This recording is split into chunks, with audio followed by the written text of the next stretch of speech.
Norris Trophy, 25 goals and 101 points on a team that he played with San Jose was horrible. He does have a $11.5 million cap hit, I believe.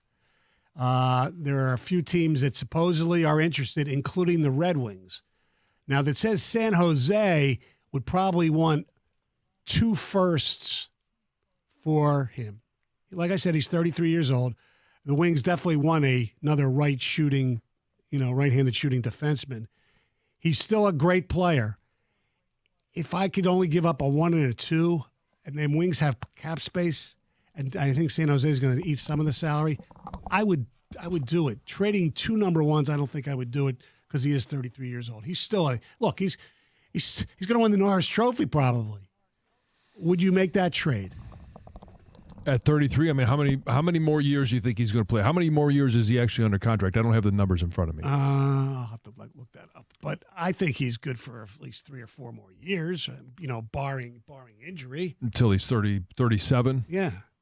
38? Yeah. I mean, by that time, you'd hope some of the other Wings' young Have defensemen are going to be there. He's got 4 more years left on his deal. I think he can play 4 more years at a high level, don't you? Yeah, I mean, with him, it's like, okay, this has Edmonton written all over it. I know. They need him. That's the fit. Yeah. A team that's ready for it. I mean, I don't think I think he has final say. I don't know if he'd want to come here. He said, I saw something. He said he's open-minded. Yeah. To where he would go. So, maybe playing alongside her. Who knows? Right. I mean, but if you're the Red Wings, would you trade 2 number ones or 1 and a 2? I mean, they have 2 1s this year. I wouldn't do this. They need scoring. Oh, I know. Well, but he's scoring from which side? I think he could score as a defense. He had 25 goals, right? Something like which that. is good for a defenseman. Yeah, I it's know, really good. But I mean, they need a top line scorer. I don't know how they're going to get. I know DeBrincat was been rumored all weekend on the station and on Friday on Valenti with Rico. So I don't know, man. DeBrincat's really good, all but this, DeBrincat did not have a great year last year either. I know. All this, the Zion and these, I just doesn't do anything for me, man. The Zion thing is, I'm trying to take what Williams said to you guys. Right. They want to establish our identity sometime by late July. Yeah. It just doesn't seem like this fits anything I don't they want to do. Like I said, I don't think it would ever happen. If he played more, of course. I just think it's a red flag, man. But if he played more, New Orleans wouldn't be traded. I mean, this goes back to college with him. Yeah, that's true. 248-539-9797. Here's Heather with news. Well, the Red Sox pitcher Tanner Houck is out indefinitely after suffering a facial fracture when he took a line drive to the face. I don't know if you guys saw it, but ouch, ouch, ouch. According to the team, he is in stable condition. He is resting at home. But, man, anytime you see something like this, it's just cringy. It happened during a game against the New York Yankees on Friday. The Yankees catcher was just hit this 89.7 mile per hour liner, and it connected with Houck's face. He immediately fell to his knees right there on the mound, and then you could see that he was bleeding. He did eventually leave the field on his own with some help. But, man, after the game, Red Sox manager Alex Cora said that Houck was responsive and knew where he was and that he had a cut that required some stitches. Yeah, so it was a nasty shot. Yes, it was. It's those injuries that I just don't want to watch. I don't want to hit the replay when you see it, the article, but you kind of have to know what's going on, and it's just cringy to see. Something else happened at a Red Sox game as well. This time it was on Sunday, and you may have seen this as well because there was a family at the game celebrating Father's Day, and they went viral after their Father's Day drama was actually caught on the broadcast. So it all started when a random guy caught a foul ball in the upper deck at Fenway, and he, of course, looked for a kid that he could give the ball to, and he found one. So he tossed the ball over to this young boy. The kid caught it, and immediately the young boy threw it right back onto the field, right? It's like, that moment where you're like, no. The dad tried to stop the boy from doing it, but it was too late. And then Big Brother was sitting on the other side of Dad, and this Big Brother was furious at his little brother. I mean, threw a full-on fit, a full-on meltdown right there. And then the little brother got mad at the bigger brother, threw something at him. it just a drama-filled day, and the dad was right there in between everything, kind of kept it together, held everything together, and thankfully, because it was recorded on the broadcast and it went viral on social media, the team eventually got word and sent them some more swag, some balls, a jersey, so that they did actually get something in return after the little boy threw that ball back. It's kind of funny to see the video playback. Everyone has been there, I'm guessing, when you have some children that maybe not with the foul ball throwing back, but just the fight between siblings. So it was kind of neat to see. Bob Huggins has resigned as the men's basketball coach at West Virginia University and announced his retirement on Saturday after he was arrested and charged with driving under the influence in Pittsburgh. So in a statement released on Saturday, Huggins said that my recent actions did not represent the values of the university or the leadership expected in this role. I have let all of you and myself down. He also says that he plans to spend the next few months focusing on his health and his family. So he was arrested on Friday night after officers actually spotted his SUV, had a flat tire, and it was just sitting in the road blocking traffic. Then Huggins had trouble actually moving the car. He had trouble answering some simple questions, and he failed a field sobriety test. His blood alcohol content was a 0.21%. Oof. Wow. Yep. Probably higher than some of his students' GPAs. Oh, jeez.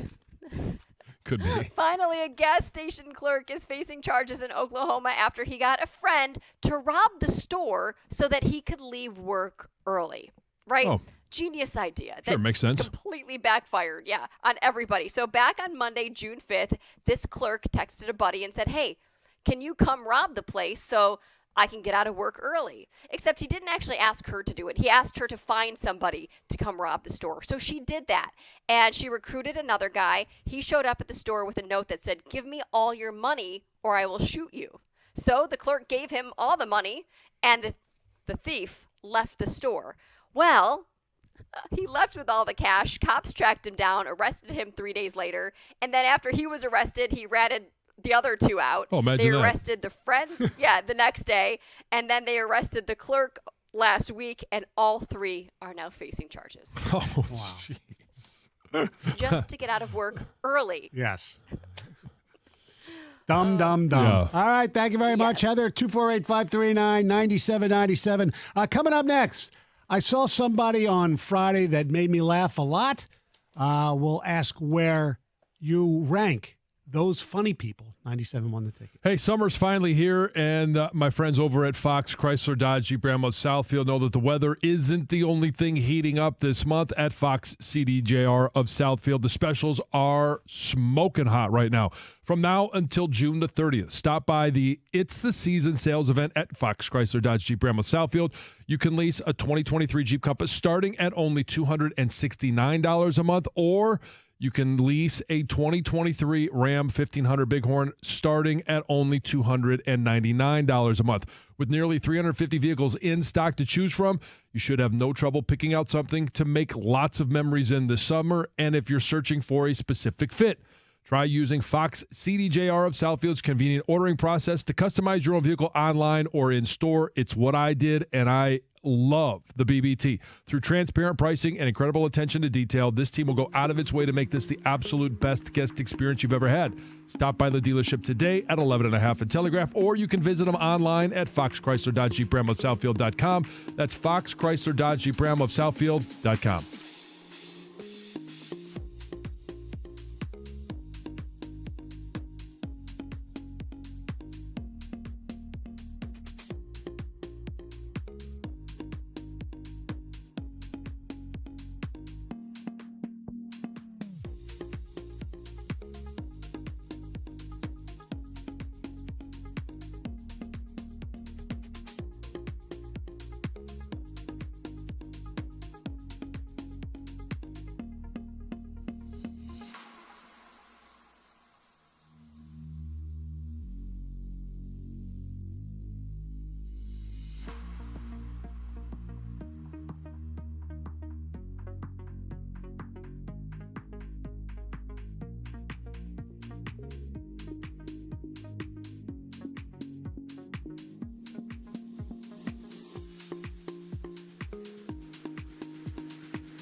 248-539-9797 is the telephone number.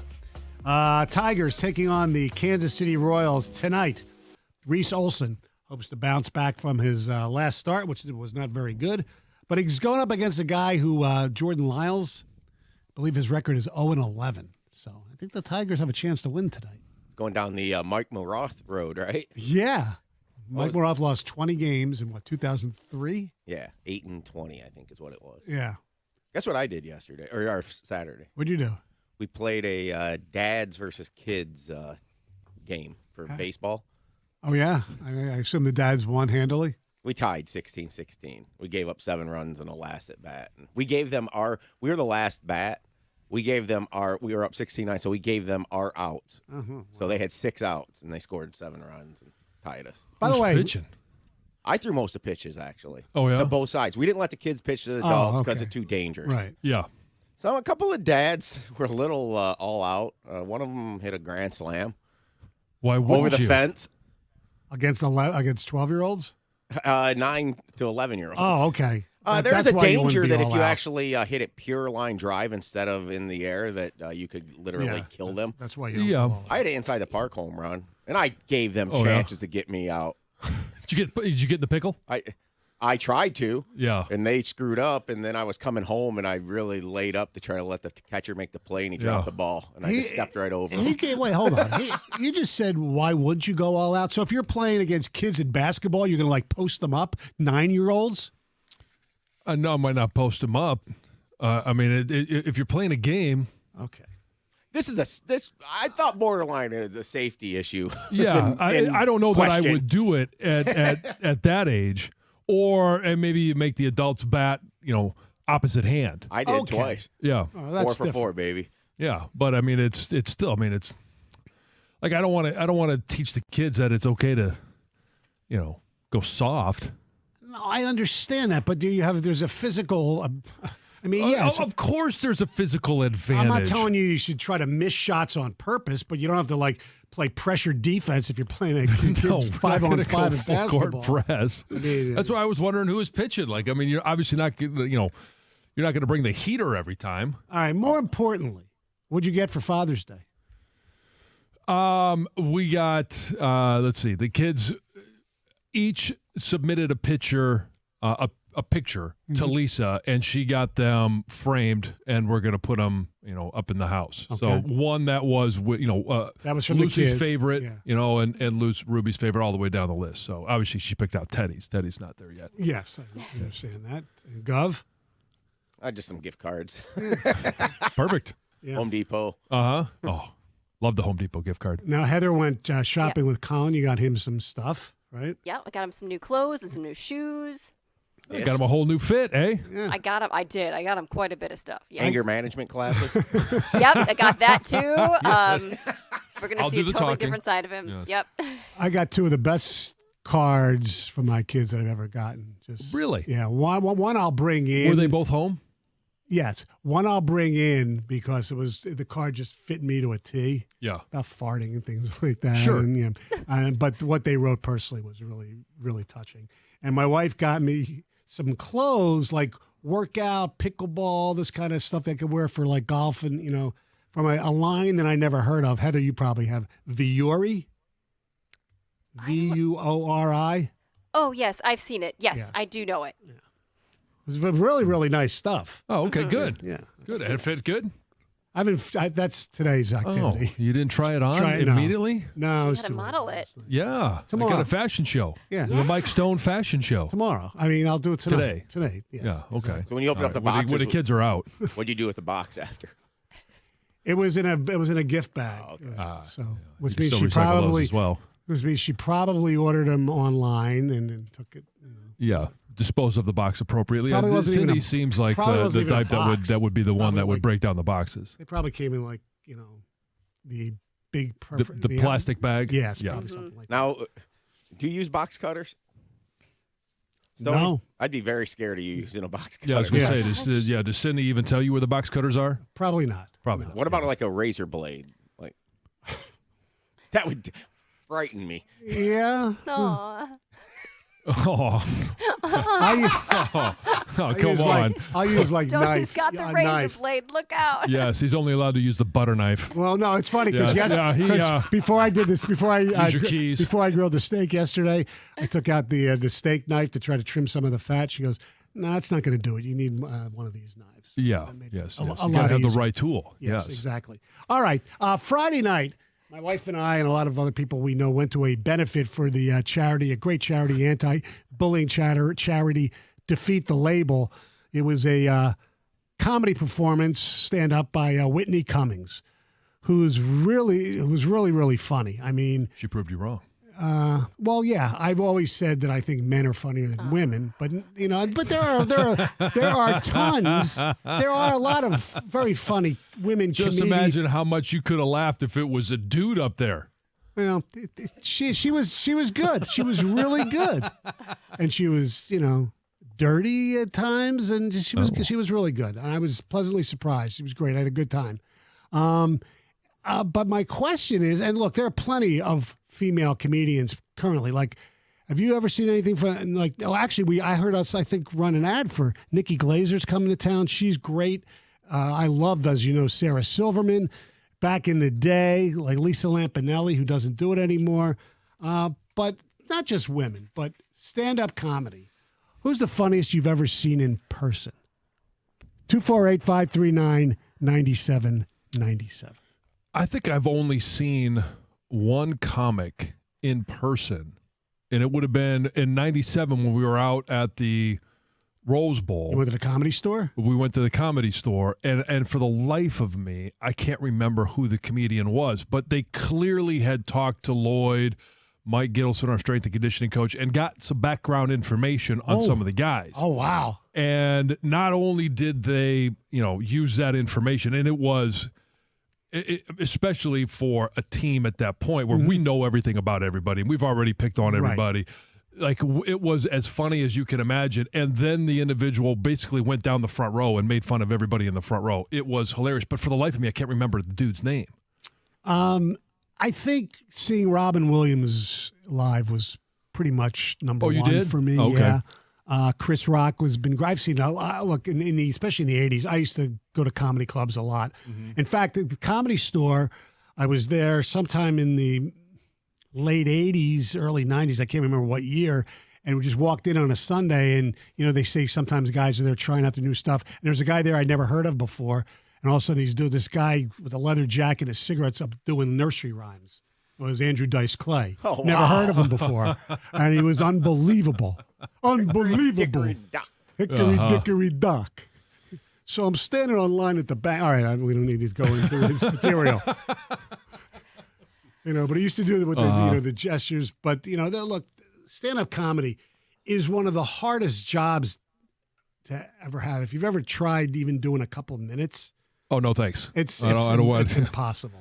For us, there are times where funny things happen. Yes. But we're not sitting here, trying to come up with jokes that we hope people laugh at, or a recovery joke that if nobody laughs, hey, this is my go-to. Right. A guy that I would love to see is Tim Allen, obviously a local guy here, and I've always loved his TV shows. I've seen a couple of his stand-up acts just on YouTube or different venues, but I've just never been there.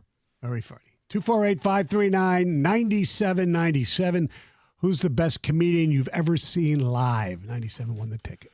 Hey, you want to get away, relax, and just simply have a good time? Get to the D Las Vegas for everything you need. The D is taking all the necessary precautions to make sure your stay is safe and you can enjoy all the comforts of a high-end Las Vegas hotel without missing out on any of the high gaming energy and nightlife that you want. And if you want a great steak, the best one in Vegas, it's right there at Andiamo Steakhouse. You want something a bit more casual? I know Stoney and I will hit one of these as soon as we land in Vegas. That's the D Grill, American Coney Island.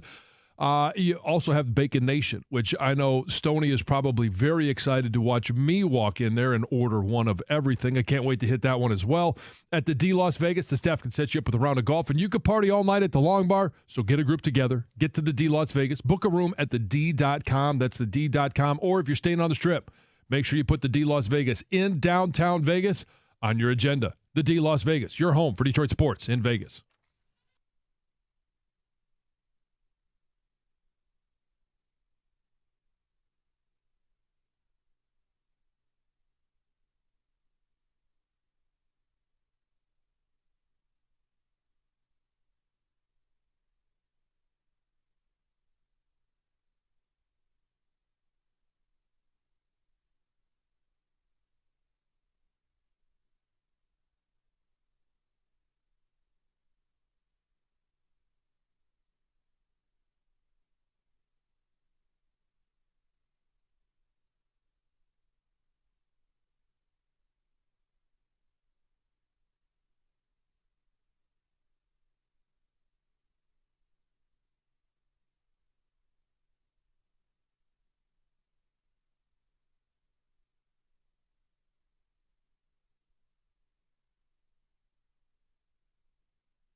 248-539-9797. I mentioned I saw Whitney Cummings Friday night at the Motor City Soundboard.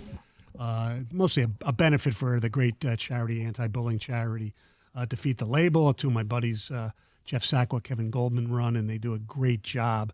And so we're asking, who's the best comedian you've seen live? And we got tons of ticket texts. I got to say, some of them I've never. There are a few on here I don't know who they are, so I apologize for that. For instance, Tom Segura is next level. That's from Gavin in Rochester. Nikki Glazer is awesome. I'm going to see her when she comes here. Robert Schimmel, R.I.P., was the best. Oh, God, Robert Schimmel was hysterical. Mm-hmm. Saw him many times. Dane Cook is also very good.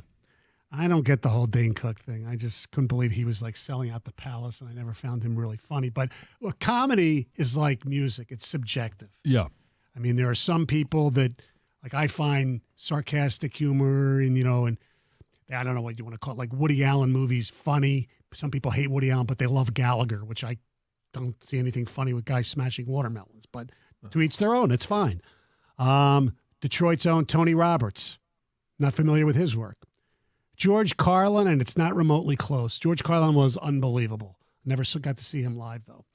I've seen hundreds of comedians. Robin Williams was the best, hands down. Robin Williams, because he improv'd so much, you go back and forth. You know who else was great, believe it or not, because he's kind of a dud now, and he's clean. Jay Leno was one of the greatest stand-up comedians I ever saw. Yeah. And without using, like, one swear word. Really? Oh, he was unbelievable. On Robin Williams, though, like, I didn't really appreciate, like, how good he was. Oh. And I saw that HBO documentary. Yeah. It's so good. Have you watched it? No, but I haven't seen it, no. You guys would love it. It is just, he is ridiculously funny. Oh yeah. I've seen a lot of his HBO comedy specials. I saw George Lopez. He was hilarious. He's all right. He was in here in the studio a few years ago. Ron White. Very, very funny. That's mine. That's probably You've the seen best. Him in person? Yes, I saw him at the Fox. Yeah, he's very outstanding. Funny. Very funny. By himself solo. I went to see Andrew Dice Clay years ago when he was big. I'm going to see Matt Rife in 2024. If you haven't seen him, check him out. I've heard about him. I want to see him. He is like super trending right now. Okay. Matt Rife. I will. I've never seen him, but I think a lot of people like him. Yeah. Dave Chappelle at the Fillmore. It was a great comeback after his previous flop. Chappelle's great. I've never seen him live.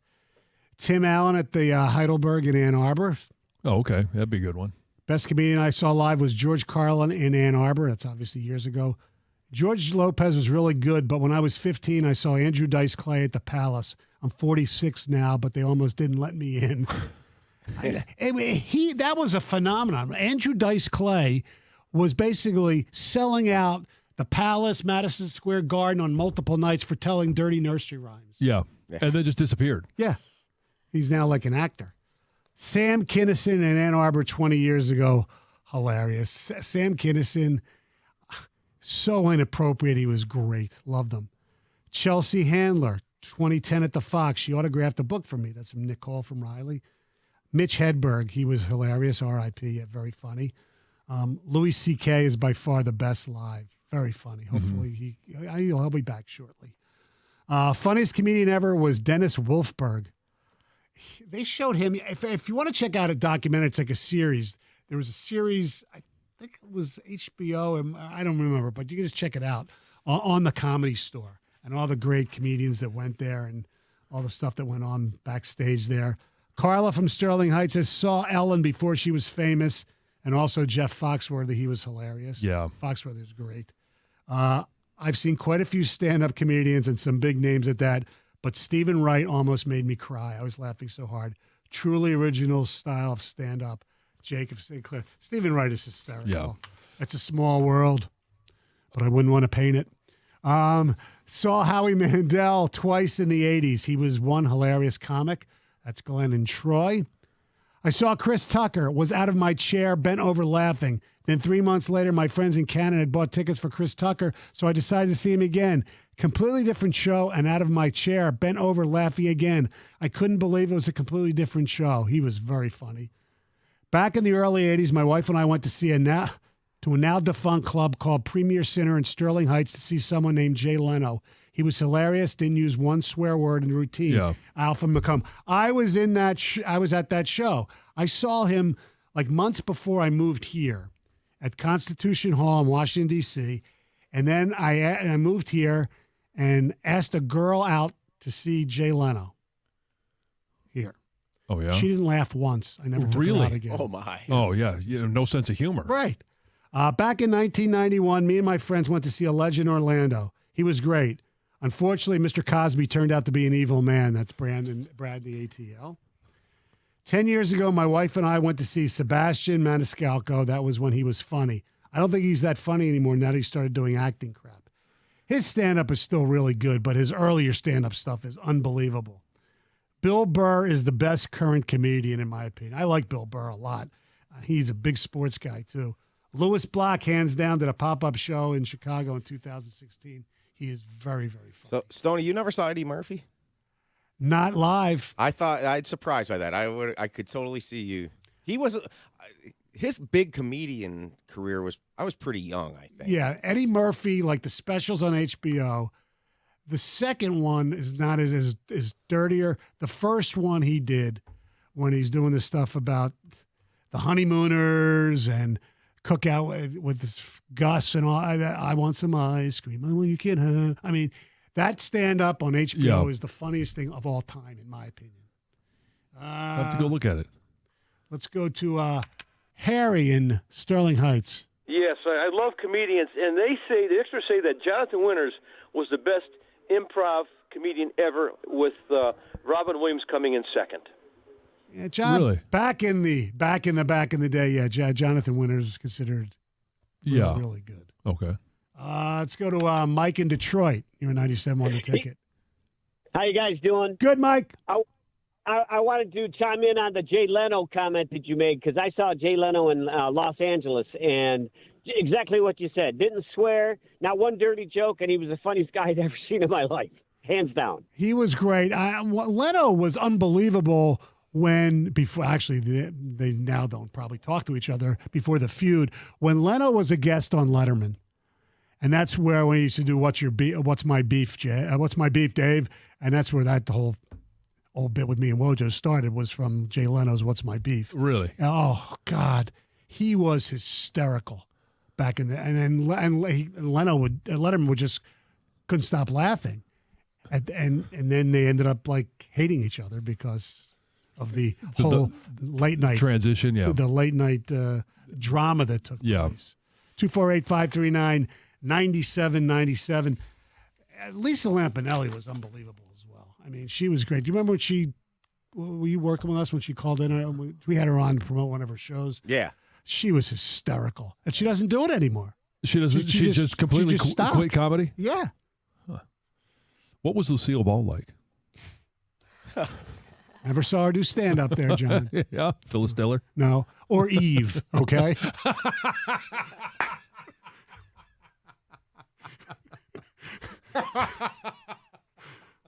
Boy, that Adam boy. Yeah. He had an apple. Boy, yeah. It's a bit. Jay, Clinton Township, you're 97 on the ticket. Jay. Yes. Hi. Hi. Good morning. Good morning. How are you guys doing? Good. Great. Good. Joe Coy, by far the funniest I've ever seen. I'm not familiar with his.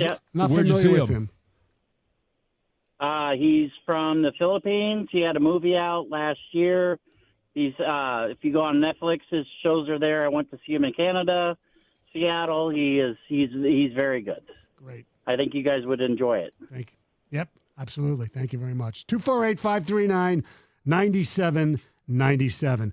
Coming up next, what Tiger deserves this honor that actually could be dubious? 97 won the ticket.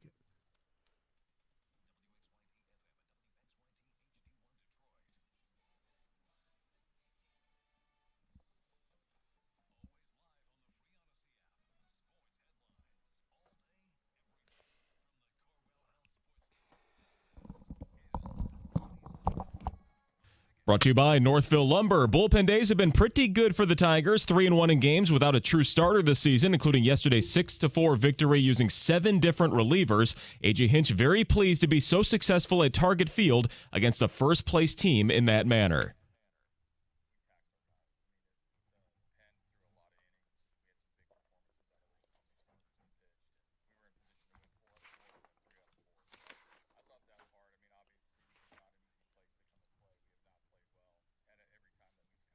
Well, it'll be back home for the Tigers to host a free-falling Royals team at Comerica Park. Rory McIlroy's major drought continues 9 years since he last won one of them. After yet another runner-up, he could not outduel Wyndham Clark at the U.S. Open, who lifted the trophy after 2 necessary pars in the final couple of holes. Rory said he'd go through 100 Sundays like that to get his next major. His next chance is the Open at Royal Liverpool next month. The Michigan Panthers make the USFL playoffs by beating Philly 23-20 at Ford Field. The U.S. men's national team won the CONCACAF Nations League by taking out Team Canada in Las Vegas 2-0. They say they're looking beyond to the 2026 World Cup. At the Ticket Update Desk, I'm Chris Villar. For more, go to 97.1 The Ticket and Odyssey.com.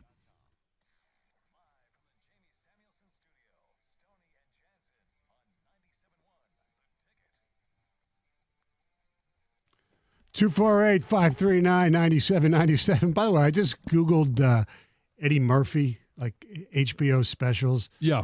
And the one that I was talking about, Delirious, I found a link that has like the entire script. Oh, really? Entire routine. Oh my God.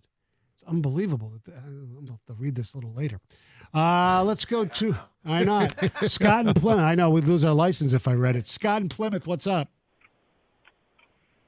Scott? Hi. My apologies. Hi, Stoney. Hi. So I concur with your Lisa Lampanelli story. I never heard who she was. I was out with my wife in Reno, and we won. It was at a bowling tournament, and we won these tickets, and they were front and center row. And so we're excited to see this woman. I had no idea who she was. The only problem was I'm Caucasian. My wife was black.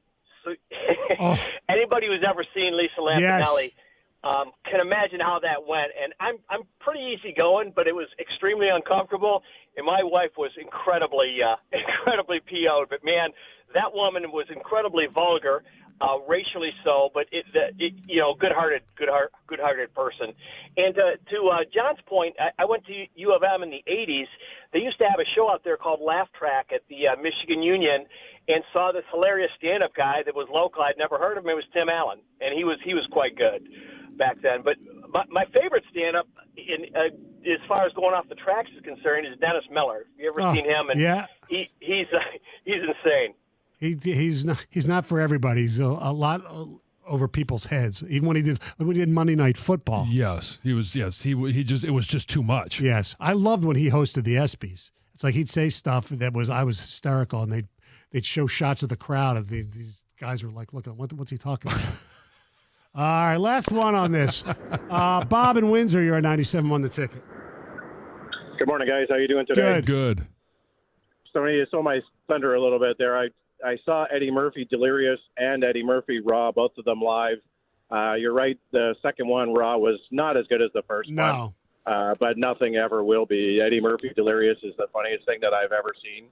It Hands is. down. It is. Even like Richard Pryor on Sunset Strip, all that, nothing is as funny as Eddie Murphy Delirious. And John, if you haven't seen it yet, you have to see it. You'll just lose it. And hilarious. I bet I haven't seen it in a long time. It came out in 1983. And I believe it was also at Constitution Hall where I saw Jay Leno. And that's where I graduated college, too. Anyway, I think it still holds up today, probably. The Delirious? The material. Okay. I'll check it out. I haven't James seen Brown, his, Michael Jackson stuff. I mean, it's okay. just the Honeymooners, if you remember. I mean, it's unbelievable. All right, the Tigers had a interesting weekend. They won 3 out of 4. And 2 of those wins were bullpen performances. Where do you guys and gals out there stand on bullpen days? 248-539-9797. It just, from afar, it always seems, we stink. We need a guy. We'll just do a bullpen day. It almost seems lazy. But with the Tigers situation, where they have so many starting pitchers hurt, it has become a necessity. And quite frankly, as we saw twice this weekend, it's been really good. Now, yesterday, Lang had a hiccup. Well, more than a hiccup. He had a throw up. I mean, that 8th inning was absolutely incredible for a guy who was the reliever of the month of May. And June has been awful for him. But the 8th inning with the Tigers with a 6-1 lead, he went hit by pitch. And I think that screwed him up a little bit because it was a curveball, hit Taylor in the head. It went hit by pitch, walk, double hit by pitch, wild pitch, walk, and then they got him out of there. Yeah. But it worked. And I think part of the reason it works, it kind of confuses the other team. Especially if your relievers are doing a decent job, because you go righty, lefty a lot of times. So, and they never get a feel for what's next. You never really get a chance to prepare mentally for who's going to be on the mound next when you're up to bat. Yeah. Because you just have absolutely no idea who they're going to bring in. Yeah, maybe they're going to switch arms, but you don't know what the style of pitcher is going to be. So there's that little bit of unknown. I don't care how they do it. No. I really don't. Would I prefer to have a dominant starting rotation? Sure, everybody would. But if you don't, and you have a bunch of guys that are banged up, and especially if you have a guy like Erod who started the season off extremely well, had 5-6 great starts, but he's not there, you've got to find a way to fill that void. And if it's, hey, we're going to start off, instead of having a starter, we're going to have an opener. Right. We're going to have a closer. We're going to try and fill that gap in between, however we have to fill it, and give ourselves a chance to win a game. I don't care how they do it. Now, I know he went 6 innings in his last start, but that's almost what they should do with Matthew Boyd, because historically he can't go more than 5.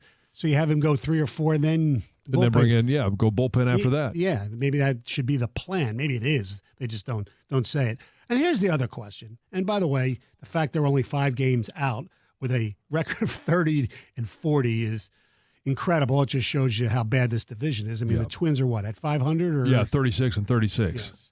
And the Twins have a tough schedule ahead. At least, they have 4 with the Red Sox, and they come here for 3 this weekend as the Tigers host the Royals for 3.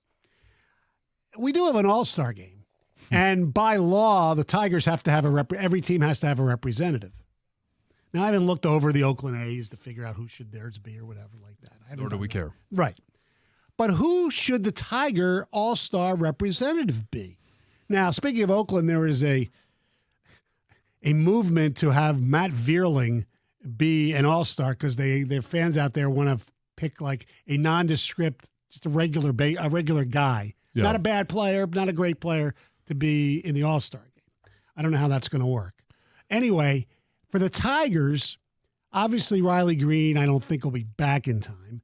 Now, Erod might, but after that, if he's not, I mean, it was up until 3 weeks ago, it would be Alex Lang was a no-brainer. Right. He still might be it now, but he's got to, change course a little bit. Well, because he's had such a horrible month. But who else would it be? Would it be Foley?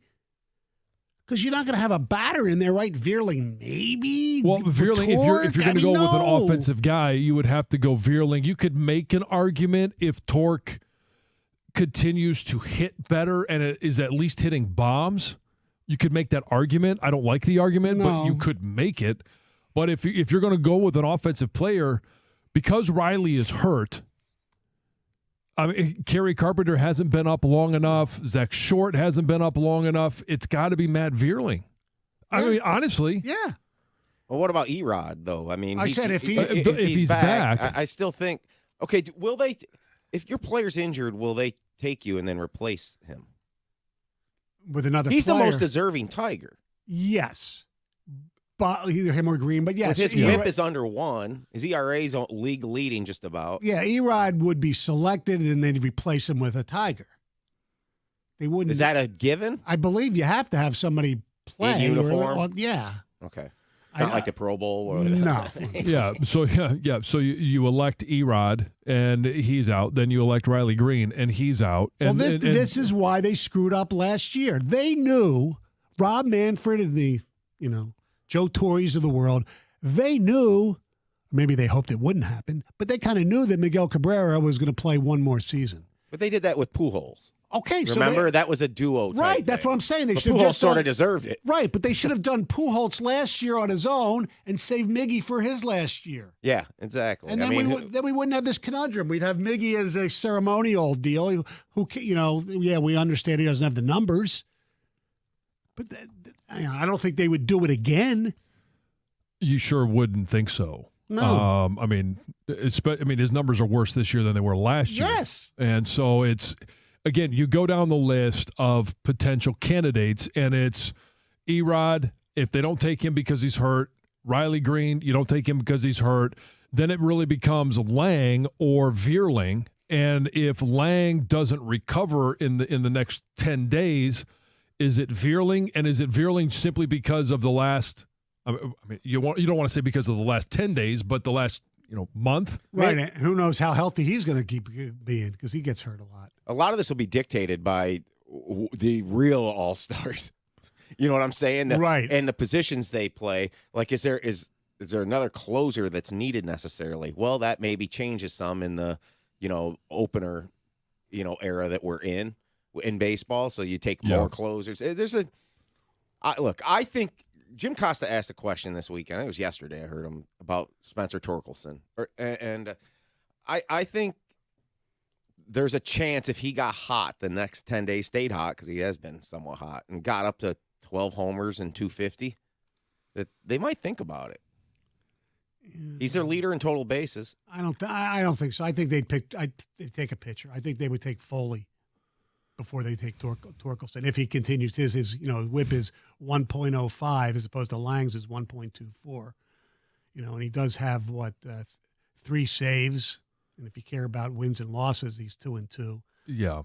I think Foley has a better chance than Torkelson. You cannot, even if Torkelson hits 5 more home runs before the All-Star break, which would give him 13. Yeah. I don't think you could justify He'd have to be on an absolute terror if that happens. Right, because he's only hitting, what's he hitting, 220? 235. 235. Well, if he gets over 250, then maybe you got That's what I said. I said 250, 12, 13 homers, leader in total bases. OPS would be approaching 750 at that point, probably. It's weird because up until his last 2 starts, you thought Lorenzen even had a chance. But no, not anymore. It's a... so in May... Torque was batting 267. Mm-hmm. In June, right now, he's 226. He's obviously, gone back to what he's been in the year and a half, or nearly a year and a half that he's been in the big leagues. Mm-hmm. But he's hit more bombs in June, 4 as opposed to 2. But he had 13 RBIs in May, 10 in June.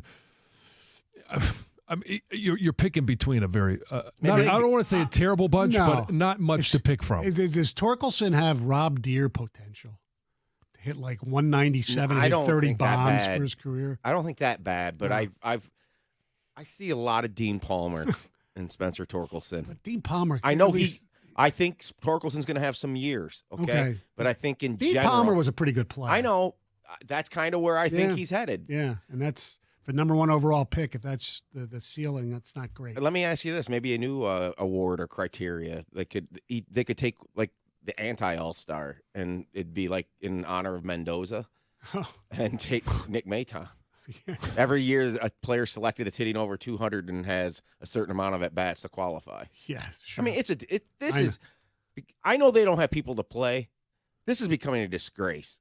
I heard a caller yesterday on Caputo's show talk about the fact that the Tigers are hitting somebody that's hitting 156 in the middle of their lineup is a disgrace to the game. Yeah. This late in the year. April, you're working through stuff, okay? Come on. Yeah. 156, but he has 6 bombs. Ooh. Does he have any other hits? Not maybe very him many. and Rogers. At least Rogers doesn't play as much. Yeah. Rogers right now is leading with 9 home runs? Yeah. But he's batting under 200? Either home run or nothing. Yeah, Jake Rogers is hitting 174. Oh. But he frames his pitches really well. He is a good defensive catcher. All right, Eric Haas is Haas is up to 216 now. Catching. Wow. All right. Coming up next, We'll hear from somebody who had a wonderful time in Las Vegas, like everybody does, but this is a little different. That's next. 97.1 The Ticket. Hey, you want to lose up to 40 pounds in 40 days? You got to give Ideal You a shout. You're going to do it using real whole foods. 80% of guys that do the Ideal You program lose 30 or more pounds in just 40 days. If you sign up now, you're going to get $200 in free groceries or a $200 Visa gift card. It's your choice. Book your free consultation right now at idealu.us. Ideal You is different than other weight loss programs. It works and it works fast. I lost 10 pounds in the first 10 days. I lost 60 pounds overall, and I've been able to keep it off.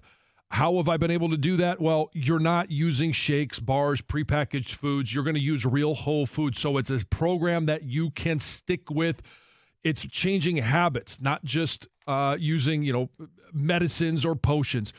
Ideal You is going to teach you what to eat and drink to lose weight. You're going to be in constant contact with the daily weight loss coach. And once you've reached your goal, they're going to teach you how to keep the weight off. That's why I love this program. I'm well over a year and a half into it, and I'm still down 60 pounds.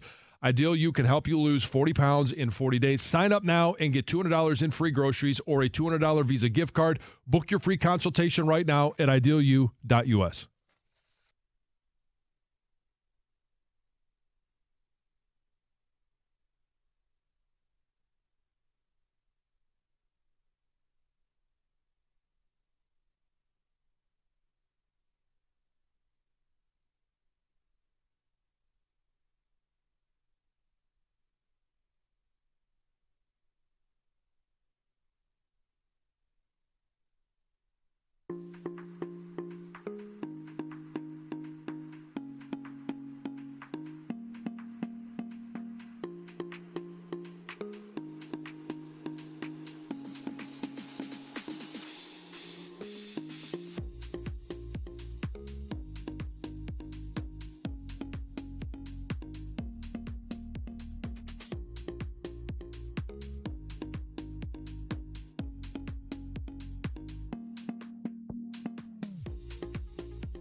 248-539-9797 is the telephone number. Don't forget you can download the Odyssey app.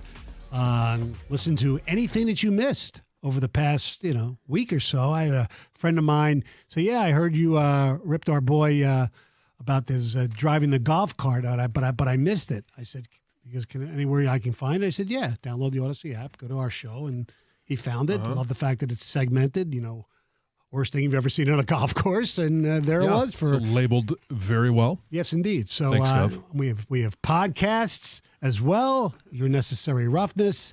Another one coming out this afternoon. Good. Also, Restore the Floor. We did one last week. We'll do one probably post draft, maybe even before that. We'll see as well.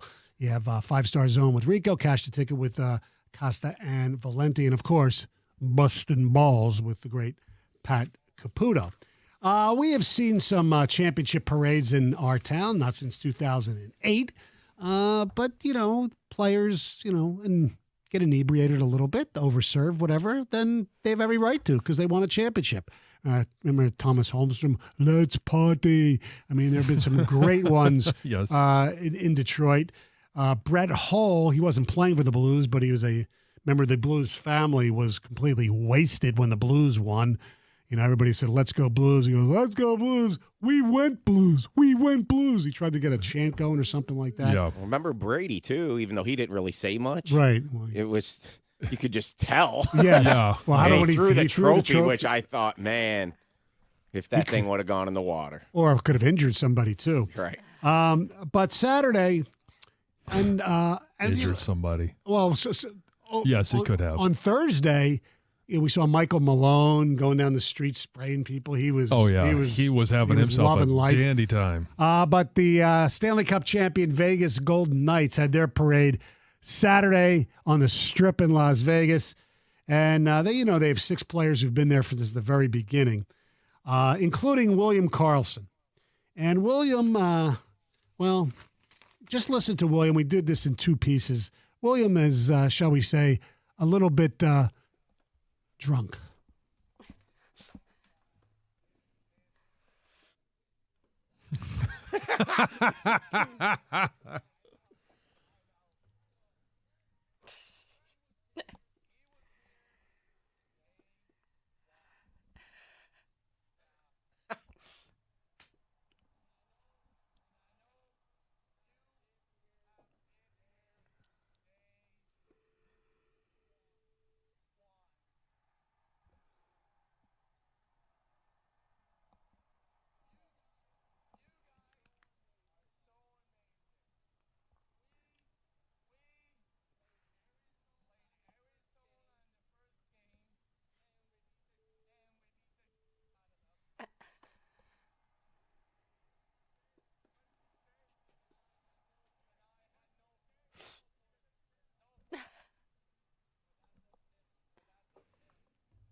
Here's another one. Now, you can't see, but a woman from their PR staff tries to take the microphone away from him.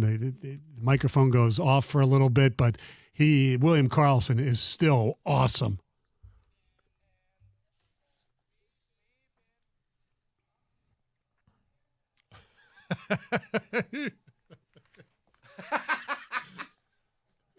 I'm not done.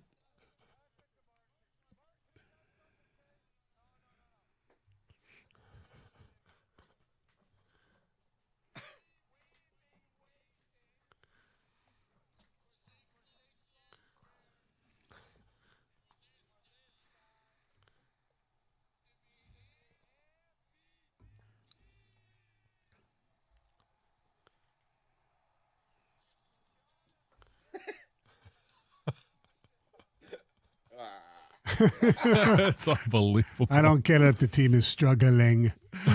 That was just great. Classic. All right, it's time for news. Here's Heather. Well, the mayor of Hamtramck is defending the city council's decision to ban LGBTQ plus flags and also other political and religious flags from flying on city property. Now, despite receiving some backlash, the mayor released a statement on Saturday saying that each resident is important and that he will, quote, continue to serve them equally without discrimination, favoritism, or special treatment to any group. The city government will stay neutral and impartial towards its residents. Now, only 5 flags are allowed to fly on city property. The American flag, the flag of the state of Michigan, the Hamtramck flag, the prisoner of war flag, and the nation's flags. Now, opponents of this move say that they do plan to hold a protest on Saturday, June 24th at Hamtramck City Hall. So I don't know if you guys saw this during the U.S. Open, but U.S. Open golfer Cameron Young made a pretty incredible shot when somehow he managed to land a ball in the golf ball holder of a golf cart that was more than 300 yards away. Not a shot that you want to make, but pretty darn impressive either way. He was just past the halfway mark in his 3rd round. This was on Saturday when his drive from the par 4 10th tee just went speeding towards the cart path, left the fairway. He was audibly upset. You could hear him swear on the mic. And then when he realized where the ball actually landed, he was actually quite impressed and in awe of it, which is, if you were ever trying to do that, you could never, ever do that. It was absolutely incredible, but also not what he wanted. A Florida woman was arrested after causing quite a scene outside of a dollar store last week. Police were actually called to the store on reports of a naked person in the parking lot. Oh, boy. And it turns out that the woman showed up to the store in nothing but a towel. Just like got out of the shower, perhaps, and... Emergency, needed something from the store. Yeah, except the towel then came off and the woman exposed herself to 2 kids. When police asked why she was dressed that way, she just stated that walking around in public with only a towel was normal for her. Apparently, it's something she does all the time. Obviously, she seemed very intoxicated. The woman was cuffed and placed into a patrol vehicle, and at that point, she was wearing a shirt and some shorts that were donated from the dollar store. Oh. Okay. Could be the best dollar those kids ever spent. And they did get it on video as well. Yes, apparently when they started filming her, that's when she decided to drop the towel. Awesome. Peyton Manning is taking some heat for his choice of beer at the College World Series. So over the weekend, Manning made an appearance to watch Tennessee take on LSU in Omaha, and he was apparently there spotted drinking, I bet you can guess it, a Bud Light. And of course, it didn't take long for people to then jump online and bash him for drinking the beer. Drink what you want to drink. Who cares? I agreed. God. If you don't want to drink it, don't drink Yeah, it. If exactly. he likes it, let him drink it. Right. Who cares? But a lot of people do. I know. Okay, if you're looking for a new career, or you maybe a change in a career, you're just starting out and you're getting into a career, and you really want a more secure financial future, there's now a long list of about 14 jobs that were once thriving. That are no longer the case, and you should completely avoid them. I'm going to read through them quickly, and most of them are because technology is taking over, and that's basically with most of these. Factory workers, travel agents, reporters, goodbye, administrative assistants, translators, bank tellers, cashiers, bookkeepers, postal workers, customer service representatives, dispatchers, computer programmers, corrections officers, retail workers, and a projectionist at like a movie theater. Well, yeah. Yeah. So a lot of those. When was the last time you guys used a travel agent? No, oh God, I don't think I ever have. Oh, really? In my adult life. Like I'm sure my parents had when I traveled as a family with my mom and dad. But since I've been an adult and planned trips, I've never used a travel agent. I know people like if they take like an exotic, like multiple safari, stops, they want to go have somebody else handle all the details. Right, get a tour guide and all that stuff. They go through a travel agency who's specialized for that particular part of the world. Yes, but as far as basic hotel and plane, no. Yeah, no, it's been a long time. I know. Well, now you can there's so many sites online Yes. that you can find all the info right there. We can Right. tell you exactly where you should stay, what you should do, like if you're going hiking, what hikes you should. I mean, it's all right there online Yeah. if you do take the time to do it yourself. Right. Yes. John found great a hotel in Ohio, though. I doing the did same find thing. I found a better one. We got upgraded. How was that, by the way? When we got down there, it was clear I wasn't going to stay in the original accommodations. Yeah, the overhang to just even like, you check into the hotel, like half of it was dismantled. And it wasn't just because of updates. It was breaking down. And the exterior was one where I did not want to see the interior, so we were able to find better accommodations. Good for Thankfully, you guys. yes. I'm glad you were able to find somewhere else to stay. Yes. Hotel, motel, Holiday Inn. Way to go, John. He found it. All right. Thank you very much, Heather. 248-539-9797. John wants this fight to take place. 97 won the ticket.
The telephone number, if you'd like to give us a buzz or text us, is 248-539-9797.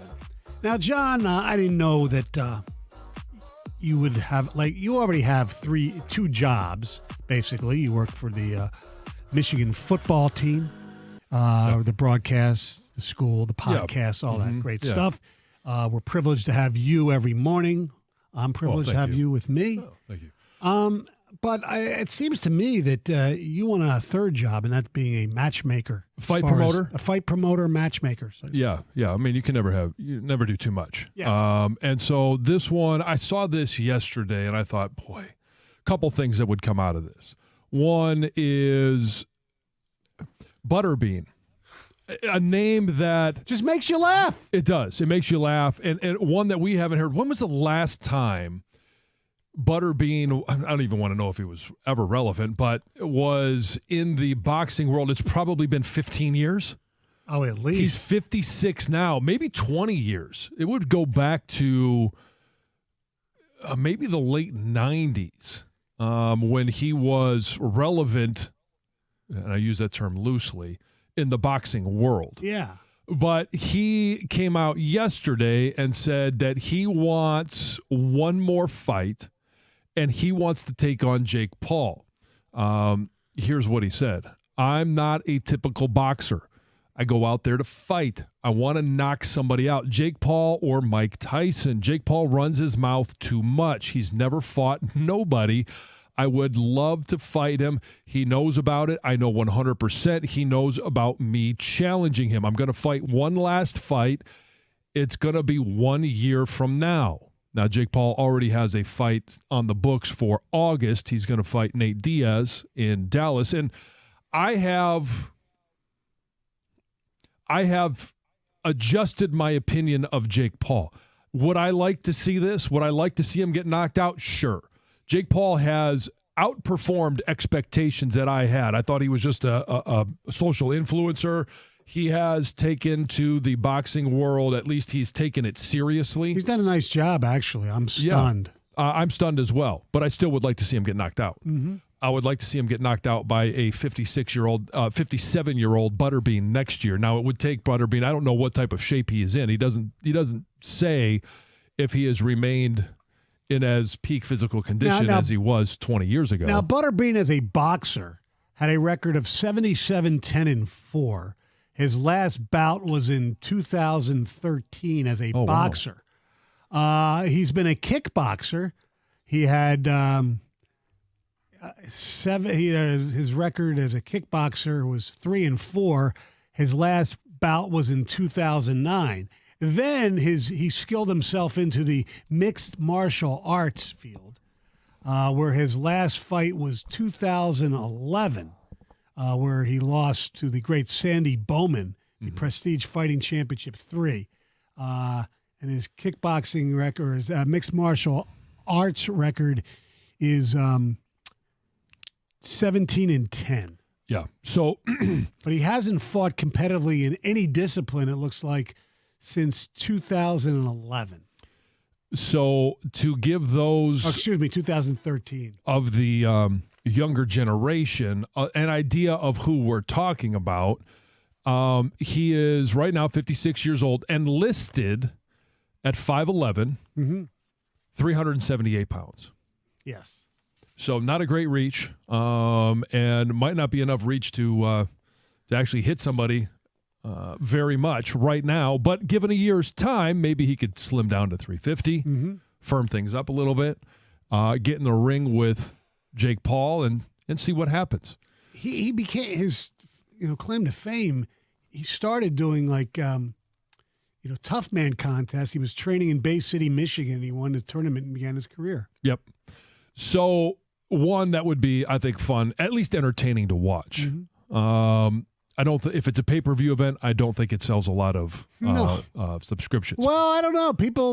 I think Jake Paul does. Jake Paul would have some pull, but in regards to Butterbean, I'm not sure that that's one that he would want to take on in regards to a premier matchup. But it got me thinking as well, and we just saw the Joker, the basketball version of the Joker, win an NBA title. We've seen him win 2 NBA MVPs, the Finals MVP, and sometimes we joke about his dad bod, right? He's not the specimen that other, at least visually, that other NBA players, other professional athletes are. So the question then is, whether it's Butterbean or the Joker, who is or has been a professional athlete that if you just saw him walking down the street, you'd be like, I don't think that guy's a professional athlete.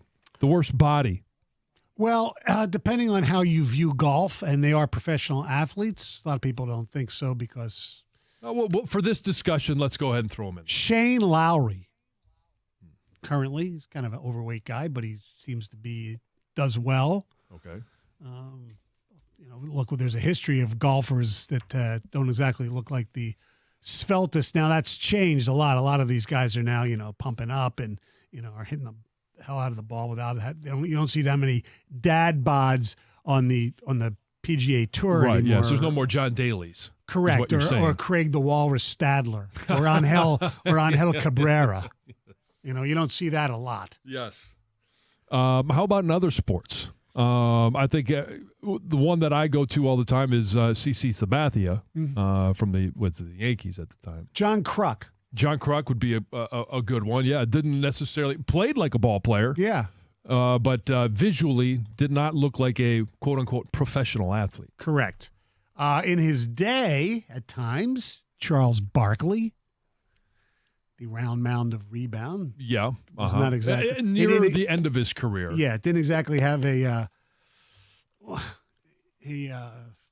stomach that resembled an athlete. So to speak. Yes. Yeah, locally here, Prince Fielder. Yeah, Oliver Miller, former Piston for a moment. Now, you might actually, who else might qualify for this? Who's that?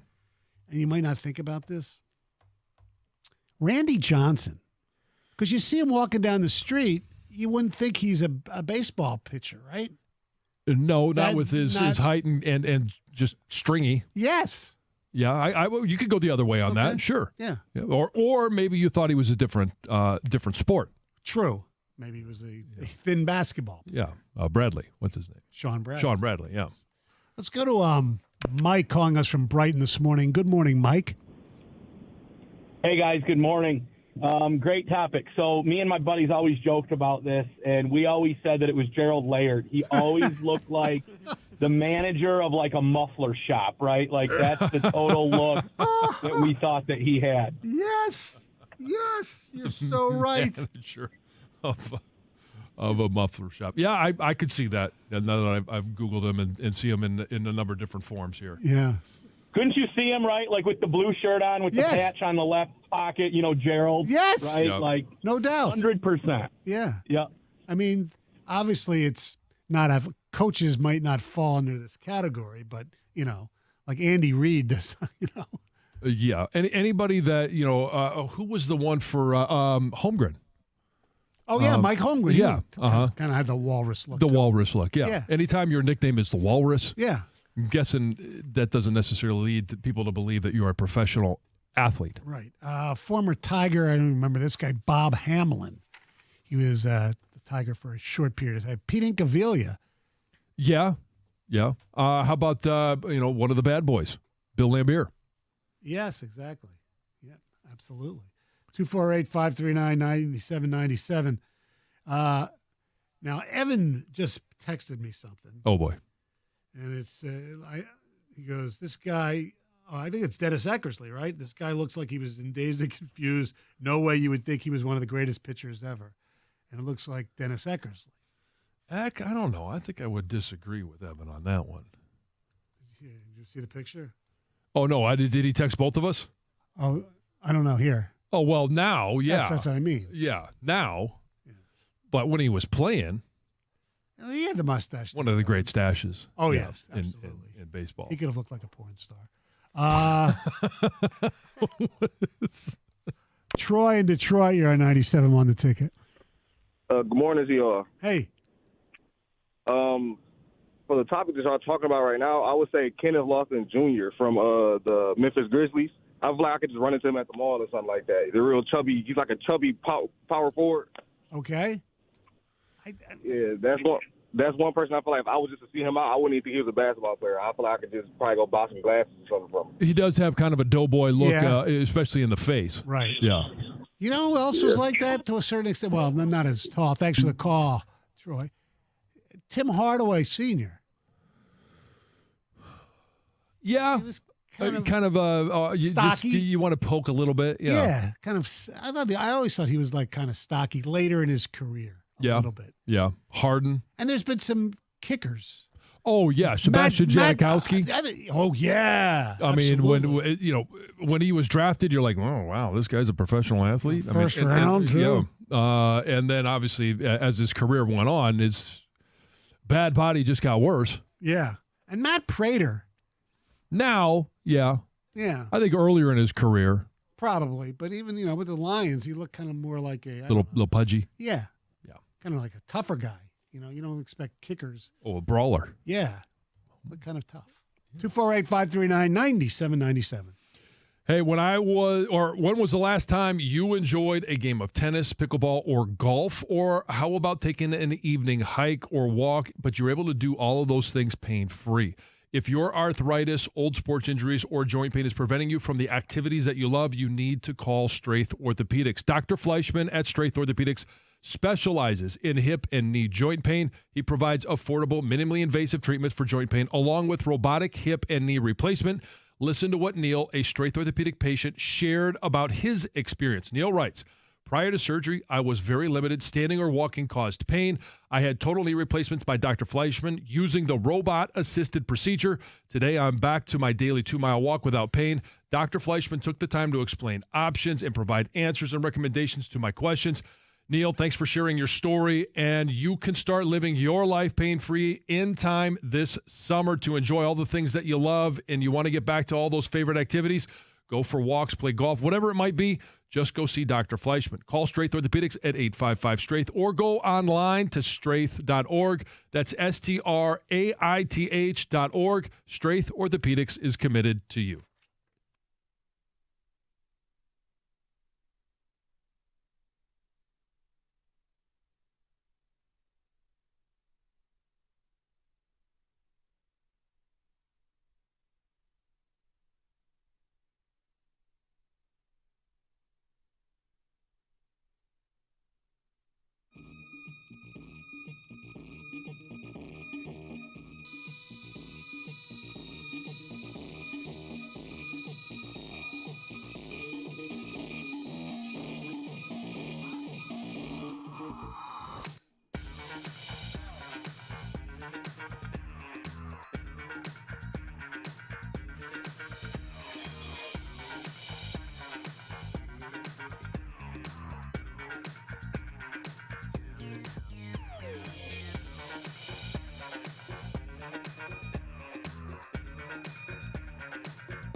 248-539-9797. Carson Anderson coming up at 10 o'clock. Talking about athletes who really don't look like athletes. Because of Jokic, Butterbean, John's favorite boxer of all time, obviously. Yeah, sure, whatever you want to say. Let's take some ticket texts. John Stockton. Looks like he runs a Trader Joe's, not an NBA offense. So Paul in Ann Arbor. Description. Brian in Belleville, Bartolo Colon, absolutely. Brian Scalabrine from Mike and Wyandotte. Giants legend, the hefty lefty, Jared Lorenzen, a.k.a. the Pillsbury Throwboy. Yeah. I never heard that one before. Oh, you haven't? No. I've heard a number of them. Donovan McNabb, the late years. He got a little paunchy. He did get a little pudgy, yes. Yeah. Papa Grande, Jose Valverde. David Wells, Terry Mills, Cecil Fielder, even Miggy might fit in the bill right now, Jeff at work. T. Mills at the end of his career specifically, yeah. Phil Kessel, looks like a beer league hockey player, not an NHLer. That's for damn sure. Speaking of hockey, the professor, Igor Larionov. Yeah, you see him off the ice. Didn't look the part? No, not at all. How about, and this is a coach, Mike McDaniel. Doesn't look like he belongs anywhere near the NFL. That's a doc from Detroit. That's a good one. I saw him again about a week ago. He is so skinny. Like, I can't believe how skinny he is. Mike McDaniel? Yes. Yeah, it doesn't really follow the trend of coaches. No. He almost looks death skinny. I guess I haven't noticed or looked that closely. I'll have to take a look. Was that when he was ringing the bell or whatever for either the Panthers or the Heat or whatever they do before the game? Jack in Livonia, you're on 97 on the ticket. Hey, good morning, fellas. How are you? Good. Yeah, so I got two for you. One of them, that first thing that came to my mind when I heard about this topic was Vince Wilfork. Oh yes, but if you think about it, Jack, he does fit his position. Yeah, the lineman for sure, but it's just the belly. If you've seen this guy in the street, you wouldn't think anything about it. And the other one is a guy that you guys might not know. His name is Chris Barnett. He's a heavyweight UFC fighter. He's super short, and this is the most unathletic-looking person I've ever seen in my life. I highly encourage you guys to look this guy up. Every time he wins a fight, he does a front flip and lands on his butt. This guy is hilarious. What's his name? Chris Barnett. Chris Barnett. He's currently in the UFC. Okay. Well, check it out. Thanks for the call. Appreciate it. Let's go to East Point. Marcus, you're on 97 on the ticket. Hey. Morning, fellas. Good morning. Good morning. Happy Juneteenth. Same to you. I think Luka Doncic. Yeah? He reminds me of an auto mechanic. I don't know why. I call him the mechanic. He just looks like the guy that you walk in the break place and he's sitting there at the desk with the greasy hands and the blue uniform on. I don't know why. I would agree with you, but I've heard and I've seen some video of him working out. Like there's a new Luka coming this year. He's been in the weight room. He's been and changed his body a little bit. But yeah, he doesn't look comparatively to some of the other physical specimens in his same game. This Chris Barnett dude, oh my God. He's got the pictures I'm looking. He's got flab coming from every part of his body. Yeah. You're right. He doesn't look athletic, but they say he's great. That's cool. David in Grosse Pointe, you're on 97. Won the ticket. Hey, good morning. Good morning. I believe you think if you ever saw Calvin Murphy, Nate Archibald, and Muggsy going through the mall, you think that they were ball boys, not basketball players. That's a good point, especially Muggsy. I mean, you think about it. I was actually a ball boy for the Pistons back in the early 70s, and I was in the locker room with Calvin Murphy when we played for the Rockets. And, hell, I was as tall as he was. Do you know Unbelievable. Do you know Calvin Murphy is like an expert baton twirler? Absolutely. All right, good. Very cool. Yes. I had no idea. Skill that you didn't know. Absolutely. Muggsy, when you think about it, what Muggsy Bogues was able to accomplish is incredible and may not have ever happen again. 5'3"?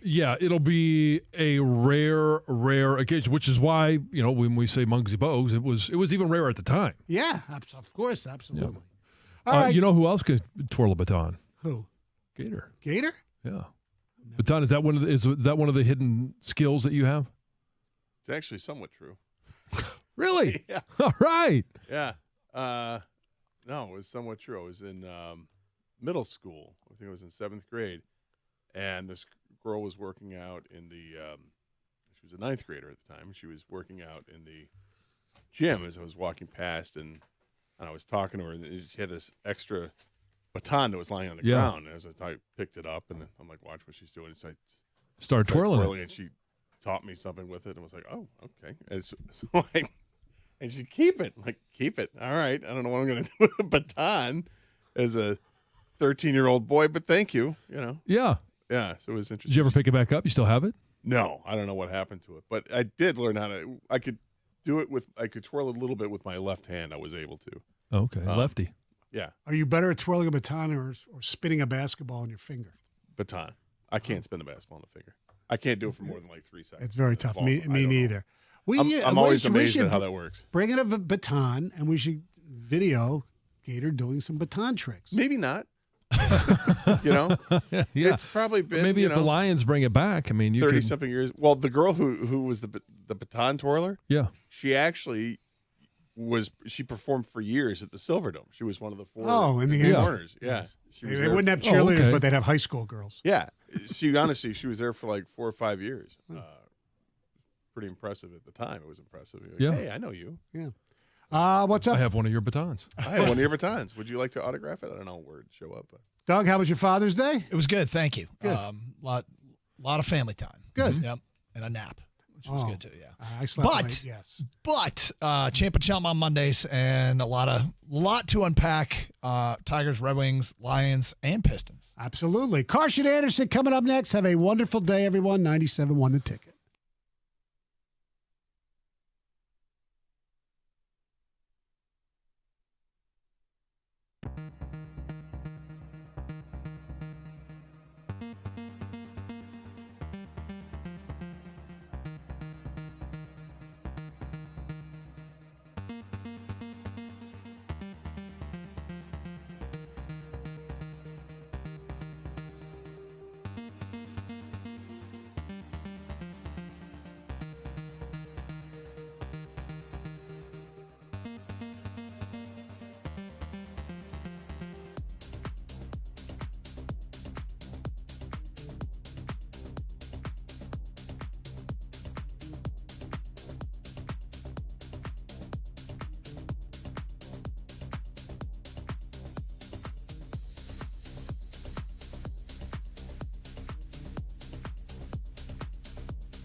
Hope everybody had a great weekend. Dads out there. Hope you had a great Father's Day. Doug Carr, Scott Anderson, 97.1 The Ticket. Good Monday. Sun's out and shining, which is good. We got Champ and Chump. We do it every Monday here on the Carson Anderson program. Who should be singled out for having the best weekend? Who should be called out for having a weekend that stinks? Maybe today we'll even announce who the Champ and Chump are before we leave you at 2 o'clock. Do it a little different because why not? How's your weekend, Gator? It was nice. Yeah? Yeah. I got to hit the little white ball. I did. I got to hit the little white ball. Hit it hard, real hard, Doug. Okay. Yesterday. Got to play with my friends Kevin and Brandon and Christian. Okay. It was a lot of fun. I hit the ball driving really well, actually. Last drive was amazing for me. Glad, so I was very happy glad with to hear it. Yeah. Score was okay. I was great. Did you well, no, I was great driving. Not so much with the iron play, but yeah. It's a great satisfaction to hit the driver well. Right. And I'm playing on Wednesday in a charity scramble event. Mm-hmm. And so I'm hoping that bodes well. The 2 times I've golfed this year, I've driven the ball well both times. So hopefully I can help out my team on Wednesday.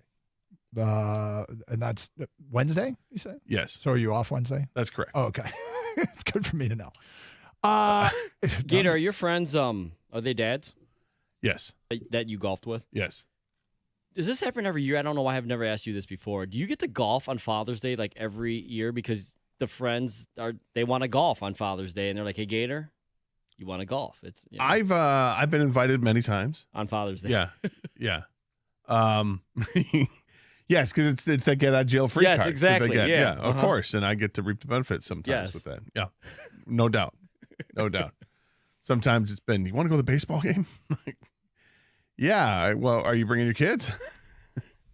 Sounds great. Let's go. I just saw something here on Twitch. I was just loading up the Twitch feed, and Kier Duchesne, please, posted, I played 32 holes yesterday. It was awesome. How many? 32. Stop short of 36? Yeah, real random total there, huh? Played the 32. So he played 18, played 9 more, then played 5 more after that. That's strange. Yep. 32. Not your typical total. Yep. Yeah, kind of weak compared to the, the 96 that my brother and his... On that bachelor party. Yeah. With a bunch of people that don't golf. Well, the reason I bring it up was the wedding was this past weekend. Oh, was it? They all, because he doesn't know all the guys in the bachelor party, but he said every single one of them at some point during the wedding went up to him because they heard the show and said, that was awesome. Even Costco golf club guy and, the whole nine, everybody.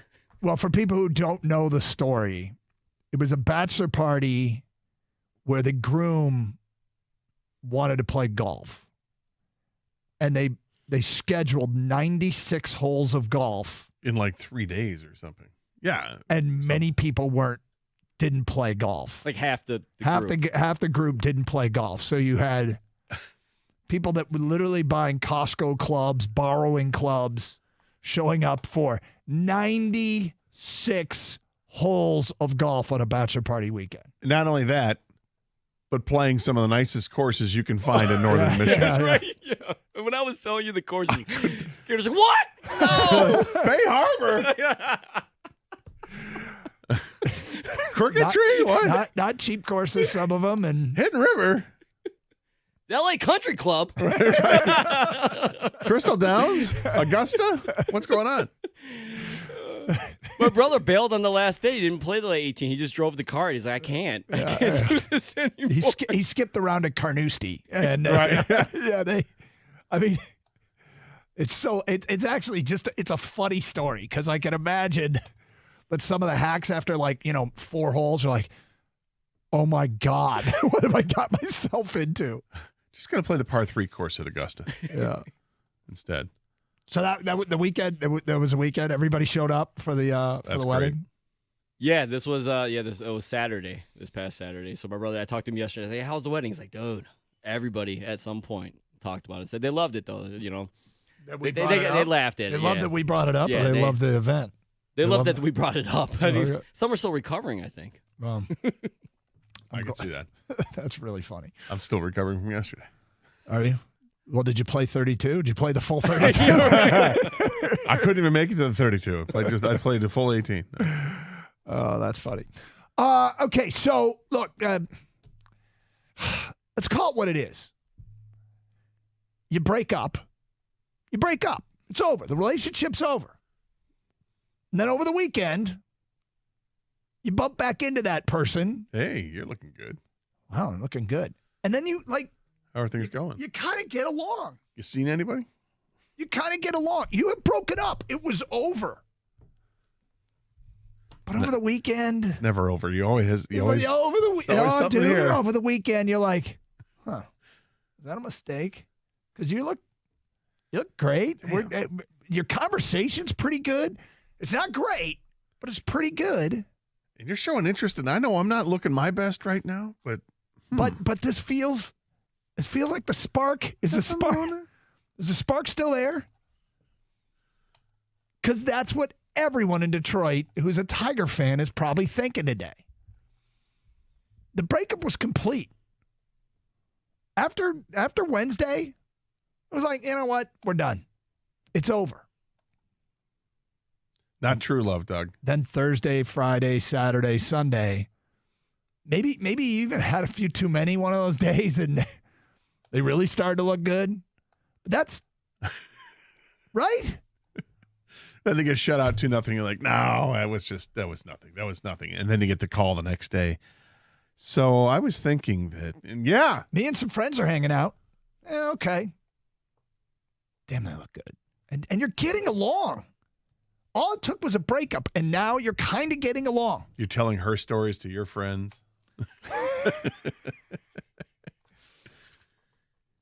I mean, what the hell do we got here?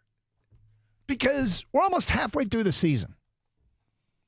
And the division leader beat the Tigers once in a 4-game series.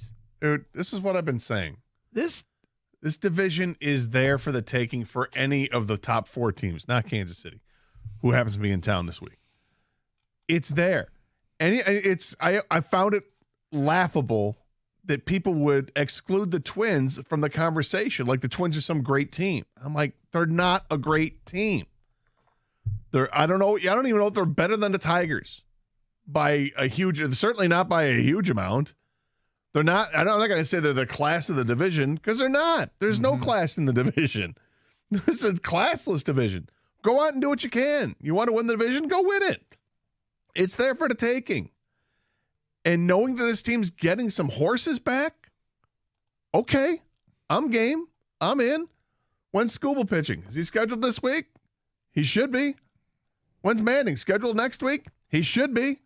That's getting 2 of your horses back in the rotation. The bats came alive this past week. Wasn't just against the Twins. They showed up against Arizona. They showed up against Atlanta. They were hitting the ball well, and it continued. And yet, what are we doing? This team is 10 games under. But they've won 3 of the last 4. I know, and that's against the best team in the division. Again, we're almost halfway. All right? Almost. And that team, that's the first meeting between the Tigers and the division leader at their place. And the Tigers take 3 of 4. Yeah. Now, to be honest, we ask the questions, and sometimes, we set up a topic. I want to know where you're at with your relationship with this team. I'll tell you where I'm at. Kang, I want to know what your relationship is with this team. And for the people, what is your relationship with the Detroit baseball team right now? 248-539-9797. We'll have our champ and chump today at 10:35. Got Piston rumors to sort through. We've got Red Wings stuff to get to. An interesting story about the Red Wings on ESPN that I saw. We've got some Lion stuff, so it's going to be a busy day. It's Carson Anderson here on 97.1. Hey, are you tired of having these creepy ads that follow you all around your smartphone or your computer or tablet or whatever device you got? You know the ones I'm talking about, the ones that pop up immediately after you finished your search for, maybe you're looking for hotels near Austin, Texas, or why this SUV is not a minivan. Well, if you use DuckDuckGo as your browser, you're going to be able to conduct private searches with the help of tracker blockers that help to prevent the spies on your searches. DuckDuckGo Private Search is available on Android, iOS, Windows, and Mac. Keep your searches and browsing history more private and download it today for free in the App Store, or you can visit DuckDuckGo.com.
So it's all in the eye of the beholder, your relationship with the Detroit Tigers. Where are you at? Because this feels like an abusive relationship that you know better than to get back into the relationship. And Tigers took 3 of 4 from them. Now, 4 games is not a great sample size, but we're halfway through the season. And this is the first time we're not halfway. We're close to halfway through the season. This is the first time these two teams played. And just when you thought the Tigers, get out the paddles, they're done, they go do that. Now, it wasn't a clean sweep, which was obviously an unrealistic ask, but taking 3 of 4 isn't completely insignificant. So, if you want to look at the team, and I guess it depends what you do, you can choose to see what you want to see. Do you see a team that's 10 games under 500, or do you see a team that just took 3 of 4 from the division leader? And I think they bottomed out at 7.5 games behind, but now they're 5 games behind. After that weekend series with a dreadful Kansas City team coming to town, and then a series with the Twins after that looming here in Detroit. Thing about it was, I had set, for me personally, Gator, the meager goal of getting to this Twins series within striking distance, which they didn't do. They were I don't know if it was 7 or 7.5 going back. I guess it was 7 going into the series, but I think they got to be 7.5 back at one point. But anyway, the point is, that was the meager goal. They didn't reach that goal. The funny thing is, they could actually reach the goal of being within striking distance when this 3-game set starts. So it was, can they be within striking distance when they're playing the 7 games in 10 days? And then the answer felt like no. I guess technically if you're 7 games back with 7 games coming up, you could sweep them all and tie them. But I'm talking about trying to keep the reality guardrails up. They could get themselves to this Twin series when later this week. This could be interesting. Could be fun. So don't want to get. It's up to you, right? It's up to you, the individual, how you feel about this team.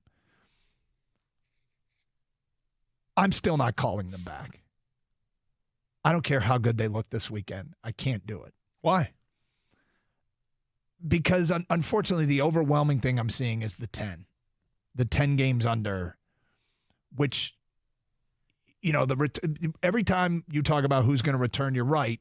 And I'm also convinced that just because of the way it happens in sports, they'll lose somebody else in that time. And it's not being doom and gloom. It's just the reality. Everybody everybody suffers injuries throughout the season, and their margin for error is so thin.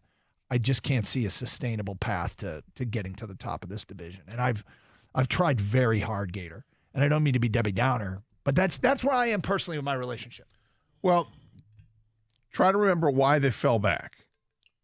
You know, when it was Eduardo and Riley Green. When they went down, I said the fairy tale's over. It was that, and it was also who they played, right? They played Atlanta, they played Arizona, they played Philadelphia. These were 3 really good teams in baseball. And they fell back, and with those key injuries, it was predictable that, okay, this is going to be a rough go. Mm-hmm. Well, it's kind of like they got knocked down, and now they're starting to pick themselves back up and say, okay, hang on. We can play so much better. Okay, we lost a couple big pieces here, and that sucks. But let's look around this room, and everybody raise your hand if you think you've done the most you can do on this team. And nobody can raise their hand. Because offensively, they've been absolutely pathetic and impotent at the plate. They pulled themselves up. They started to hit. They started to drive in some runs. They weren't winning games, but at least they were hitting better. Then they started to win a couple games. Now they win 3 out of 4 against Minnesota, and the bats are there. The bats weren't there in one of the games when they lost 2-0, but the other 3 games they showed up, and the power is there. Torkelson had 3 home runs in the week. Keep talking about he's going to have these weeks where he has 3 home runs. Here it is. Baez was waking up. He had triples and stuff and a home run. Vierling comes back. He was another guy, maybe underrated, who comes back off the injured list that deserves to start in this lineup, and they missed him. He has 2 home runs in a game. And I think the most amazing part of what we saw over the weekend was that they won 2 games at Minnesota while using bullpen starts.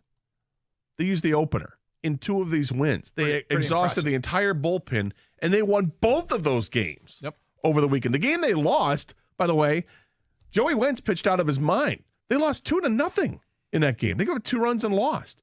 So I think there are signs that, okay, hang on. We're pulled ourselves up by the bootstraps. We're starting to hit. We know we can play better, and now the schedule is going to lighten up with Kansas City, but we took care of business at Minnesota. When we return home, we got to take care of business at home. And if we do, we're going to find ourselves in a pretty good position while we welcome some other guys back over the next week or 2. So, I mean, to be fair, too, last week when we talked about this, I don't think you had broken up with them. No. You were still hanging on to the relationship, and I'm hanging on to my flag was planted there, but I can't be wrong. There's something special about this guy. Kang, what's your relationship with the Tigers right now? Well, I wish I could be a hopeless romantic like Gator, but I'm not. I mean, keep dreaming the dream, and I'm not going to stop you from feeling how you feel. But for me and my relationship with the Tigers is, I know this isn't going to end well, but there's fun times. This is we're not in a relationship. We're in a text me you up, in the middle of the night after the bar, and I might answer, and we might have a good time. And then we'll realize why we're not together at some point, because this is going to get rocky again. The same fights are going to happen. The same stuff is going to. So we're not fully committed to each other, but we're here for a good time, not a long time. So I'm going to enjoy the ride, whether it's good or bad, for the summer. Mm-hmm. And when fall comes around, I'll be looking elsewhere. All right. So, but I think it's important to enjoy the ride because they are still within striking distance. Even if you don't think it's going to happen like you or I, Doug, I can see it. I don't believe it, but I can kind of see. But I'm also not forgetting why we're not together. Yeah, and I mean it's one of those things. Do you want how much do you want this relationship? And if people really really want the relationship, I'm not mad at you. I mean I don't want to get too vested in it again. But I got to be honest. If they gain another game in the Kansas City series. Don't fall for it, man. Do not fall for it. Not again. But here's the thing. While the Tigers are playing Kansas City, Minnesota is hosting the Red Sox. I know. Now, the Red Sox may be, the bottom team in the East, but they're still above 500 because the East is the beast. So the Twins have to play the teams the Tigers already played. I know. And the Tigers already struggled with. I know. So let's see what happens here. Interesting. You got a 3-game series against against Kansas City? He's the worst relationship counselor ever, this guy. This guy's trying to get me back into this bad relationship. You're seeing 2 therapists, and we're telling you the opposite things. Doug doesn't know what to do. Look, the Twins play not 1, not 2, not 3, but 4 games against the Red Sox. Yeah. I'm saying she looks good and she's talking to you. You've been burned before, my friend. Was it shame on me? Fool me once. You can't fool me again. Won't get fooled again. Let's go to Stan. You're on 97.1 The Ticket. Hi, Stan. Good morning, guys. Hey. Yeah, I'm all in. And to use your terminology, Doug, they are one interesting team. They have the best pitching staff in the Central Division. The reason why they went 0-9, sure, Riley Green left, but you see, we had also lost Kerry Carpenter and Austin Meadows, so we had no left-handed hitting. Since Kerry Carpenter returned against the Arizona Diamondbacks, we're basically averaging 5 runs a game because he's batting behind Torque, and Torque is raking because they got a pitch to him finally. Lastly, we not only have a great bullpen, but we found a solution if Lang goes south in Brendan White. This kid has a 96-mile-per-hour heater, and he has a slider that's world class. I think we're going to go on a run here these next 7 games, and I think we're going to pick up another 2, maybe 3 games on the Twins. Yes, look at this. Stands in the relationship. What do you think? You see her shoes? Those are pretty good-looking shoes. Takes more than shoes to get me back. I'm just saying, it's starting there, though, right? Okay, so that's some kind of heel. Hello, Tiger fans. Where are you at? What's your relationship like with the Tigers? 248-539-9797. Phone calls, feedback. We'll have our champion chumps today at 10:35. Hey, discover how good your water can be, like we did in our house. With the new Kinetico system that removes 99% of contaminants. Your water tastes great. I fill up my water bottle with it every day, bring it in here to the office to make sure I'm getting my – you're supposed to drink 80 ounces. That's tough. But I try, and the water tastes great. So remember this. If you're not filtering your water, you're the filter. You don't want to be the filter. Call 855-339-4242 or visit cdcwater.com. This month, get 50% off a Kinetico K5 drinking water system with a purchase of a Kinetico Premier Softener. Financing options available with approved credit. CDC Water Treatment and Plumbing, your authorized independent Kinetico dealer.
Doug Anderson, 97 a ticket. Tigers take 3 of 4 from Minnesota.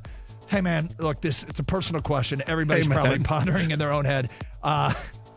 Do you reinvest emotionally? Are you getting back in this relationship? We're closing in on the midway point of the season. The Tigers just went to the division leader and showed at least they are not overmatched, even though probably roster for roster they should be overmatched. And A.J. Hinch did a heck of a job cobbling together a couple of wins without a starting pitcher on the road at Minnesota. And by the way, I have to admit, I think I love the term, and you used it in your show sheet. That was cobbled together. Cobbled together. That was definition of cobbling. Yes. AJ Hinch. He's a cobbler. He cobbled well. He makes shoes. He cobbled very well. Let's get back to your phone calls. We go to Martin. You're next. What's up, Martin? Boys, Hey. what's up? How you doing? Happy Father's Day. Thank How's you. it going? Good. Thank you. You guys doing all right? Yeah, how are you? I'm good. Listen, little bold news. The Tigers are going to sweep the Royals, and Minnesota's going to get swept by Boston. And we're going to be talking on Thursday how we love this relationship. And we're going to love this relationship so much that they're all going to jump on the bandwagon. And y'all are going to see a difference in these Tigers because they go up these up and down little lose 6, win this, but now they won 3 out of 4. They're going to win the next 6 out of 7, and you're going to see what's going to happen. And then everybody be back on this bandwagon. You're convinced, Trust me. Trust Chaldean Martin. We're going to be good, and we're going to be in a relationship so good, we might just go to Gaucho's that night and eat some good food. Oh, boy, look out. Look out. I'm telling you, boys, just have some faith in A.J. Hinch. This guy won 3 out of 4 without a damn starting pitcher. He's going to take Kansas City, and we usually have their numbers sometimes. We got this. He's in, people. Martin is in. I'm in. Yeah, I'm in, man. I love me a good relationship. You know what I'm saying, yeah. Doug? You know what I mean?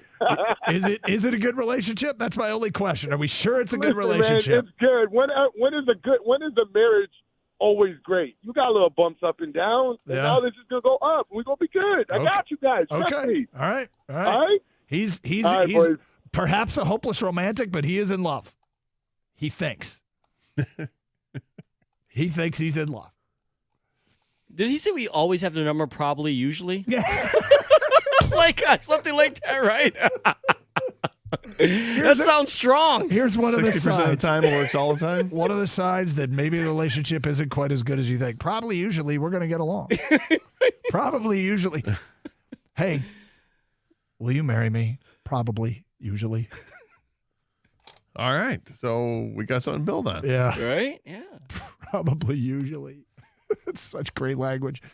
248-539-9797. Dave is next. Hi, Dave. Hi. Thanks for listening. I really like your show. Thank you. I'm in on the Tigers. Yeah. I think the thing to look at is how many games you're out and not how many games you're under 500 because that's what determines who wins the division. That's right. Not whether you're over or under 500. That's right. Five games out at the end of June is not bad, especially with the schedule we have coming up. Well, there's something to be said for it. It is clearly the only number that matters as it pertains to the division. But I guess when you're 10 games under, it's hard to invest emotionally in a team that, just by all accounts, is not a particularly good baseball team. But as I made the analogy, they're not scaling Mount Everest, they're scaling Mount Holly. And you don't have to be an expert mountain climber to get to the top of Mount Holly, but you can get to the top. But if you win the division, that's going to do a lot for morale in Detroit. Well, it is. Not only will it do a lot for morale, it'll do a lot for the offseason because a division winner, okay, can attract free agents. And so when we've had the occasional call that comes in, I don't even know why you guys are talking about winning the division or why you're even talking about competing in the division because it doesn't matter. They stink. They'll get swept out of the playoffs. Yes, they will. But when you're talking to free agents, right now we're talking about the Pistons trying to get involved in free agents, and we keep hearing team that won less than 20 games isn't bringing anybody big to Detroit. But a team that that makes the playoffs, even if in a play-in situation, has a better chance of bringing somebody big to Detroit, and that's in the NBA. And in the Major League Baseball, a playoff team, even if their record isn't good, has a better chance of bringing a free agent of significance to Detroit, and they've got money to spend. Now, it's a whole different topic if you want to debate whether or not the organization is in a place that you think ownership's going to spend it, but these are I think they're facts, Gator. You just facts. Well, when you make the playoffs, people take it a little bit more seriously, right? Without a doubt. And I agree with the previous caller. It's about how close you are to the division, and that's all we should be focusing on, because nobody's talking about. We're not debating at this point whether or not the team is good. What we're debating about is, are they good enough to win the division? Are they good enough? Someone has to win it. Yep. So keep competing, keep playing hard, and hopefully this is a team that makes a division, wins a division, or at least keeps it interesting for the way. Because something happened yesterday or last night at Ford Field that, guess what? Now I might have a little bit of interest now. All right. You're going all in with the Panthers now? No, I'm not going all in, but I'm saying, but that's what it is. It's flirting with the playoff, and now all of a sudden you find out the Michigan Panthers make the playoffs with a 4-6 record, and I'm like, oh. Format be damned, they are playing in the postseason. They're in the postseason. Do I care about this game now on Saturday night? A little bit. More than yeah. Certainly more than I did 3 days ago. No, I hear you. So you've been waiting on your merch purchase because you've been waiting for that playoff T-shirt. That's right. What you wanted to buy. Right. Yeah. Buy that playoff T-shirt. I deserve it.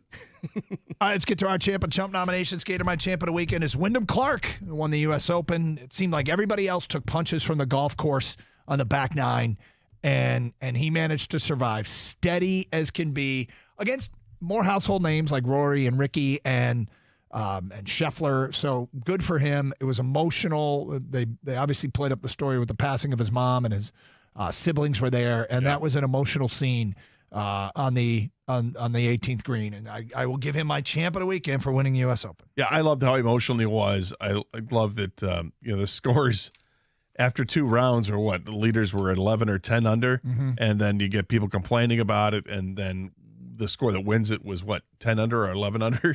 It's like, just wait for the whole thing to play out before you start complaining the course is too easy. Nice job, Brooks. My champ is Spencer Torkelson. He raked 3 home runs, drove in 8, had 3 doubles, 3 walks over the week. This is the power surge we were looking for from Torkelson. We had more than whispers, people already saying he's a bust. I'm like, give it some time here. He's going to have one of these weeks. He just had one of those weeks. Let's hope he follows it up and has another one of those weeks. And now we're seeing what the real Spencer Torkelson is all about. And I think one of the previous callers we had talking about Kerry Carpenter back to the lineup, kind of protecting him, hitting behind him.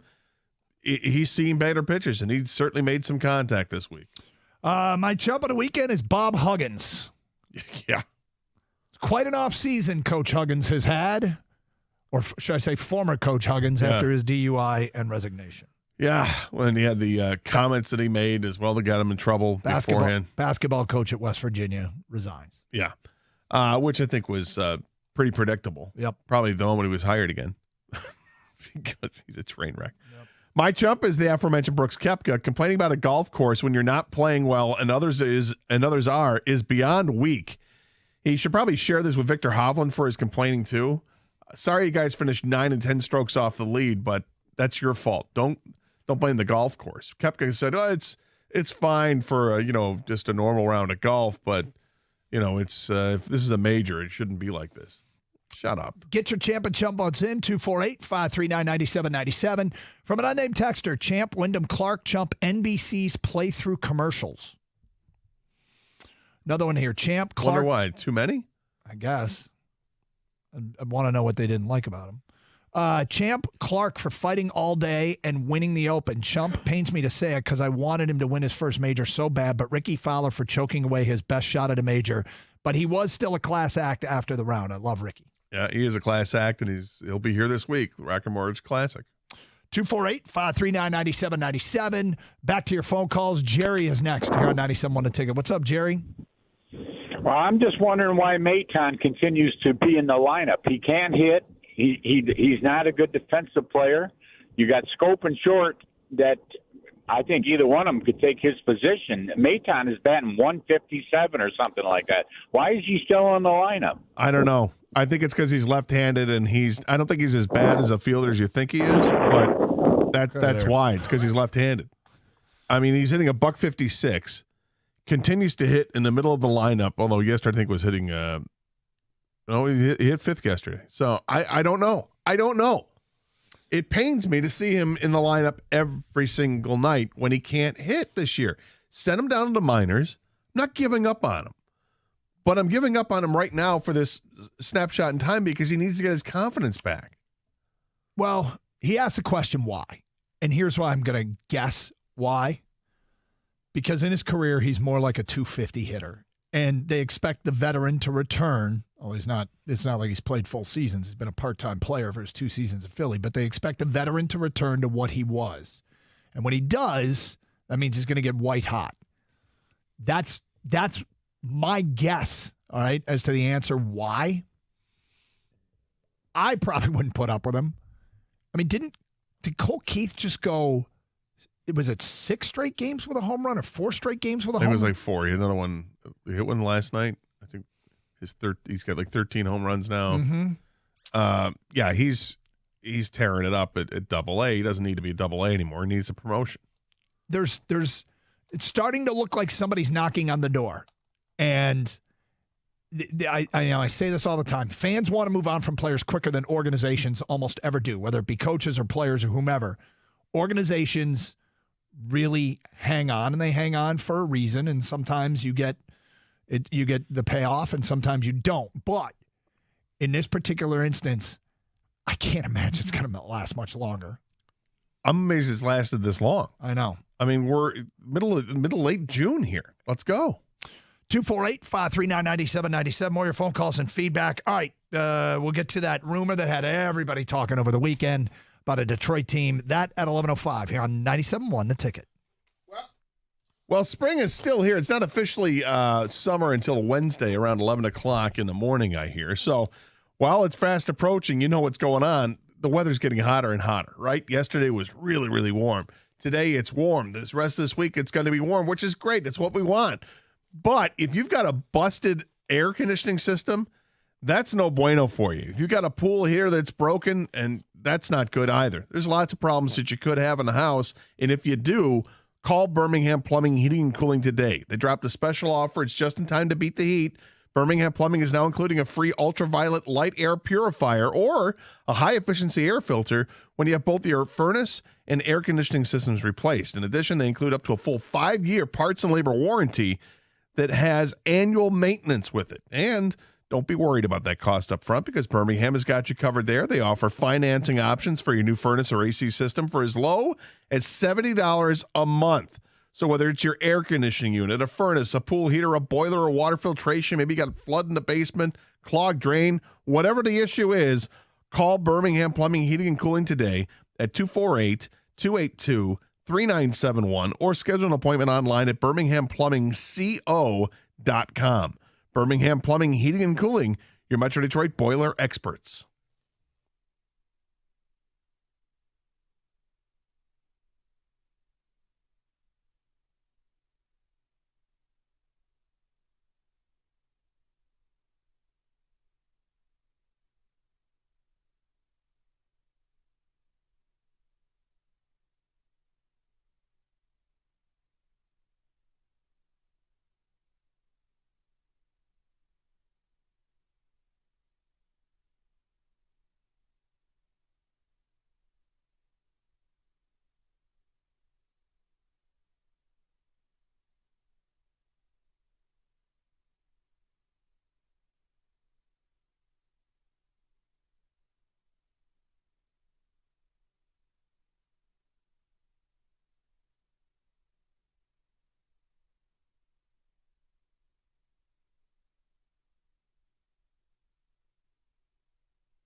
I feel like the Twins are driving away from the target field going, how the hell did we lose to these guys?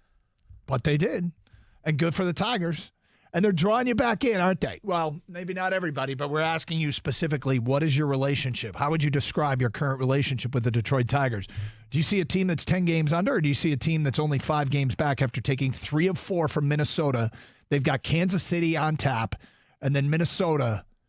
I'll tell you what, Gator. I told you I'm not. A sign that my relationship has changed is I'll have the game on tonight, but you know what the sign the relationship has changed? Is if the Tigers are winning tonight and I start looking up the Twins score.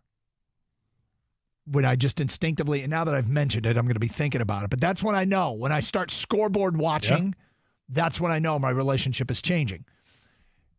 If I start to scoreboard watching this Kansas City series, knowing that the Twins are in town for a weekend set in Detroit Friday, Saturday, Sunday, damn it, Doug, don't fall for it, Doug. Why? Why because, not? Hang on. She's leaving stuff behind after that one-night stand or whatever, and then you're like, don't call her back and let her know she left something there. Just let it go, man. She wants you to call her She's back. trapping you. Gator, you've seen the movie Hall Pass. I don't know if Doug has. Yeah, I've definitely seen Hall All right. Pass. Remember when the one girl that, she looks attractive because she surrounds herself with less attractive. Yeah, yep, you do the vision thing, right? But once you start zeroing in on just the one girl, she's not as attractive. This division is terrible, okay? That's the unattractiveness all around you. I see a team that's 10 games under. That's what I see. But Gator, I understand you're the hopeless romantic. You see the team that's 5 games out. I just want them to win go win the division. That's all. It's a baby step forward. That's it. That's all I want. I don't expect them to compete on the American League scale of things, although who knows what happens by the end of the season. There we go. Well, depending what your roster is, and if guys come back, I don't have high hopes that Austin Meadows is going to come back and be a major contributor. I don't know what to expect if Riley Green's going to come back sooner than later. I don't know. I don't know if they're going to bring up somebody that's going to make an impact. I don't know if they're going to trade away somebody that I'm going to go, oh, please don't. I mean, right, Alex Lang is terrible right now. He's like 4 bad outings in his last 5 or something. I don't know what's going on with him. And whenever I see somebody that was so good for so long, all of a sudden just tank, I wait for this. Put on the injured list, so-and-so for 10 days. And discomfort. Yeah, right, Shoulder exactly. discomfort. Yeah, arm fatigue, which Englert apparently is perhaps going to experience that, but they are getting some guys back. I just make me happy the rest of the season, which is compete for the division. Stay close, be competitive, and if you're competitive, like you said about the free agents, at the end of the season when you've got all this money to spend, because Cabrera is off the books, and maybe we'll have a couple other guys off the books too, you've got so much money that you can spend. Chris Ilitch has his checkbook. He can write a big check for 1 or 2 or 3 players, get some better talent in here, and next thing you know, you are competing on the American League landscape. I feel like you're the worst relationship counselor ever. You're so pro relationship. He's so pro relationship, Kang. I'm not sure that we can get. I don't know if I would go to him for relationship advice at this that's point. why you're seeking a second opinion in me. I am seeking, yeah, and you're jaded. You're jaded. Gator, I just want Doug to work on himself first. That's a great call. That is a great call. I need. You're not ready for this relationship yet, Doug. No, it's all not right? you. It's me. Okay. Fair enough. You don't have to be okay. I understand. You don't have to be all in. Let's date. Let's. I've got this tonight. Don't worry about it. You don't have to do that.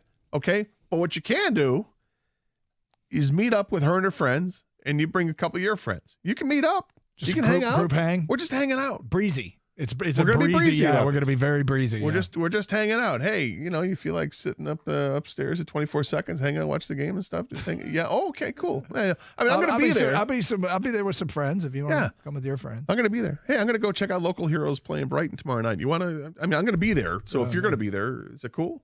Yeah, cool. Okay, all right. It's just a hang. It's a hang. Now, if there's some light petting that goes on, wow. I said light petting. You're going to go that far, huh? Well, there's some light petting that goes on. That's great. That keeps you interested. But we're not back together. And when you get home, let me make this clear. Right, you're not yet. You don't have to make it clear. It's just when you come home, All right, it's on your mind, but you're not going there, and it's on her mind. She's talking to her friends about it. I don't know. I kind of like. We had what's a spark? You don't have to worry about it because nothing's written in stone here. Mm-hmm. We're just having a good time right now. We're both playing it by ear. Is that what we're doing? Yes. All right. But we're interested. 248-539-9797. Here's some of the feedback coming into the Carson Anderson inbox. Tigers theme song should be "I Hate Myself for Loving You" by Joan Jett. Another one here from an unnamed texter. My relationship with the Tigers is comparable to that longtime, quote, friend who I'll still send the "you up" late night text from time to time. Bill writes in, I'm very cautious to be optimistic, so I don't let myself go crazy. Either way, I'm just enjoying watching good baseball, and winning is a bonus. Bill in Newport says, I'm definitely still with the Tigers, partly because the division stinks, but because of that, plus players returning from injury, why not us? Unnamed texter, they'd be in last place in every other division. This is not Rio, Gator. This is our division. I don't know how many times we got to say this. No kidding. The American League Central sucks. Okay. Gator, I don't know if you know, the division stinks. Does someone have to win the division, Doug? By default, yes. Yes. Just be competitive and win the division then. Mm-hmm. Be in the mix. You know what? I'm not going to commit until we're in September, and then we got something. Are we in first? Are we a couple games out? Maybe I'll make more of a commitment then. But right now, I want to be interested. I want to be in love. Ken in Waterford says, this hope to be the best division best team, this hope to be the best team in the worst division is pathetic. Don't make strategic decisions based on backing in. That's right. Let's just suck the rest of the way because that makes sense. You guys, let's not get any growth here. Torque, stop hitting because my narrative, you're supposed to be a bust at this point. So forget it. Don't turn the corner and be a good player all of a sudden. Don't do that. Ryan Green, stay hurt because that's the narrative. You're supposed to always be hurt because you've been hurt the first 2 years in your career. Don't even bother coming back. You suck. Kerry Carpenter, please. Whatever. You're a 4A player. Don't bother hitting and protecting people in the lineup. Stay away, Kerry Carpenter. You're drunk. Tarek Skubal, don't come back from the IL and throw well. We don't need that. What's the matter with you people? Why don't you want this team to be good? Or at least better and improving? That's all we're asking for. Improve. Kang, it's funny because when you sent those texts over and I saw Ken in Waterford, what he wrote, I thought Gator might be triggered on this one. Did you think the same thing when you cut and pasted it? Gator wants to be in love so bad. He wants to be in love so bad. But Ken calls the want to be in love pathetic. That's what, yeah. That's what triggered. You're pathetic, Ken in Waterford. Oh, it just got personal. Be near your lake. You and your nice community. Yeah. Lake. Yeah, man. I mean, I'm not mad at Gator. I'm not mad at anybody that's mad at Ken in Waterford. I know you're mad at Ken in Waterford. Well, Ken is, at no point have we passed judgment on people for feeling the way they felt, but Ken kind of is. From Roger Mount Clemens, the Twins are not a good baseball team. With the Tigers getting back Green, Baddoo, Rodriguez, and having Carpenter in the lineup and Torque heating up, they'll be 3 games out by the All-Star break. They can win this division. I would let's slow down. I don't think they're going to be 3 games up by the All-Star break. That's coming up soon here. Here's a great one from an unnamed texter. Watching this Tiger series, I have one question. How on God's green earth is Minnesota in first? Their hitters make the Tigers look like the 27 Yankees. This is what I've been saying. I feel like most people, when they look at the division, they see the Twins. They're like, oh, the Twins are the best. Yeah. You're no good. Have you looked at the Twins? Mm-hmm. I mean, Carlos Correa is hitting 217. When he's healthy. Right, when he's in the lineup. I mean, they've got a couple of really good pitchers that have had statistically good years, and the Tigers just totally dismantled one the other day. So look at it however you want, I guess. Tony in Metamora writes in, the Tigers are my friends with benefits. I'll come around occasionally, have a good time, but I'm not committing to you. All right. 248-539-9797. Straight ahead.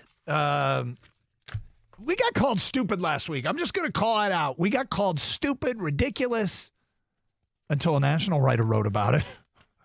Who's Stupid Now? We'll get to that at 11:05 here on 97.1.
Brought to you by Mother Waddles. The Tigers' roller coaster year is back on the upswing after winning 3 of the last 4 in the Twin Cities. Their record is still 10 games under 500, but they've gained multiple games on the Twins, and manager A.J. Hinch says that it's great for the team's psyche.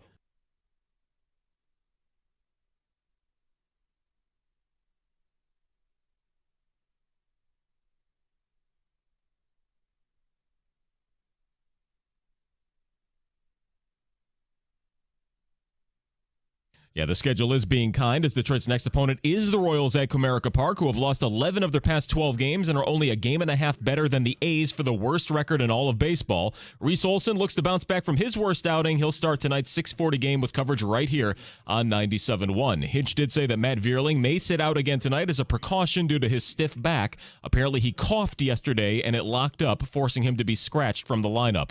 It's also officially NBA draft week. We're 3 days away from the Pistons adding players as they sit with the number 5 overall selection at the moment. Reports say they've worked out 6 prospects, and they'll be finalizing their board in the coming days. Troy Weaver has said in the past he's not afraid of trades if it can make the Detroit Pistons a better team. At the Ticket Update Desk, I'm Chris Villar. For more, go to 97.1 The Ticket and Odyssey.com.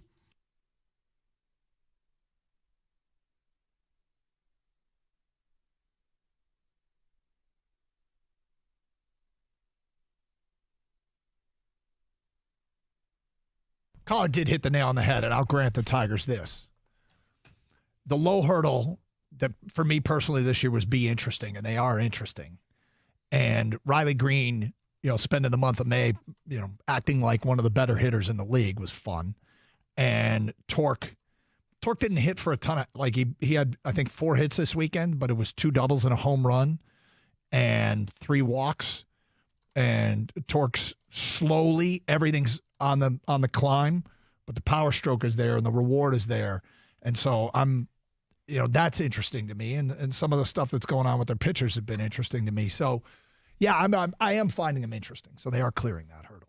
Yeah, you didn't expect to hook up with this chick at any point this summer, really, and you have a couple times. My point is, don't expect a relationship at the end of this.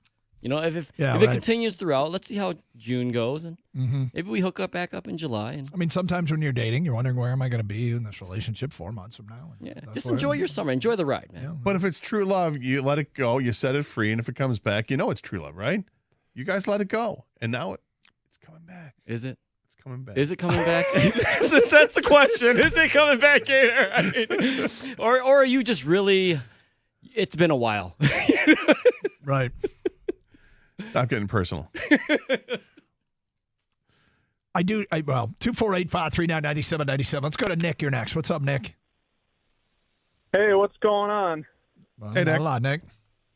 So I wanted to get in on that whole Tigers talk thing because this team, stay with me here because this team makes me very, very, very angry at times, and it's gotten and. When they started the year, they were just so awful, and I knew they were going to be awful because, what Scott said, he's like, hey, I don't know what Avila left me with here, so it's just going to be an evaluation year, so we're not going to go anywhere. In my mind, I still believe Scott is in that mindset that he's saying, well, hey, we're 5 games back, but, God, this team is they're like 28th. They're like 28th in OPS, 28th in ERA plus still. And when I look at that stat, I'm like, I win the division? That's like what? That's like winning a participation trophy at this point. Yeah, and but if you look at the numbers where they were 3 weeks ago and compare them to where they are now, I would imagine that the OPS has gone up. No, but I get incrementally that, either. Let me give you another take from last year. So the Guardians, who were not great, but they won the division last year. So I looked up their stats from last year. They had a top 6 pitching rotation, and their team offense was like the 13th best in all of baseball. The Tigers are nowhere even near that level, and that team ended up winning. They ended up winning a series and almost playing for a chance to win an American League pennant. So that's until or unless they get to that point, I'm just looking for them to win baseball games. I'm still looking for them to just for talent. I actually don't think develop. you're too far off than Gator. Gator's, it'd be great to set goals of winning series in the postseason, but they're not there. So what can they be? Can they be the best? Can they be the best in this division? Is it absolutely impossible for them to be the best in this division? God, I hate this. All right, it's not impossible, but I can't. Who is the best? Who is the best in this division? Scott is going to, because here's the problem. Scott's going to look. Who are the trade pieces right now that they could sell? Who Jason Foley, Alex Lang. Well, who are you going to buy? Who are you going to buy? I'm not. Who are you going to buy with? Slow down. Nobody's. I don't think they have much to offer in terms of trades unless they were to give up some of their prospects, and I don't think they're in any. Slow down. Then what are we doing? And then? I don't think. Okay. Well, what they're doing is giving guys a chance to develop here. This is a young team that they're trying to. He just added some pieces like, Veerling and McKinstry, and want to see what those guys can do. Are they part of this future or not? You're trying to develop Torkelson. He's rounding a corner here. He's doing better. Yeah. All right. So what you're trying to do is just get better. I don't think he's trying to rebuild this team overnight. You can't do that. Not in baseball. And not when you're not going to spend $300 million in the offseason to bring in the best of the best free agents either. But you're trying to get better with what you have, and the team will get better. Because right now, look what they have, and now add a couple players back into the mix. The one thing, add Riley Green back in, add Tarek Skubal back in, add Matt Manning back in, add Eduardo Rodriguez back in, and Eduardo Rodriguez might be your trade pieces if he's able to get a few starts in before the trade deadline, I should say. Nick did bring up something that we haven't talked about much, and I do want to circle back to it. I did tease something that I want to follow through on the tease. But, Nick, we're not done with this conversation. But you did bring up something that we have not discussed yet. And we will touch on that before this hour is done. All right, so last week, and this is how this kind of works. There was a story put out there by ESPN that the Pelicans were interested in moving Zion Williamson. And I think it was Tuesday. It was either Tuesday or Wednesday show. We're like, okay, whenever a great player becomes, I shouldn't say a great player, whenever a prospect or a great player, a prospect, when anybody is out there to be available, okay, in any sport, we ask ourselves, does it impact us? It can impact us directly in that we might be interested here in Detroit, and it can impact us tangentially in that player could end up in our division, or that it can impact us tangentially in that player ends up somewhere else, which means they got to get rid of somebody, or now they're not after, free agent X, who could be on our radar now. So there's truth is, almost everything that's news in any league, we can ask the question if it impacts us. So we brought up last week, Tuesday or Wednesday, should the Pistons be interested in Zion? Kang, you man the ticket texts, and you filter through and try and find ticket texts that help forward the conversation. But there's never a time, I will tell you, there is never a time where ticket texts don't have people complaining about whatever it is we're talking about. Kang, would you say that happens literally 4 hours a day? Somebody's complaining to us what we're talking about. That's the one certainty that we have is people will complain about something we're talking about. And it literally doesn't matter the topic. Why are you talking about the Lions? Why are you talking about the Pistons? Why are you talking about the Tigers? Why are you talking about the Red Wings? Why are you talking about Michigan State? Why are you talking Why are you talking? Yeah. that one comes across. Yeah.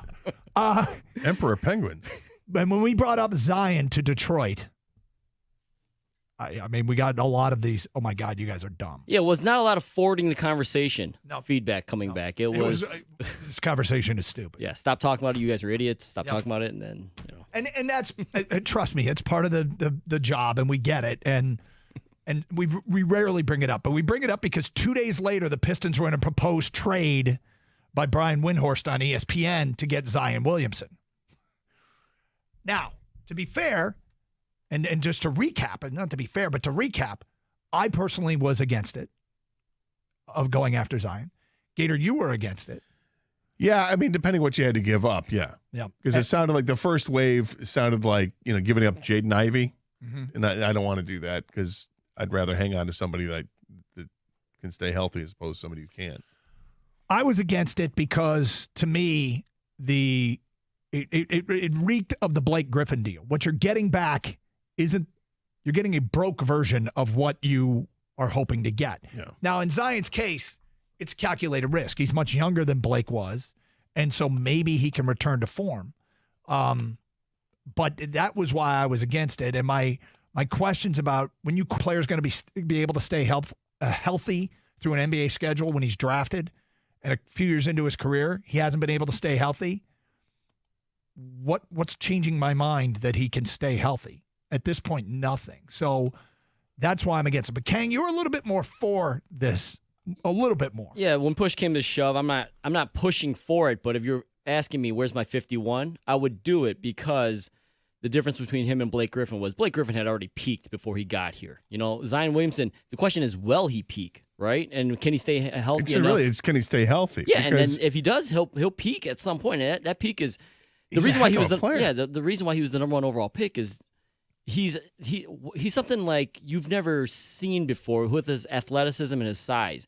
Now, one of the reasons why people think he's going to get hurt and has been hurt is because of his athleticism and size and can his body withstand that. But I think maybe a lot of that has to do with just taking care of himself off the court, and maybe a different organization, a different voices, different surroundings might help him. And I think a talent like that is too much to pass up if the cost is not that high. And I think sometimes those guys only become available for a certain reason. You got to take on some risk. We talk about the Pistons. Are they able to attract free agents? And the answer is not really, no, because they're a developing team, and Detroit has not been a winning franchise for a long time. So then we say, how do you get better players then? You get them through trade and you get them through the draft.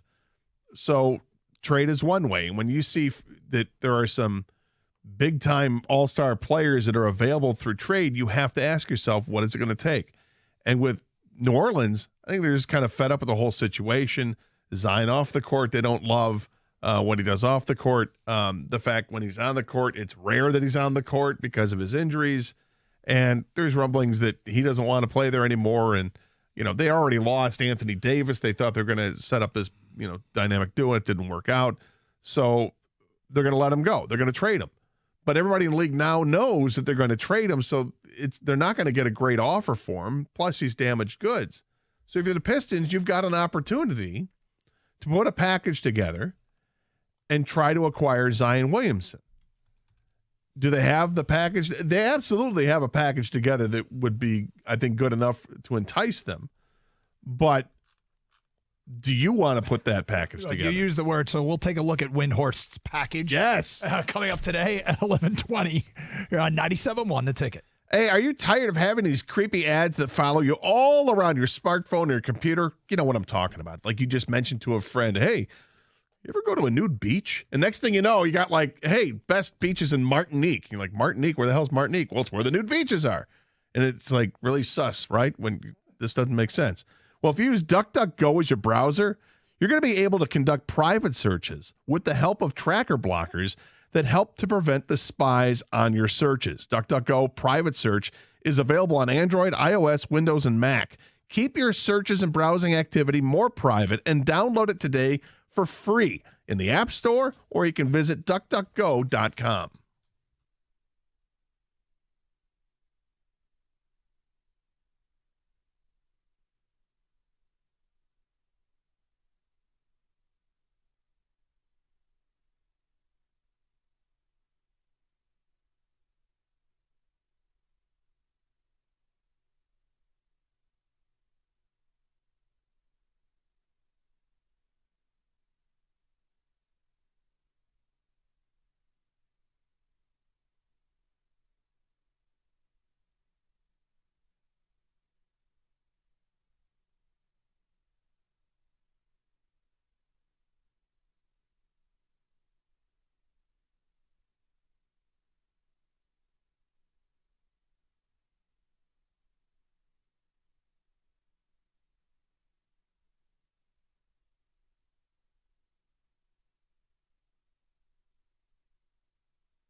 Doug Carr, Scott Anderson, 97.1 The Ticket. Open lines, 248-539-9797. Happy Monday, Champ and Chump. Get those votes in. Who should be singled out for having the best weekend? Who should be called out for having a weekend that stinks? I'm with Wyndham Clark winning the U.S. Open. Champ, Gator went with Torque. Both solid votes. My chump was Bob Huggins, West Virginia basketball coach, resigns after a DUI. Also some earlier this summer, he had some pretty off-color remarks in a radio interview where my only thought was, is this guy perhaps drunk? When I heard that he said these things publicly, I couldn't believe it. Or did he do this?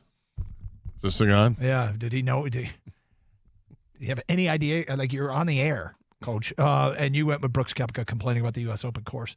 248-539-9797. Get those Champ and Chump votes in, and we tally them up, and we'll post on the website, and maybe we'll even do something different, Gator. Very exciting. We'll announce who the Champ and Chump are at the end of the show. Oh, wow. All these years, people don't think we do anything different. Maybe we'll do that. That would be different. Very big day here at the Ticket. Okay. So this was the Brian Windhorst trade package that everybody was talking about all weekend long. Got posted on, I believe it was Friday. And I know show after us went all in on this. The trade was Zion Williamson to Detroit. It was a 3-team trade. New Orleans gets Bojan and Isaiah Stewart from Detroit, along with the number 2 overall pick from Charlotte. Charlotte gets then the Pistons pick at 5 and New Orleans pick at 14. So effectively, the Pistons would give up the 5th pick overall, Isaiah Stewart and Bojan Bogdanovic to get Zion Williamson. Yep. Do it. And I think I'd do that. Here's what Windhorst says. Let's first start with Williamson and the Pistons. There's no doubt that swapping the number 5 pick along with 2 starters, Bogdanovic and Stewart, presents risks for a player who's played 114 games over 4 seasons and is set to enter year 1 of a $192 million contract. The Williamson contract comes with game and injury clauses that give the Pistons a way out if the former All-Star suffers any more setbacks. When healthy, and yes, that's a big if, Williamson is a franchise player and an MVP candidate. There is nobody at 5 that obviously has the same upside as Zion Williamson. No. And I use the word obviously. There might be, when it's all said and done, a player that has a better next decade of NBA basketball than Zion Williamson. Maybe there's a Donovan Mitchell in the draft that you just didn't know about. There probably is, in fact. Yeah. And I use the term obviously. So what are you really giving up there? You're basically trading, the bird in the hand, 2 in the bush. You're basically trading your 2 in the bush for their 2 in the bush, right? I mean, you're trading your unknown commodity at 5 for New Orleans' unknown commodity in Zion, and it's costing you Bojan, a player that you're probably going to trade anyway.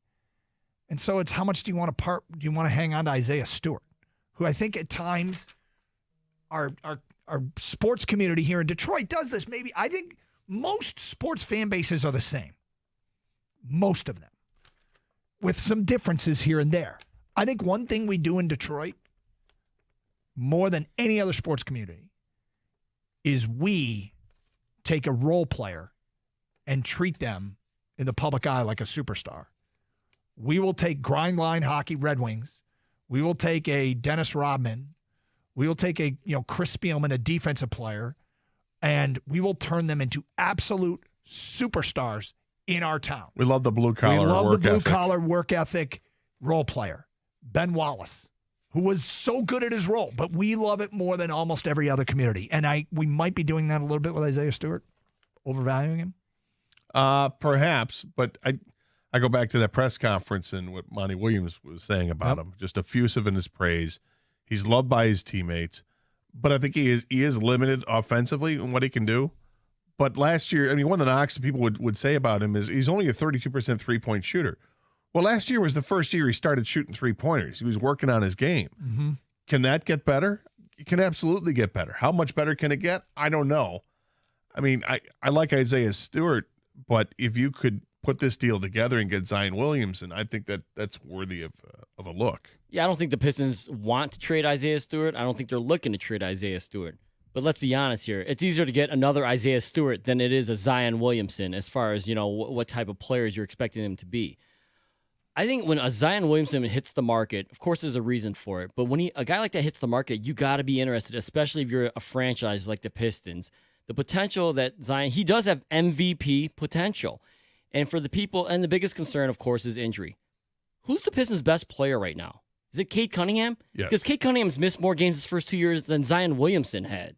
All right? So you're counting on a guy who already isn't healthy, who hasn't been healthy. And I'm not giving up on Cade Cunningham by any means, but my point is there are risks. And when a guy becomes available, I think with this potential, you got to do it. And with that trade proposal that Windhorst puts together, you keep Jaden Ivey all day for me. So because the number 5 pick almost doesn't mean anything. It's interesting because you're all in. Gator, you said you think you'd do it. Yeah, at this trade I would do. I still wouldn't. But I understand the logic behind it, which is as follows. It's when you are in Detroit's position and you're a 17-win team, free agents aren't knocking on your door. It's a tough sell to get them to come here. So you have to, at times, take calculated risks. And this would be a calculated risk. I'm against it because my strong instinct tells me here, and I think I've got plenty of reason to believe, that you're getting literally nothing back. You're getting a player that cannot stay on the floor. And all his time in the league has shown that.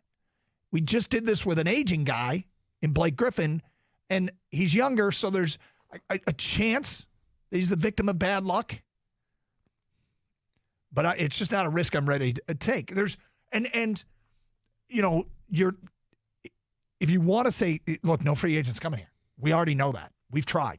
Nobody takes our call. Cam Johnson has a great relationship with our head coach. He's not taking our call.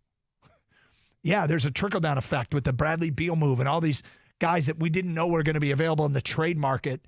And the trickle-down effect is it's pushing the free agents down the totem pole because tradable players are being moved with great regularity now. And so suddenly a team that was eyeing a free agent actually just pulls off the trade that they want and gets the guy that they want. And so that means Kristaps Porzingis has to find a different home if he does opt to be a free agent. But you get the point. If I knew that was the case, maybe I'd be more into this risk.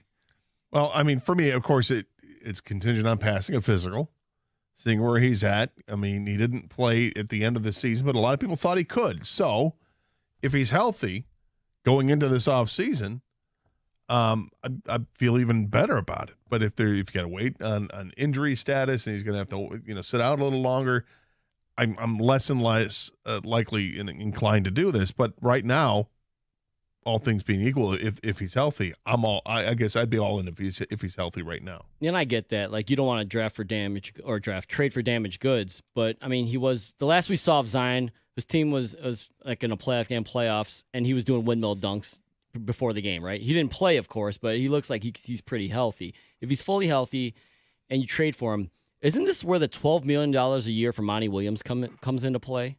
Like, developing young players, helping them reach their potential? Yep. I got to put some belief in that staff and how much money we paid for Monty Williams to do this, right? Well, what would you do, people? 248-539-9797. Do you like this trade? It's Carson Anderson. We got this trade proposal that's thrown out there by Brian Windhorst of ESPN. It's Carson Anderson, open lines, champ and chump. Get those votes in. 97.1 the ticket. Hey, well, they might have drawn you back in.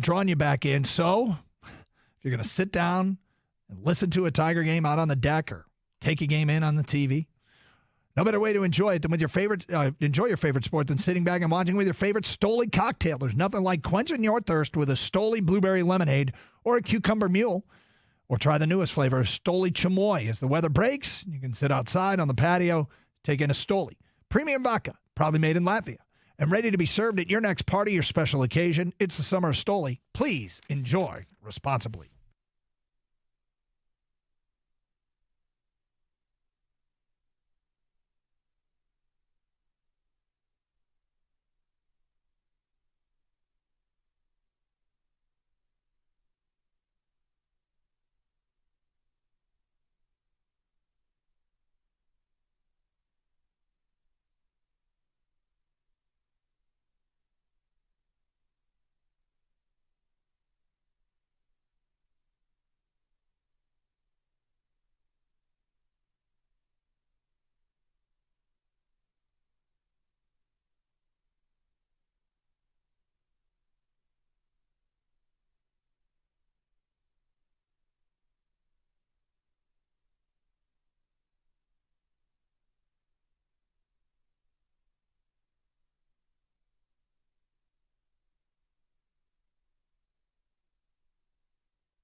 Doug Carr, Scott Anderson, 97.1 The Ticket. To add to all of this Zion stuff,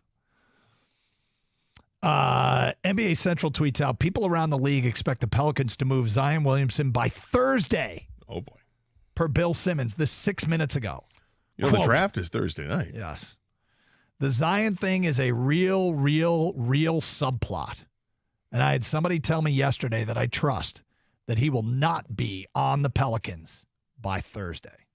By Thursday. That's even. That means today, tomorrow, or Tuesday, Doug, or Wednesday.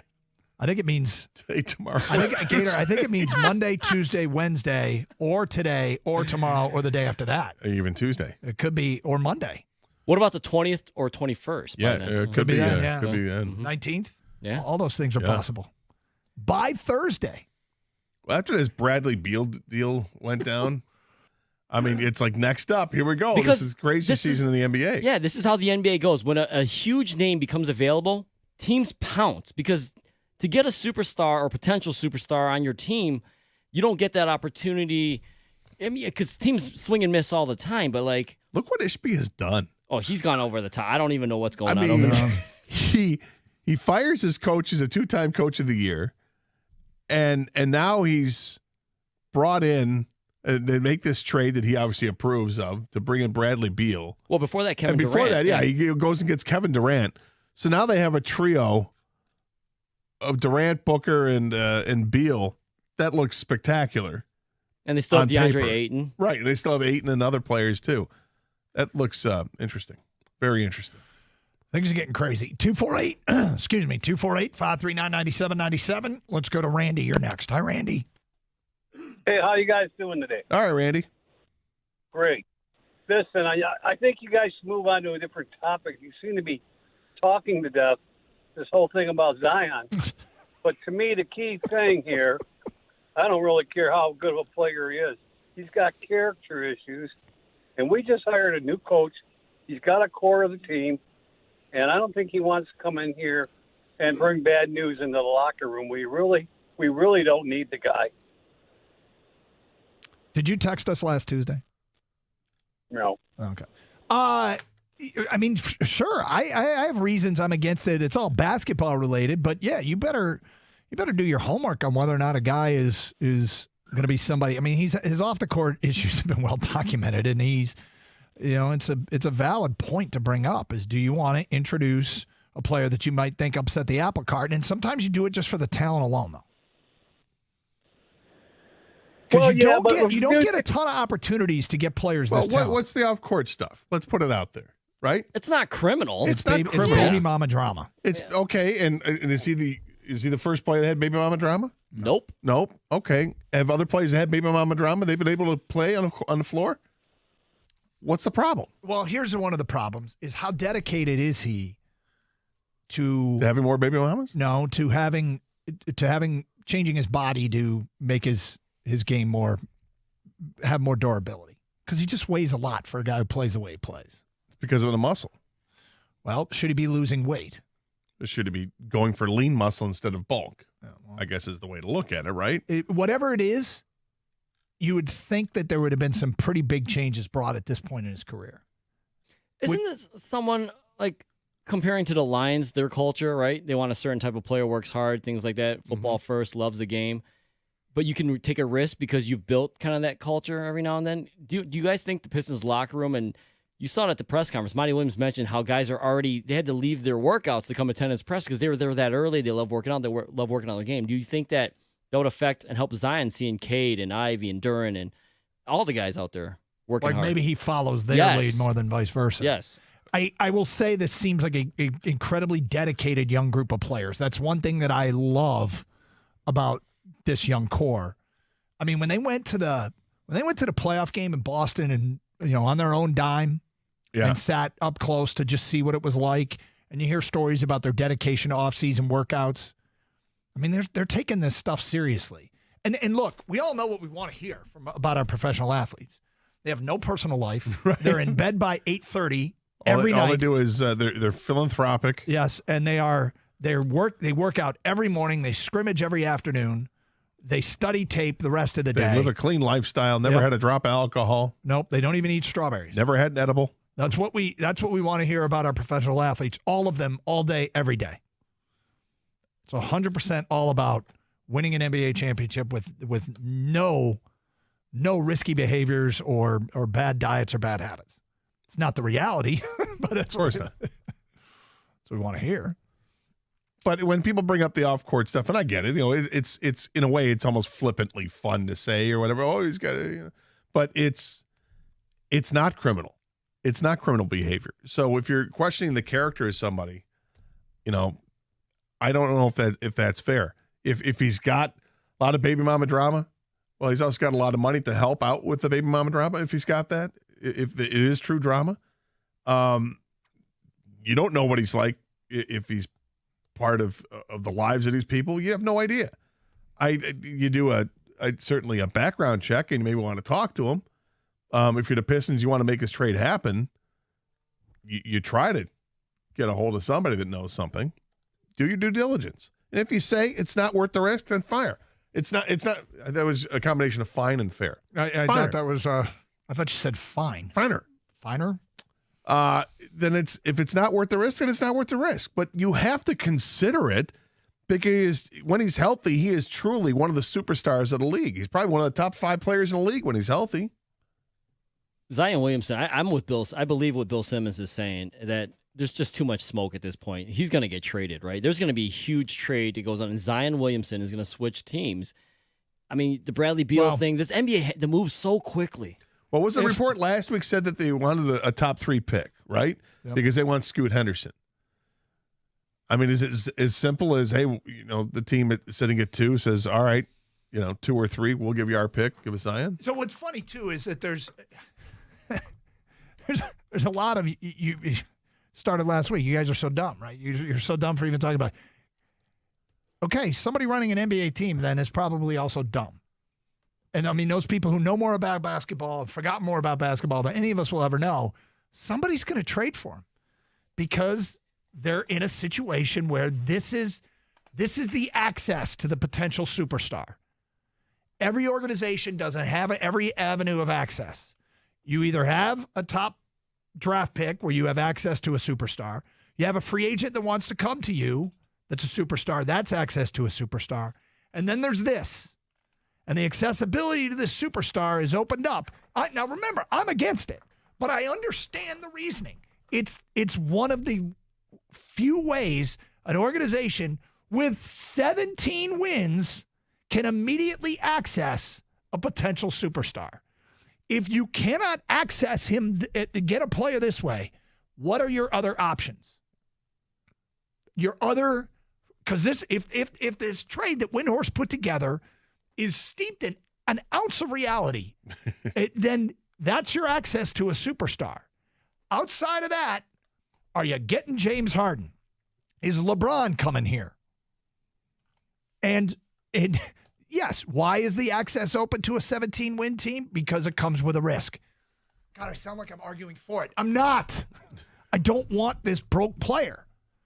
But if they go for it, and somebody is likely to go for it, it's all about the access to a superstar or a potential superstar. Isn't this a Troy Weaver special, guys, where he takes a former top pick that is a bust? Yep. I'll use that term loosely with Zion, but the top lottery guys that he's brought in every single year since he's been here to revive their career or whatever it is, right? Yep. Zion's that guy. You talk about access to a superstar. They couldn't even win. They couldn't even get in the top 3 of the lottery this year. Everyone, Wemby, we lost. They were more committed to it than anyone. Yes, 17 wins, like you mentioned, 17 wins. Access denied. Again, denied. Yeah. Number 3? No, denied. Number 4? No, denied. You get the 5th pick. But by the way, too, if the Pistons don't land Zion, I go back to they could be maybe the 3rd team to help facilitate a trade, and that's a way the Pistons can improve as well. Right? Without actually landing Zion, maybe they can benefit from some other way where they have to be the 3rd team to help that trade go through. Well, the path to an NBA championship when you're Detroit doesn't exclusively go through Zion, right? So there are other things that they can do, but this is one of them. 248-539-9797. Get your Champ and Chump votes in. We'll have more of your phone calls. Next hour, we'll talk some Lions and circle back to, it was Nick who brought something up that we hadn't discussed yet today with the Tigers. We'll get back to his call here on 97.1 The Ticket.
Doug Carr, Scott Anderson, 97.1 The Ticket, open lines, 248-539-9797.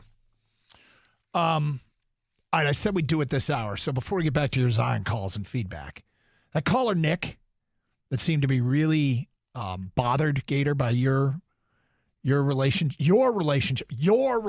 with your favorite MLB team. He seemed to be really bothered that you were still interested and holding on hope that this team could win the division. He did bring up something in his call that we hadn't addressed. And that was, he implied essentially that the Tigers would be trying to buy at the trade deadline to compete in the division, and that he didn't want that. And here's what he didn't say, but he probably is thinking of too. That's keeping them from selling, to try and sell off parts to improve the future. Well, and that's why he said, what parts do they have to sell? And they don't have none much. Now, if Rodriguez comes back and he proves he's healthy and his limited starts he's going to have before the trade deadline, is that a piece? It is a piece. And you know what? I have no problem if they want to trade him, and it means that it costs them the division. It wouldn't matter to me because I know it's a move for the future. And if you're getting a piece that's going to be added to this lineup to make the lineup better, awesome. Go ahead. Plus, you'll lop off the amount of money that you owed Rodriguez in salary because he's getting paid quite a lot. Now, if he continues to pitch well for the rest of the season, he could opt out anyway, and the money would have been there in the first place. But, anything to create more cap space for this, not cap space because they don't have a cap in baseball, but more space in freeing up money that they can spend on free agency, I'm all about. And I know people are out there and they say that Chris Ilitch won't spend money. Okay. They do? There are some people out there that say that he won't spend money. Well, except that he has spent money. He spent money on Rodriguez. He spent money on Baez, right? Finally cut ties with Al Avila, brought in a new GM. Let this new GM work in the offseason, see what he can do. I'm dying to see what he's going to do with the trade deadline, if there's any magic that can be worked. He's hit and missed with some of the players he's brought in with the trades that he made in the offseason. And yet there's still some excitement about one of the guys that he got, and in Malloy, if he's going to be brought up at some point this year. So this is a team that feels like they can take strides this year with developing the guys that they have, and then take a bigger jump in the offseason. I haven't looked at the free agent list of players to see if there are guys to really get excited about and throw money at, aside from Shohei Ohtani. Make it happen, Gator. Hey, man. Keep talking about it, right? Put it in the air. Speak it into $60 reality. million a year. Let's get it done. But aside from that, I haven't really looked at the free agent class to see if it's something to get to shout about. But when the right free agents are there, go for them. If the right trade is there, if some team is tired of paying somebody a ton of money, but you think that you can salvage that player's career or whatever, turn things around, and you've got the money to spend, go ahead and do it. Well, look, here's the other thing about staying in contention in this division.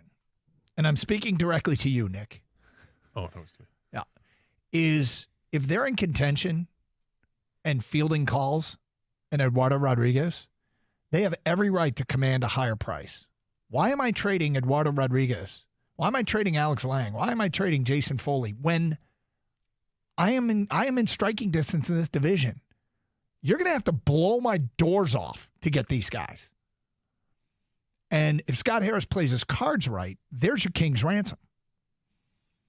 There's your, who is the pitcher? James Shields for Fernando Tatis trade, where you trade a journeyman, a good guy, a good pitcher, but it's getting older, for somebody's young stud that you hope becomes your cornerstone. Tatis has done some things, but that's the trade you want to pull off, and where you can command a ridiculous price because you're selling from a position of strength, because you can legitimately say to another GM, I'm not desperate. I'm in a race here. And this is where Scott Harris, we get to see him cook, as they say, and and start to find out what we got here. 248-539-9797. So we said we'd circle back to it, and we did. There you go. Back to your open line calls. We go to Anthony. You're next here on 97.1. What's up, Anthony? Hey, guys. Good afternoon or good morning. Since 2000, no team has won a title in the NBA without a top 30 all-time player. Either LeBron, Steph, Giannis, now Jokic, who will be a top 25 player when it's all said and done. Wait. Did the Pistons? Since 2013, you said, right? I thought you said since 2000. Yeah. No, I said since 2000, only the 04 Pistons have won a title without a top 30 all-time player. Okay. When Zion plays, his numbers are elite. Number two, he's not a troubled player. He's been labeled by some of your callers. He's an immature player. He's like 24, I think. The difference is it's amplified because he has hundreds of millions of dollars. So my point is, you take every swing you can to get potentially an all-time player, because in the NBA, being a star-driven league, it's almost impossible to win a title without an all-time great player. And Zion, when he plays, has the trajectory in his numbers that if he stays healthy and keeps his weight under control, he'll be one of those guys. So this is a no-brainer to me. If you can get Zion, you do everything you can to get him, because unless you got Steph, LeBron, Giannis, KD, you're not winning a title in the NBA. And being a part of a third-team trade at best makes you competitive. But if you're after a title, you got to take the swing. That's my argument. Where are you with the injury risk? Well, here again, he's 24. Michael Jordan didn't win his first title until he was 28. You get a guy like Monty Williams who has expertise in working with young players and bringing out their potential. You give him time to mature. He's 24. He acts just like a lot of 24-year-old guys do, except he's got hundreds of millions of bucks. So I say work with him, get him on the right training regimen, diet regimen, and get him out of an environment where every eye is on him. Put him in a place like Detroit where the media is somewhat mild, and he can grow up and become an adult. And what you end up getting is potentially a guy who will look back on one day and say, he's a top 50 all-time player. Well, you know, I don't know that the media environment's any different in Detroit than it is in New Orleans. New Orleans isn't known as a pressure cooker. But, yeah, But they use pressure cookers there. He sees all the upside. He sees all the upside. Yeah, but do you get his argument, though? And for the people that want it? I said all along I get the argument. I just wouldn't do it. It's a big swing, and you might miss, but this is the Gator. Is the juice worth the squeeze? I love Taylor Hendricks in the draft, but not so much that I wouldn't take a chance at a player. If Zion wasn't hurt all the time, you probably wouldn't have access to him. You know, you can't hit it out of the park unless you step up to the plate. You got any more cliches you'd like to parade out there? No, but maybe I'd like to present one an hour. You miss every shot you don't take. There you go. Yeah, now you're talking. Mm-hmm. The comeback is bigger than the setback, Doug. And that's what we're going to get with Zion when he's here as a Piston before Thursday. Make it happen, Weaver. Yeah, this has picked up steam today because Bill Simmons is saying he hears that Zion will be traded by Thursday. He didn't say to the Pistons, but he didn't say to the Pistons at all. But an ESPN writer decided that to list a few teams that could put together a trade, and the Pistons were one of them. Yep. And of course, the Pistons could put together a nice package. It was a three-team deal that was number 5, Bojan and Isaiah Stewart. So you keep Cade, you keep Jalen, you keep Jaden Ivey, and you add Zion Williams. My God, what a young! If he stayed healthy, that's an exciting young core. This is a broke Blake Griffin is my concern. Like we did last week with the Shohei Ohtani stuff, which we know isn't going to happen. But just for a second, you want to dream. Just for a second, dream about a healthy Zion Williamson added to this Pistons team, and that trade that they proposed goes through. That you would have a team that has Wiseman, Duren, Marvin Bagley, Zion Williamson. These guys all vying for time up front. And then you've got Jaden Ivey and Cade Cunningham and a couple other shooters that you have on your team.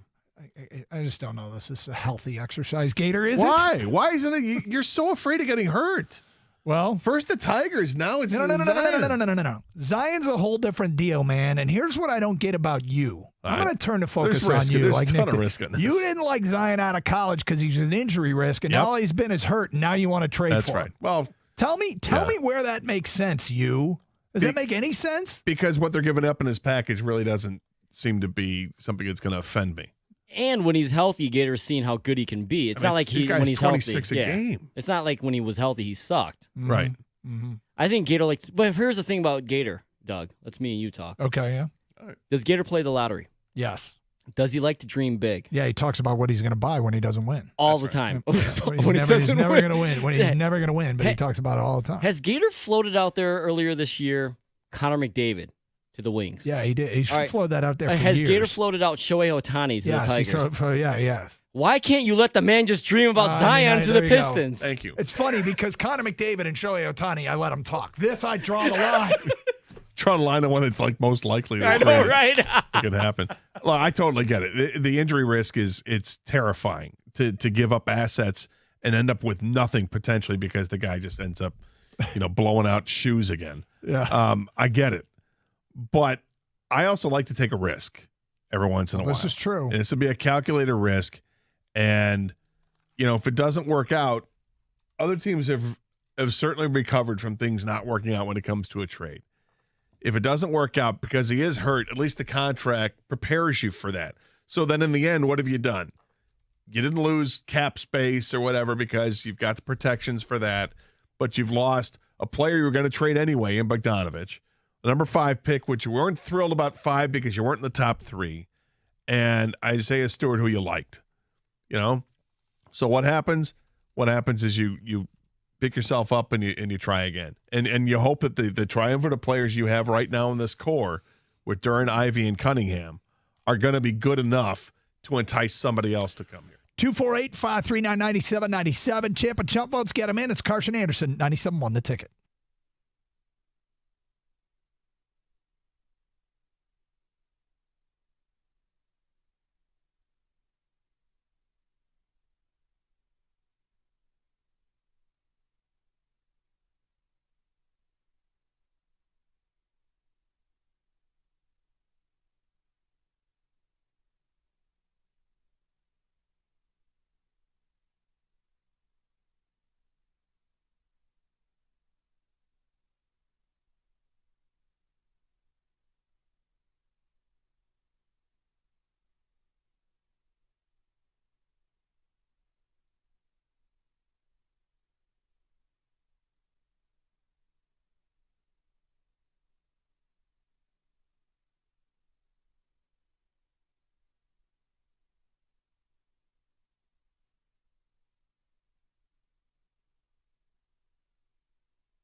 Doug Karsch, Scott Anderson, 97.1 The Ticket. Happy Monday, everybody.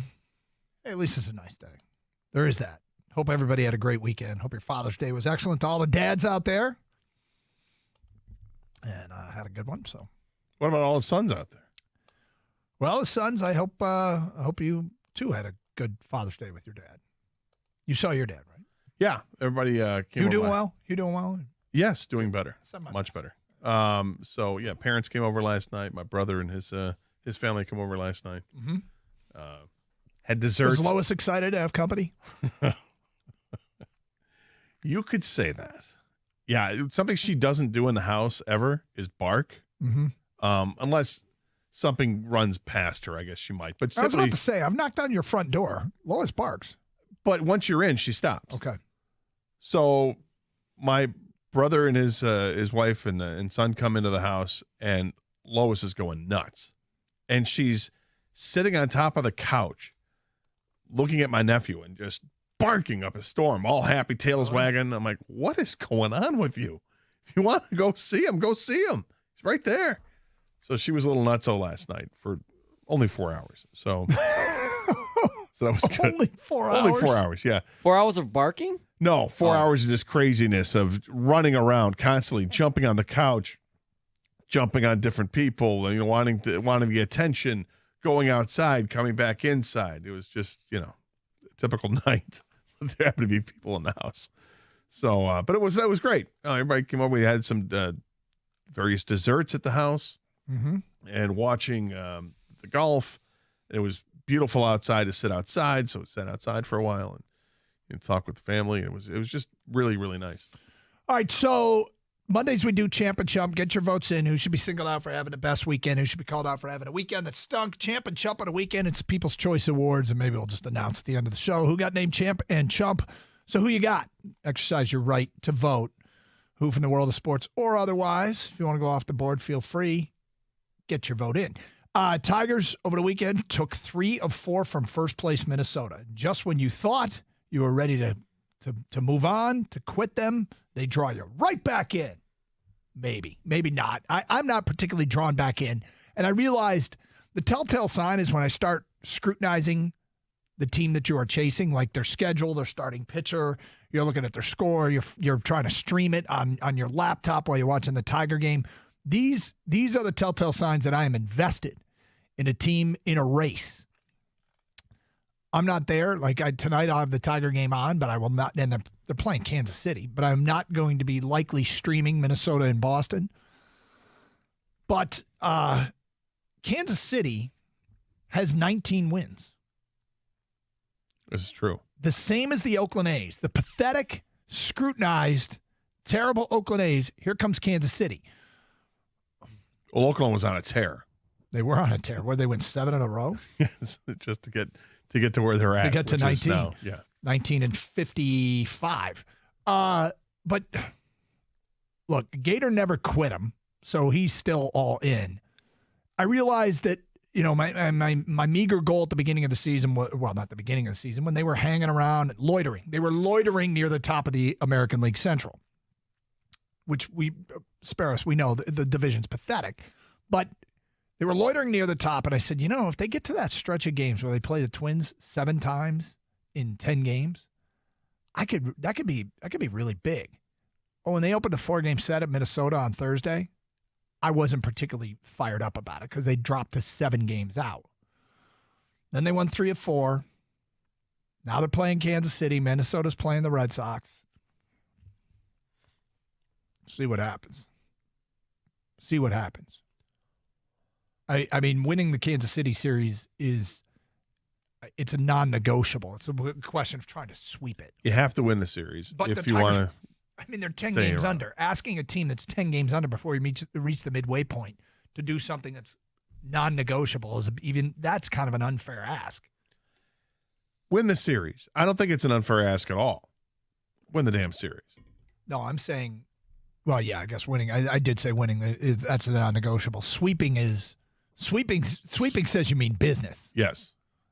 But here they sit. Probably the thing that's best, in my opinion, over the weekend is Spencer Torkelson, who had 3 home runs last week, added a couple doubles in the weekend series, drove in 8 runs. I mean, there's the interesting.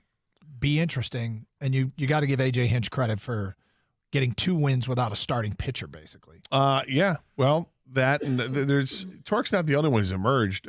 Baez hit 2 triples, had a home run, had a double during the week, so he's moved up his OPS like 50 points in the last week. That's good to see.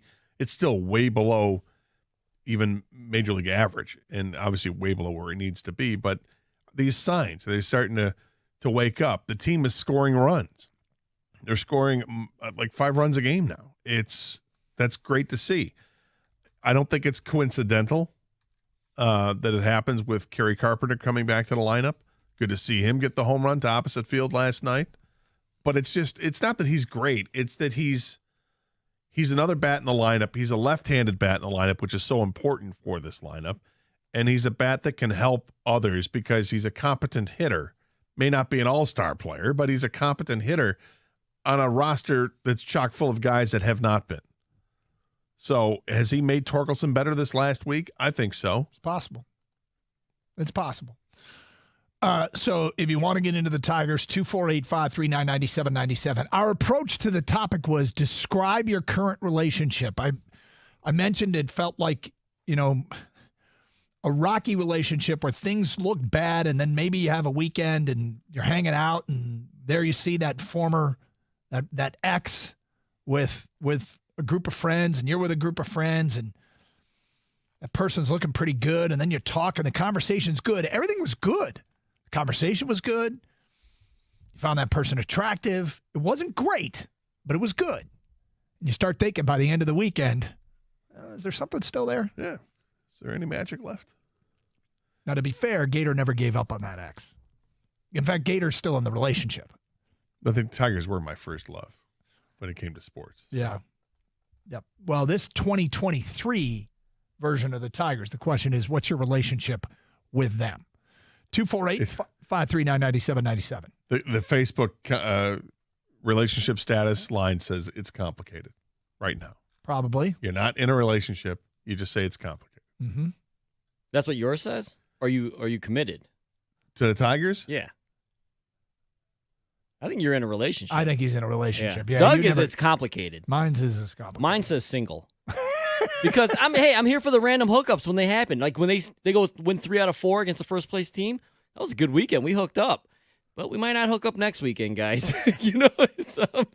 Well, let's look ahead of the schedule, right? They got 3 games against Kansas City at home, fell by 3 games at home against the Twins. They have Thursday off. Then they're at Texas for 4. That could be trouble. At Colorado for 3. Home against Oakland for 3. And home against Toronto for 3. And then you've got the All-Star break. So, I mean, again, is the schedule favorable for them when you look at that? Texas is a good team. They're the best team in the American League West. Colorado, what is Colorado? Colorado is the worst team in the NL West. They're 16 games below 500. And then, Toronto is playing good baseball. They're a few games above 500. But you got them at home. And the Tigers at home, they're slightly below 500.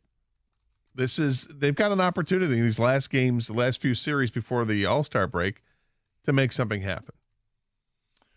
All right, Gator. Earlier in the show, we told you that Bill Simmons said today Zion Williamson will not be a Pelican come Thursday.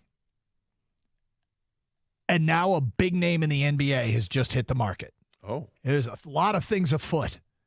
And this is a player, whenever it gets talked about, the name Detroit comes up. Oh. We'll get to that today at 12:17 here on Karsch and Anderson, 97.1.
Name comes up frequently amongst Piston fans.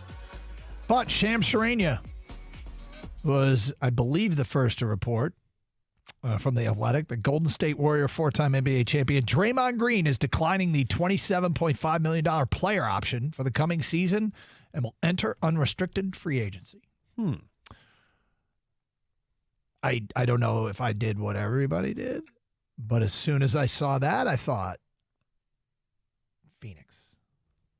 Oh, and Ishbia? He's going to Phoenix. The word was Ishbia tried to get messy as well, guys. That's right. Yeah, for the Suns, but it didn't work out. So he's now, does he do this without a plan?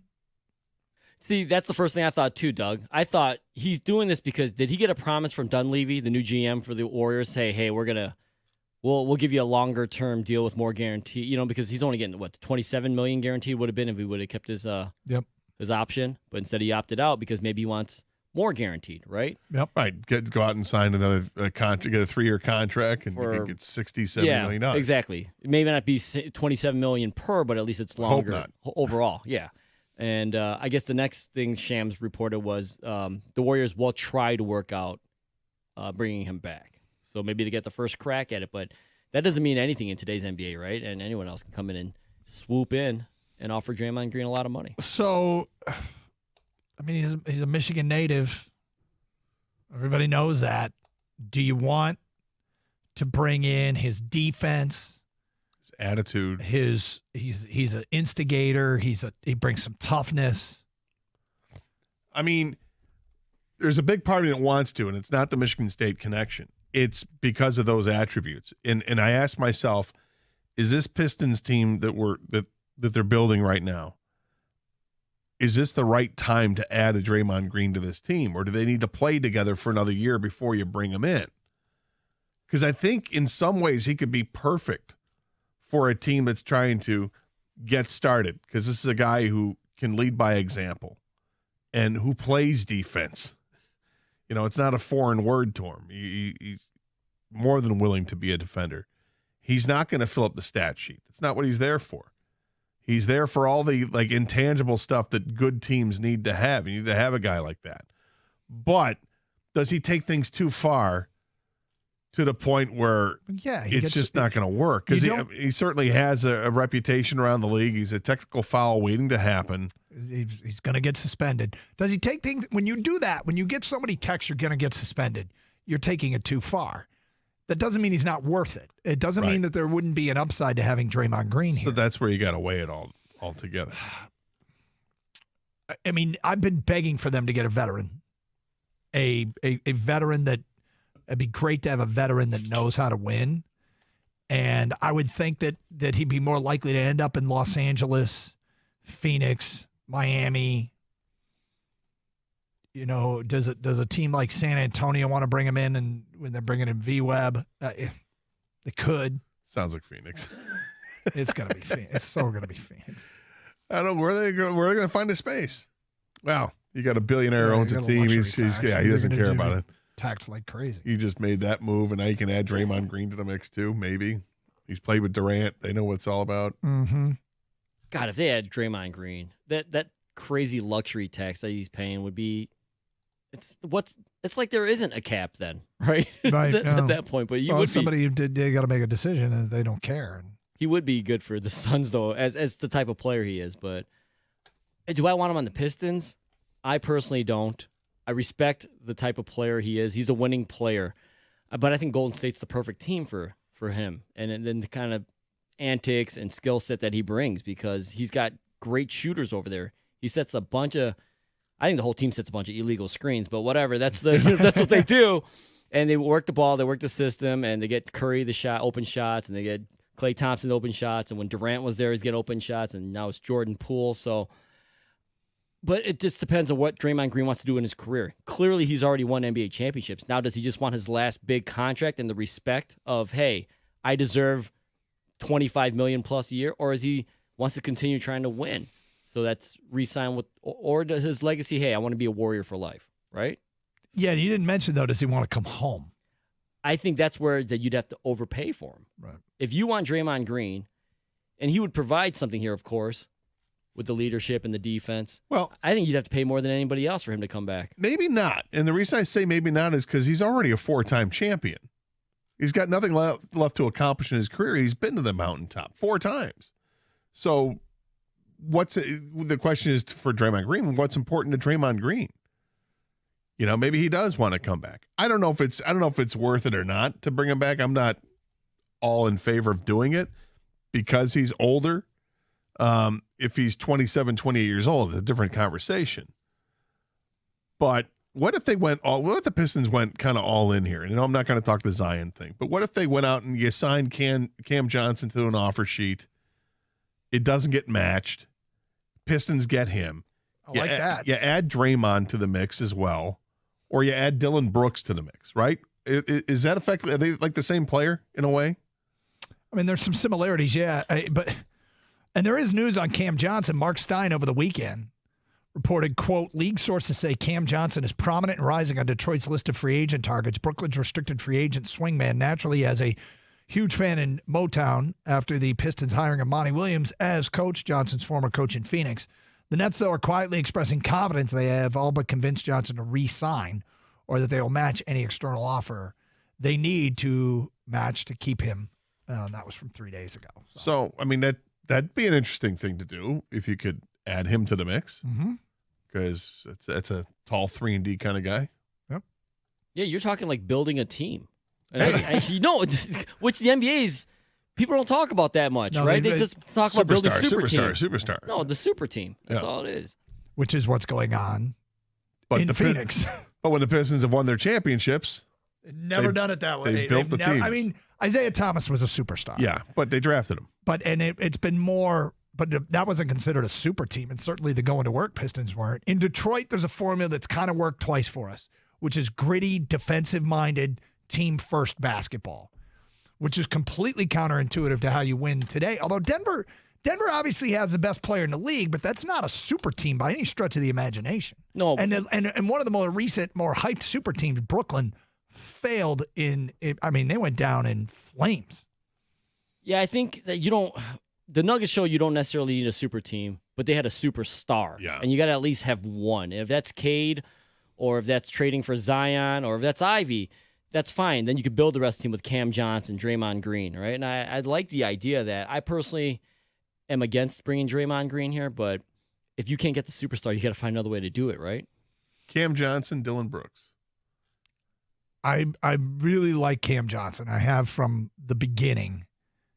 And he would be the number one free agent target that I actually think they have a crack at.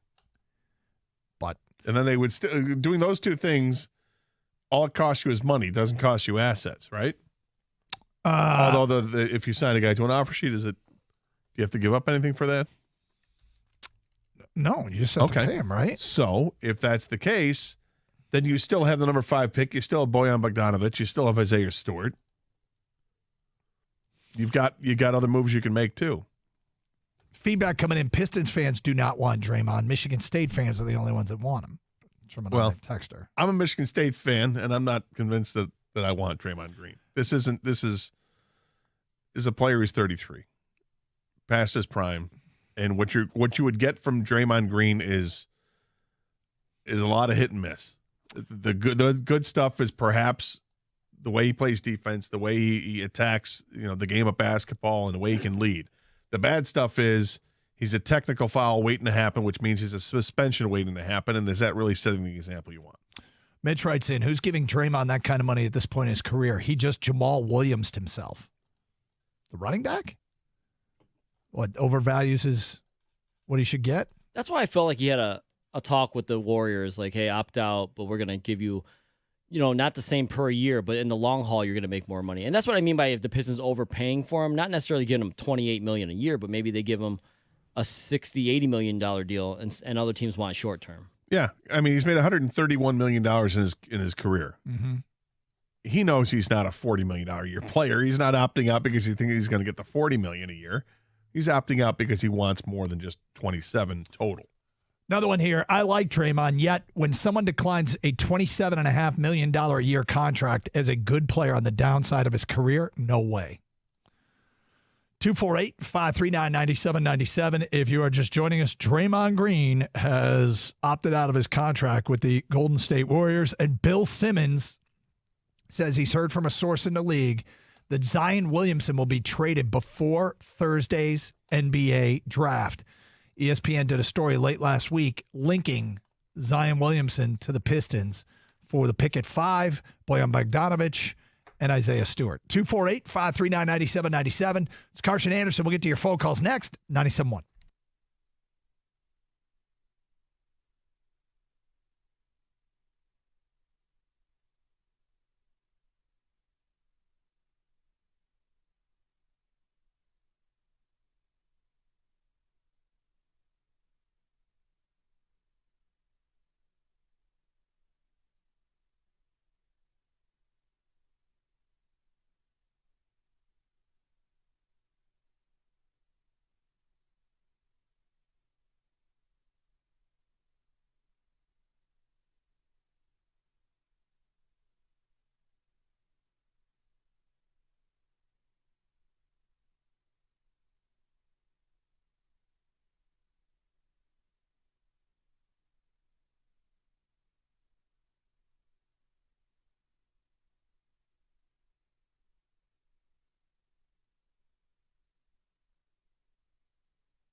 Champ and Chump, get those votes in. 248-539-9797. Who you got as champ of the weekend? Chump of the weekend. It's Carson Anderson. And, boy, things appear to be afoot on this NBA draft week, which obviously the Pistons are sitting there with the 5th pick and cap space, and they're involved in trade rumors. It seems like more people don't think they're going to pick at 5 than do think they're going to pick at 5. There isn't an obvious player to take. The one that I think most people project to them is Cam Whitmore from Villanova, and I'm not a fan. I'm a Taylor Hendricks fan, the UCF 3-and-D, 6'9", 6'10" forward. But at the end of the day, there's no home run obvious pick, and it's probably led to more speculation about the Pistons moving out of this spot. So when they got linked to Zion Williamson by Brian Windhorst of ESPN last week, that led to a ton of talk over the weekend. And now Bill Simmons has added flames to that by saying that he expects him to be dealt before Thursday rolls around, the day of the draft. And now Draymond Green, a player that gets linked to Detroit because he's got Michigan roots, he is opting out of his Golden State contract. So it's leading to quite a bit of buzz today. Now, right now, if I had to predict is Zion Williamson or Draymond Green ending up in Detroit, I would predict no. But I would imagine that the Pistons are involved here. I would imagine that the Pistons would have some interest in one or the other.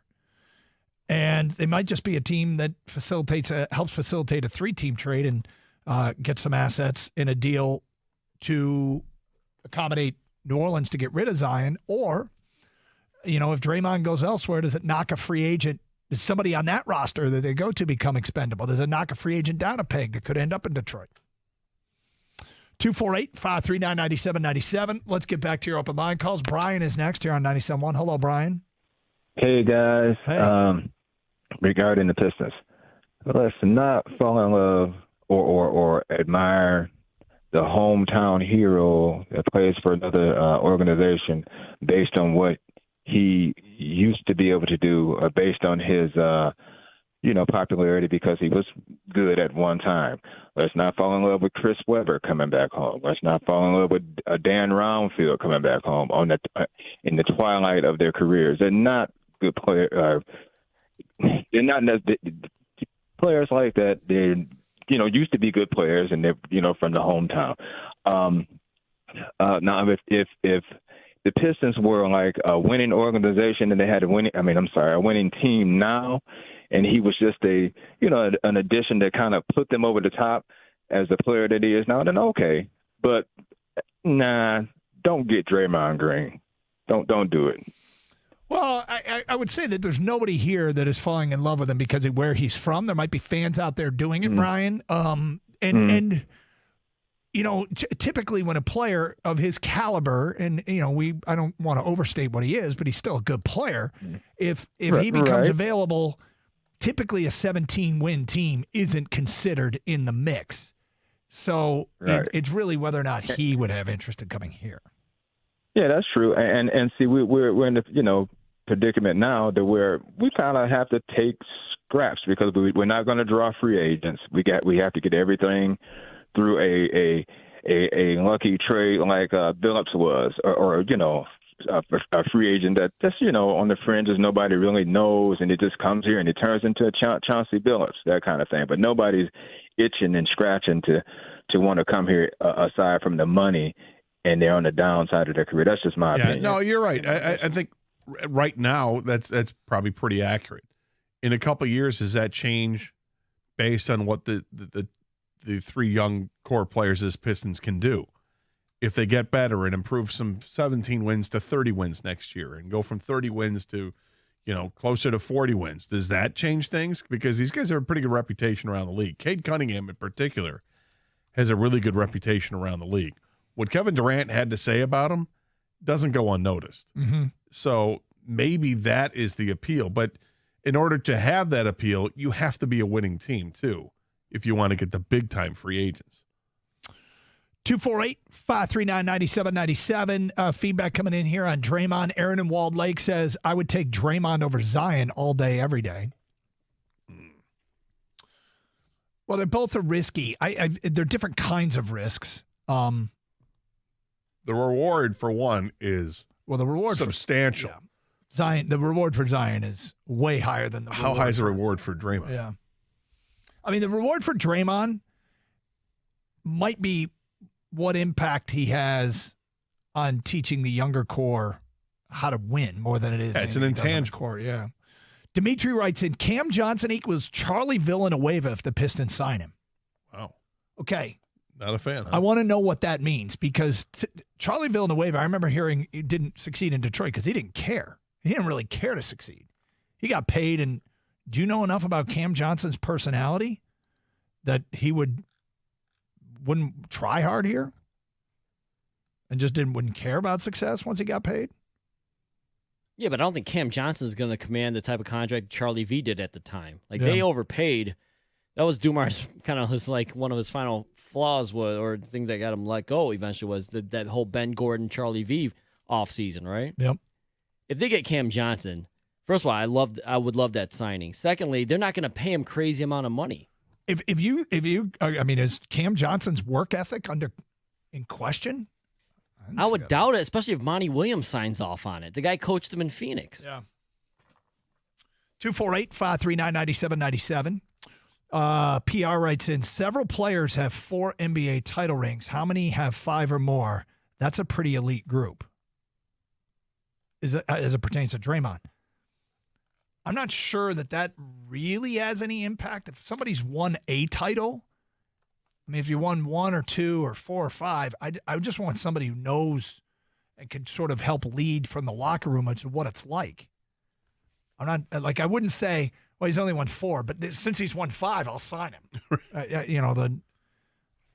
Any multiple title winner is good enough for me. Hell, anybody who's won a title can do what we're asking him be asking him to do. Thinking back to the bad boy Pistons, though, did they have anybody that was the veteran that they brought in that had the championship experience? Because, I mean, Isaiah was drafted, Lambeer they got from Cleveland. Yeah. Joe was drafted. Sally and Rodman were drafted. Yeah, no, they really didn't. Now, the going to work Pistons went and got a veteran in Rashid. Yes. Which helped get them to the mountaintop. And that was great. I'm saying you can do it 2 different ways. Yeah. If you've drafted well, and we're hoping the Pistons have drafted well. Yeah, I mean, there's as we say all the time, there's more than one path to the mountaintop. 248-539-9797. Dylan is next on 97.1. Hi, Dylan. Hey, how you doing? We're good. Good. I just want to touch on, that Draymond and getting Zion topic, right? Yeah.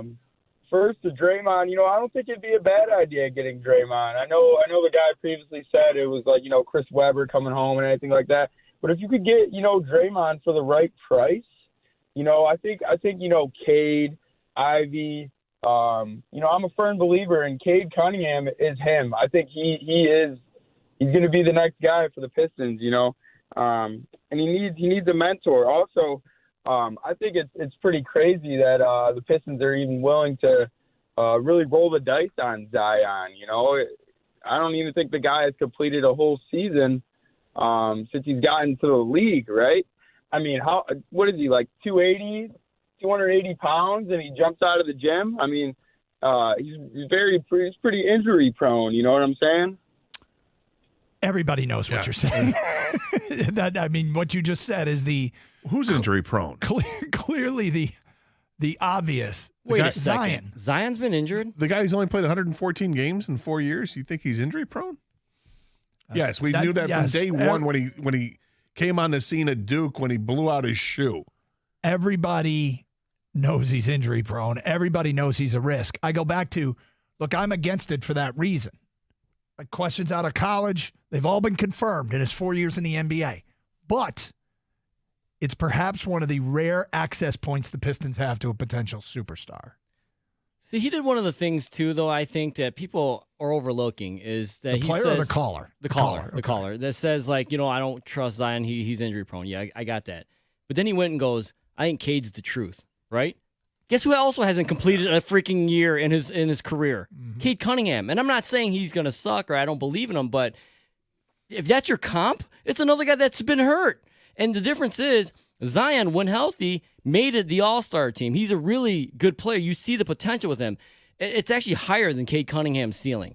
Does Cade Cunningham have the same body type where maybe he opens himself to more injuries than Zion? No. But he also hasn't shown the fact to stay healthy in the 2 years he's been here.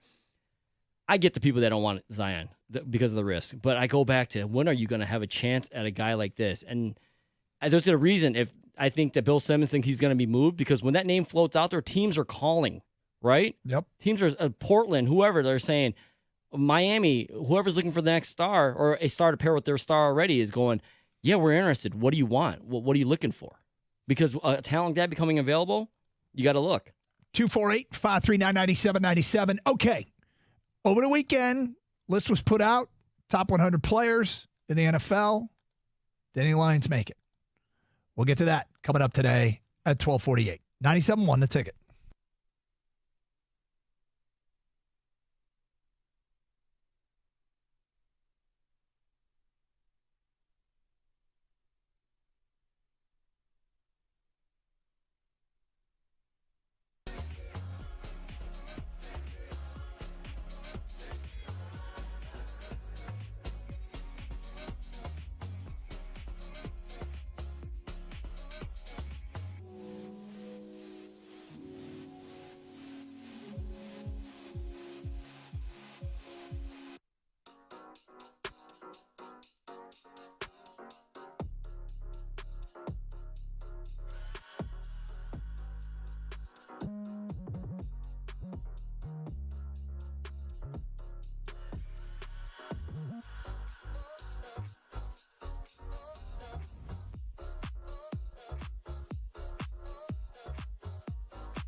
Doug Carr, Scott Anderson. We'll get to Lions stuff coming up. Can you please tell me, let's share the list you just came up with, that you just found. This is fantastic, because I'm going to have some questions. So this is, it's got a map of the United States. It says what each state should be embarrassed for Googling more than any other state. Okay, so these are people who have done registered Google searches in a state. What each state should be most embarrassed by? That's right. Can we start with Ohio? Yep. It's a good one to start with. All right, let's hear it. Bath salts. People in Ohio search the term bath salts more than any other state? That's right. Why? What could possibly be the explanation? How to make it? How to...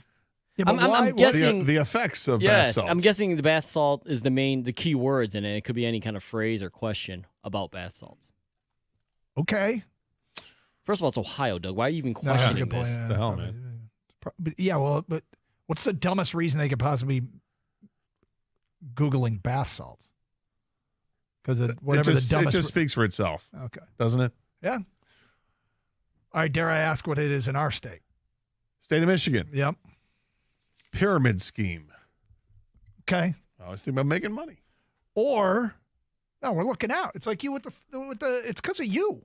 It's because of you and all the phone calls, the spam calls. Well, You got people's radar up. probably do. Yep. Yeah. State of Maine. Yep. Nickelback lyrics. Oh, God. Yeah, you should be embarrassed by that. Really? Kang, your home state in Nevada. Your second home. Yeah. McDonald's secret menu. Oh. See, I'm not embarrassed of that. I don't know why you should be embarrassed of that. I want some of the SEC states. Okay. Let's go Alabama. Alabama. Casserole recipe. Okay. That's kind of on brand. What about Mississippi? Thank you for saying Mississippi. Okay. What about Mississippi? Penis enlargement. No.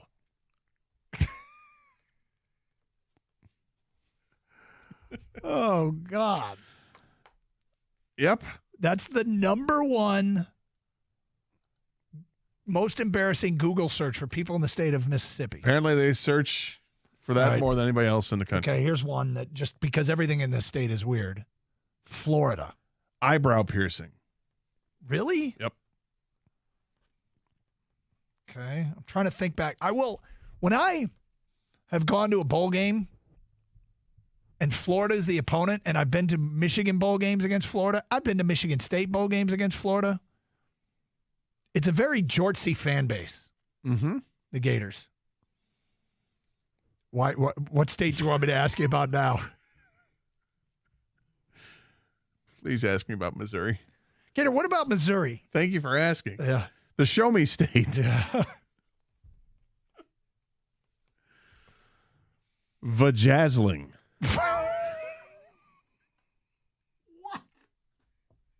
Definitely the show me state. Yeah. Bedazzling. You know what? Down there, if you're a family. Well, you're about to add one to the Michigan search. Add two. Careful. Yeah. NSFW. Also occasionally spelled vajazzle and sometimes nicknamed glitter pubes. Okay, that's enough. What? What the?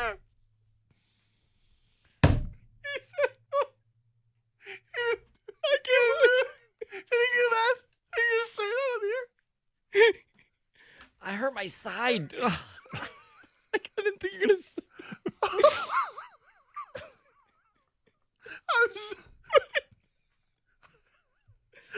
sorry. Am I right, Gator? What Did he just say?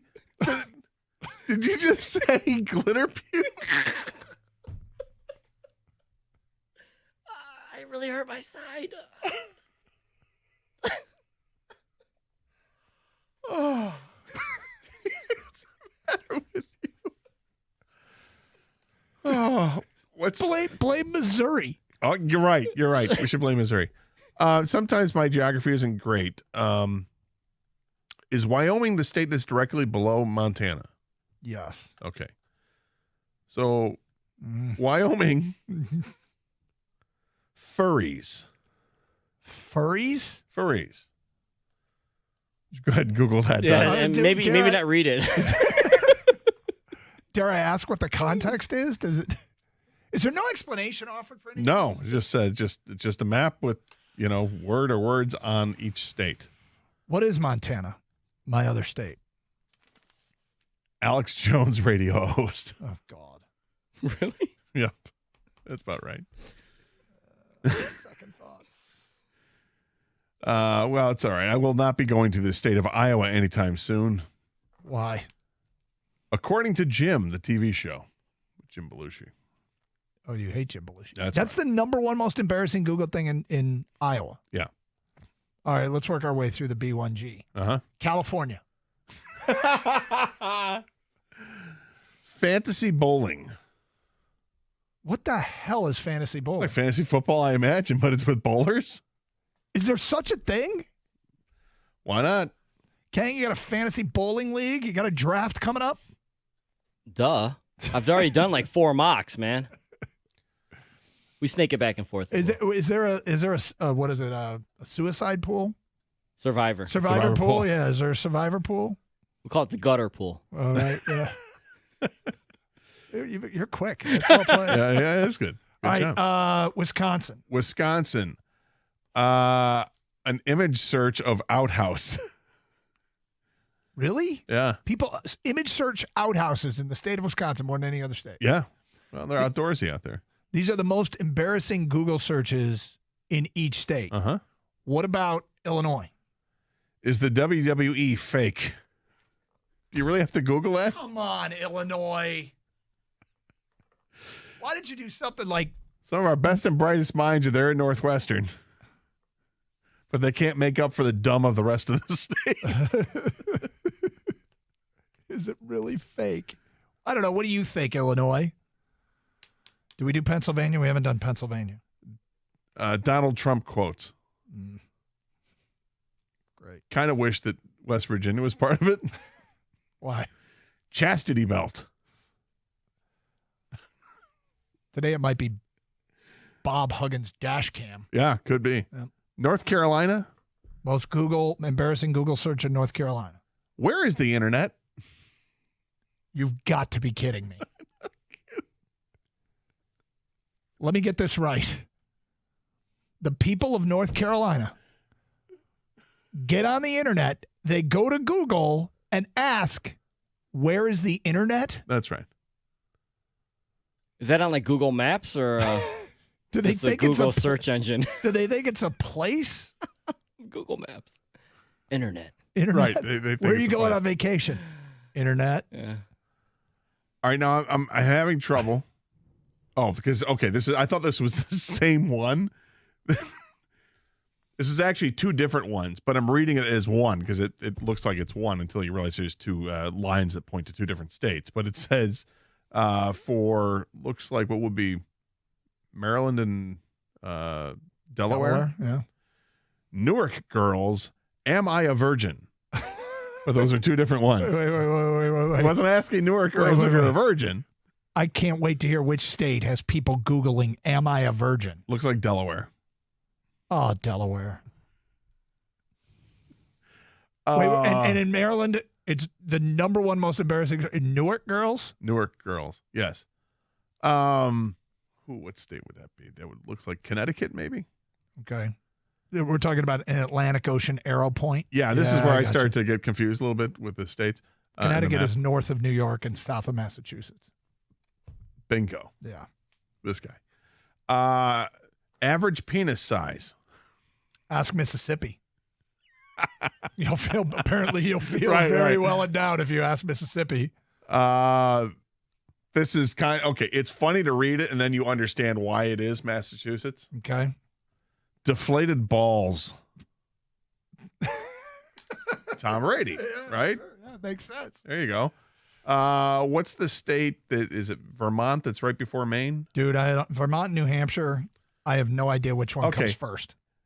One of them, I think it's Vermont, is pajama jeans. Mm-hmm. Is there such a thing? I guess there is. The state of New York? Yeah. Magic lessons. Wow. Because who doesn't want to be a magician? What about Georgia? Georgia, I'm not sure. It says M recipe. So I don't know what the M stands for. Okay. Let's get off the mainland. Give me Hawaii and Alaska. Hawaii is it just is electronic. And Alaska is fantastic. This is the most embarrassing Google search by state. Alaska, it is? More than any other state, Alaska searches for Nicolas Cage. What? Canada? Do we have Canada? No, this is just the United States. But Washington, who's close to Canada. Yep. Sandals and socks. Yeah, it's a look. I was just out at the University of Washington. That's definitely a look. Not sure why North Dakota is still searching for Limp Bizkit, but they are. Minnesota, interesting. Frisbee golf. So there you go. All right, one more. Texas. I don't know. You're going to have to Google who this is. I don't know who Jade Helm is. Jade Helm, Helm. Well, they didn't either. That's why they Googled them so much. So now Michigan's going to be there next year. Mm-hmm. Jade Helm, original score, Call of Duty Black Ops 3. Okay. It's a song. All right.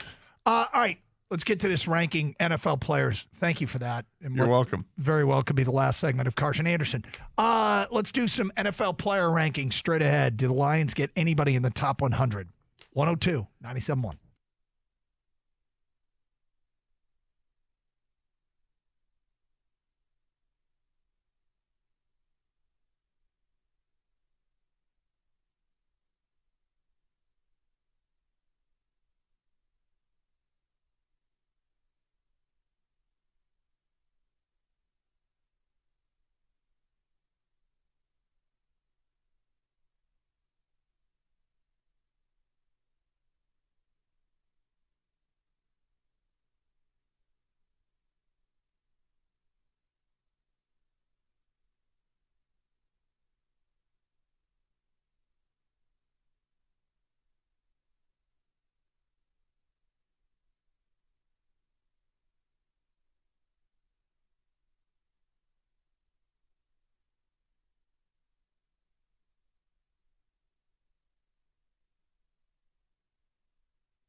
Doug Carr, Scott Anderson, 97.1 The Ticket. I hope you're having a good one. 248-539-9797. So, a few things here. Tigers back in action tonight against Kansas City after taking 3 of 4 at Minnesota. They are now 5 game backs of the Twins, and they're playing one of the worst teams in baseball. And then the Twins come here. So, MJM, Gator, MJM. I'm not really there personally. I know you are. But it's, they might be sucking people back in. Maybe you never broke up with them. Maybe you believed all along, and maybe you still believe. But, hey, look. Maybe I just love baseball and want to watch it every night and listen to it every night when I can't watch it. I mean, there's a couple ways to watch it. I've often talked about just simply being interesting as opposed to actually competing in this division. I don't think anybody it's probable that most people don't mistake the Tigers for being a great baseball team or being a competitor in the American League. It's just whether or not they can compete in this terrible division. They're a team that's 10 games under. 10 games under, but still, I mean, if you look, you can see the Twins from where the Tigers are. And most teams that are 10 games under at this point in the season, because we're getting close to the halfway mark, you cannot see first place from where you are.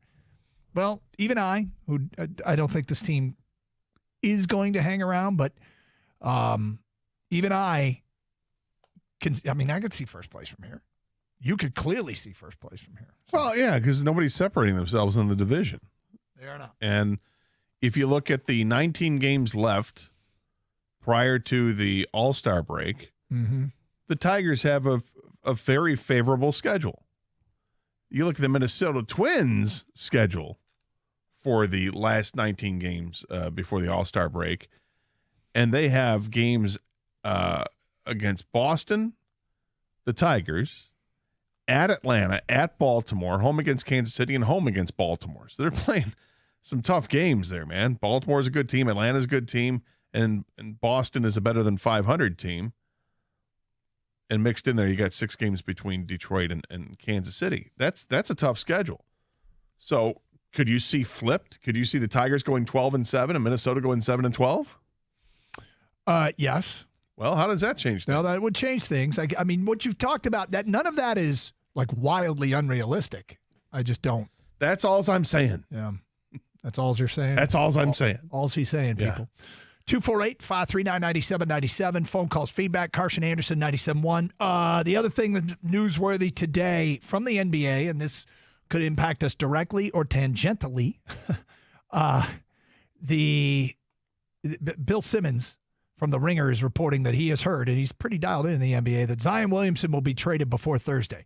Detroit got linked to Zion late last week in a Brian Windhorst story, giving up the pick at 5, 3-team deal where Detroit would give up the pick at 5, Bojan Bogdanovic, and Isaiah Stewart, and in a deal that would also include Charlotte's number 2 pick ending up in New Orleans, and Detroit would get Zion Williamson. There's some reasoning behind it. It's access to a potential superstar where there might not be any other access. The thing about that is that you obviously take on a huge injury risk, and it's whether or not you're comfortable or willing to take that risk when, the top tier free agents probably aren't targeting you. And after the draft lottery, Detroit isn't sitting pretty to get an obvious superstar. Now my guess is that when the Pistons are on the clock at 5, if they pick at 5, there will be a player that is going to be a star in this league available. Odds are that there's a player that's taken outside of the top 4 in every draft that's going to be a star. You're right. Their job isn't to take who the mock drafts have them saying or take who the rankings say. Their job is to take that star. And, very often that player is a player that isn't expected to be that. Your job is to identify it. Well, so far, Troy Weaver has had in his tenure as Pistons general manager, he's made 6 first-round draft selections. Had 6 picks because he's traded for picks and stuff. Out of those 6, 5 of them have been named to all rookie teams. I mean, that's impressive. Yeah. Just when you look at it at the surface, and then you're like, okay, well, what do they get out of it? Well, I think the only one of those picks that wasn't was Killian Hayes. So you get Duran Ivey, Cade Cunningham, Isaiah Stewart, and Sadiq Bey were all rookie players. Now, when you read something like that, you think, wow, what a great foundation for the future. Mm-hmm. And let's hope that that's what they have. They don't have Sadiq Bey anymore, Who knows if Killian Hayes is going to be around here, but he's not part of that all-rookie team anyway. Are they going to trade Isaiah Stewart or not? So, and the other three guys are clearly part of the foundation. And one other story making the headlines today could impact us. Draymond Green is opting out of his contract in Golden State. He is a free agent. Would he want to come home? Champ and Chump, we do it every Monday. Get your Champ and Chump picks in at 248-539-9797. We'll tally up the votes, and we're going to tell you this hour who wins Champ and Chump of the weekend, along with posting it on our website. I'll tell you what, I just saw a story. This would be very Chump-worthy. Well, let's hear it. Those damn Sharks, man. A 619-pound blue marlin was disqualified from a fishing tournament in North Carolina over the weekend because of apparent bite marks on its flesh, depriving anglers of more than $3.5 million in prize money. Fishermen on the boat Sensation believed they had landed the winning fish in the 65th Big Rock Blue Marlin tournament in North Carolina. They hauled in the year's first catch to surpass the 500-pound mark, which would earn an additional $739,000 in the process. However, when tournament officials went to weigh the marlin, they found a chunk missing from the side and disqualified it.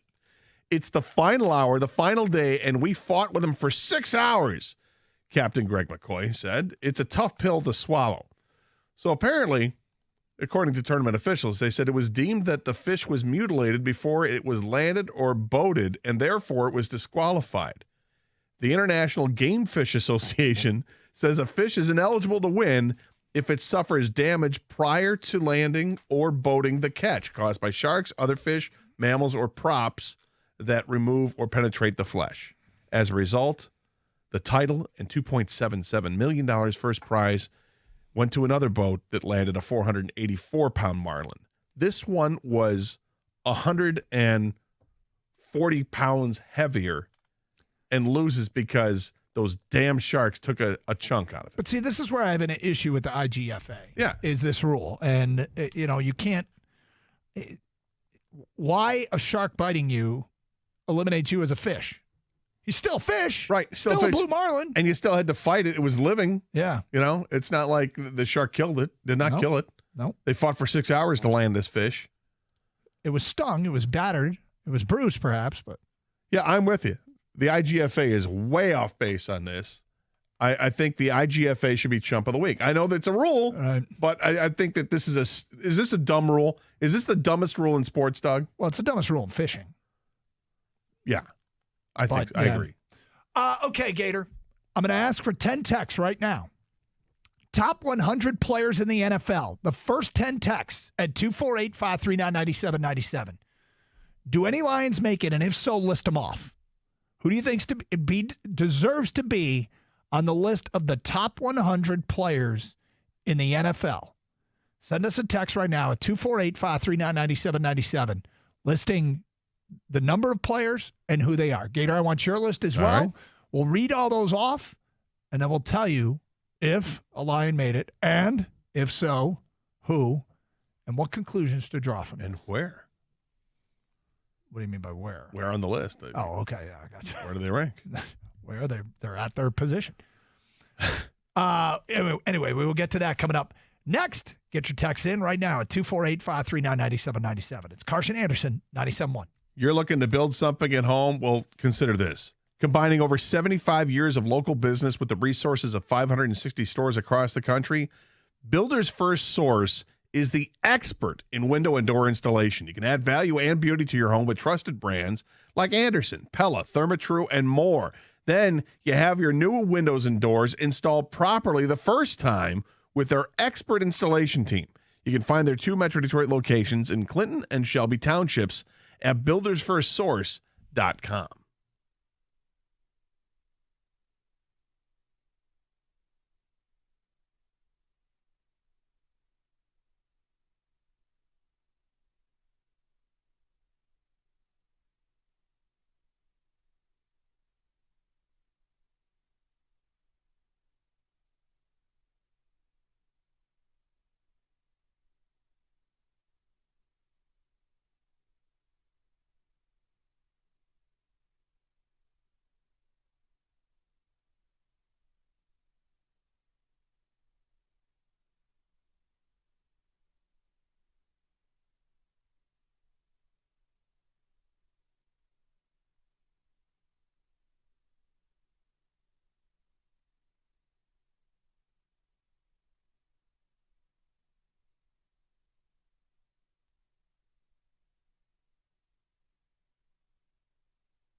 Doug Carr, Scott Anderson, 97.1 The Ticket.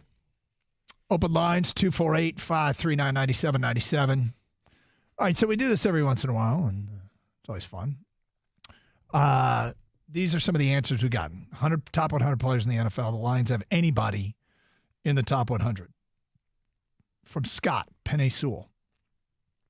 Tim McCone says Penei Sewell and Amon-Ra St. Brown. Jeff in Belleville says 2, Sungott and Sewell. Jacob in Commerce says no Lions made it. Derek in Washington says 1 Lion, Amon-Ra. Matt in Melvindale says, I'm going to say 3 Lions. Jared Goff, Amon-Ra St. Brown, and Aiden Hutchinson. Andrew in Monroe, Amon-Ra St. Brown, and Hutch. Johnny McComb says 3. St. Brown, Sewell, and Ragnow. Castle says 2 made it. St. Brown and Decker. Jeff says Lions in the top 100, Decker, Brown, Sewell, and Ragnow. Not sure on their order. Gator, did you hear anything there you agree with? Yeah, a lot. Okay. I think there are many players on this top 100 list, this is a tribute to how they've drafted lately and how they've turned players around. Jared Goff should be on the list. I think Amon-Ra St. Brown is on the list. I think Frank Ragnow is on the list. That's 3 on offense.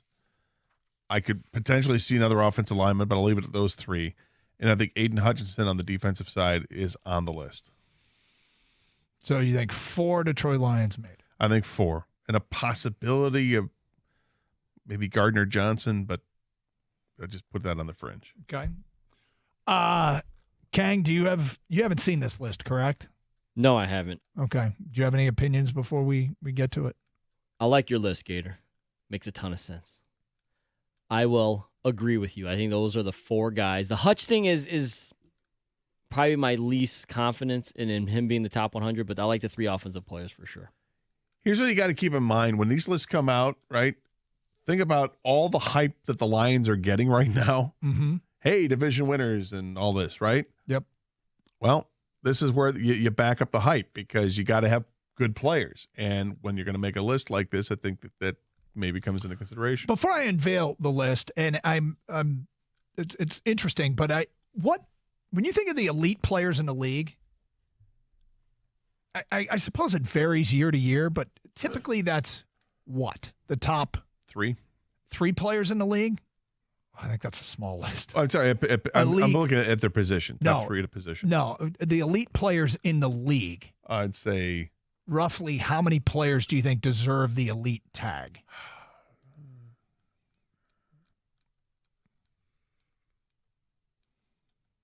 I don't know. Maybe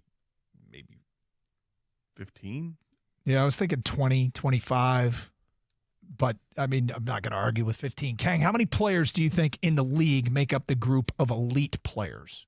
Off the top of my head, I was going to say between 15 and maybe 20. Okay. So, do you think the Lions would have any of those? No. No. All right, so the answer is... No, they wouldn't. Okay. The answer is a list put out by CBS Sports ranking the top 100 players in the league. It's done by Pete Prisco. And he ranks Patrick Mahomes number 1. What? Josh Allen number 2. Joe Burrow number 3. Said putting together this list is a real challenge. There's so many talented players. And after the stars at the top, it's tough to separate players who land from 20 to 45 or so. So before you get worked up about my list, which you will, try to put one together on your own. It isn't easy. The middle class is tough to divide. As for the guys who just missed, some did because of injury, some did because they might be on the rise or on the decline. Some of the just missed players were in the top 100 at one point, but eventually just fell out. The top is easy. 1, 2, 3 quarterbacks. Mahomes again looking down at the rest of the NFL. So it goes Mahomes, Josh Allen, Joe Burrow. Here's the rest of the top 10. Nick Bosa at 4, Myles Garrett at 5, Travis Kelce at 6, Justin Jefferson at 7, Micah Parsons at 8, Aaron Donald at 9, Trent Williams at 10. No Detroit Lions in the top 20. No Detroit Lions in the top 30. Stop me when you find yourself surprised, okay? Okay. No Detroit Lions in the top 40. Okay. No Detroit Lions in the top 50. Might be surprised there. No Detroit Lions in the top 60. I'm definitely surprised. I thought they'd be in the back half of the 50. Mm-hmm. As far as 50 to 51 to 100. I'm not sure. Yeah, I thought there'd be one by now. St. Brown would be my guy. Goff would have been mine. The first Detroit Lion mentioned checks in at number 66. It is neither Goff nor St. Brown. Ragnow? It is not Ragnow. Wow. Hutchinson? It is not Hutch. So it's none of the guys that we thought. So is it Taylor Decker? I'll go C.J. Gardner-Johnson. It is neither of those two. Jeez. At 66. Penei Sewell? It is Penei Sewell. He's developed into a top-tier right tackle, a brute who can dominate in the run game. He's improving in protection as well. So Sewell was not a guy I had in my top 4. I'm very happy with this because I felt like Sewell is completely undervalued and underrated according to the rest of the league. I mean, this is just one guy's This is list. Pete Prisco, yeah. Exactly. But I think Sewell is very, very good and on the road to becoming elite. He is the only Lion listed in the top 60. Top 70. In the top 70, yes, sorry. There is no Detroit Lions between 70 and 80. Wow. Are we just filling it up between 80 and 100? There is one Detroit Lion between 80 and 90.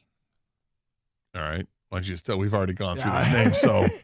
It is Amon-Ra St. Brown. All right. King's got it. He showed in 2022 that he was amongst the league's best change the receivers with a 64.2% of his catches going for first down. He caught 106 passes with 6 touchdowns. He is the only Detroit Lion listed between 80 and 90. And he is the last Detroit Lion to make the list. Wow. That's it? Yep. This list sucks. I'm curious, who's the last quarterback that is on the list? The last quarterback on the list, I'm going to have to scroll here. Give me a second. Do you care to whistle or sing? Okay. At number 78, Justin Fields. They have Justin Fields ahead of Jared Goff. Justin Fields, who hasn't done anything yet, all based on potential. And I like Justin Fields, as you know. Yep. But what? There's a list of honorable mentions, Gator. Uh-huh. One Detroit Lion made the list of honorable mentions. Yeah, who's that? Aiden Hutchinson. Wow. Yep. So, who goes before Justin Fields as quarterback? I didn't count the quarterbacks. I will do that, but I will tell you because I did count the number of wide receivers listed ahead of Amon-Ra St. Brown. Okay. Do you remember when Amon-Ra? He was drafted? Yes. Yeah. And correct me if I'm wrong, he could list the 16 receivers that were drafted before him. Yep. Amon-Ra, you get the exact same exercise because you are the 17th receiver on the list. There are 16 receivers listed before Amon-Ra.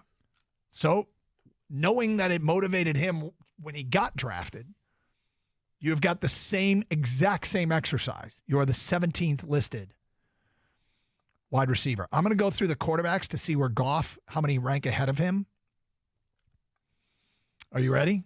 I am. Okay, help me count here because I'm doing this on the fly. Yes. Counting is not that difficult, but when you're reading names off, I don't want to get lost. We got the top 3 that were already listed. Mahomes, Allen, Burrow are 1, 2, 3 on the list in terms of best players in the league. Mm-hmm. The 4th quarterback listed is Justin Herbert, who's 22. That's 4. Aaron Rodgers is 29. 5. Jalen Hurts is 31. 6. Lamar Jackson is 35. 7. That might be it for a while. So I'm scrolling. I'm trying to make sure I don't miss anyone. That might be it until we get down to Justin Fields. Justin Fields at 78. There are 6 quarterbacks in the top 100, and Justin Fields is one of the top 6 quarterbacks in the NFL. 8, I believe. In the top 100? Yeah. Who am I missing? Well, you said that you had the first 3 with Mahomes, Burrow, and Allen. Yep. Jalen Hurts is in there somewhere. You mentioned Lamar Jackson. Lamar Jackson. Yep. Justin Herbert. Justin Herbert. Aaron Rodgers is 7. Okay. So Gotcha. Fields is 8. Okay. So I find this interesting. Let me go through the honorable mentions as well to see how many rank ahead of. Dak Prescott got honorable mention.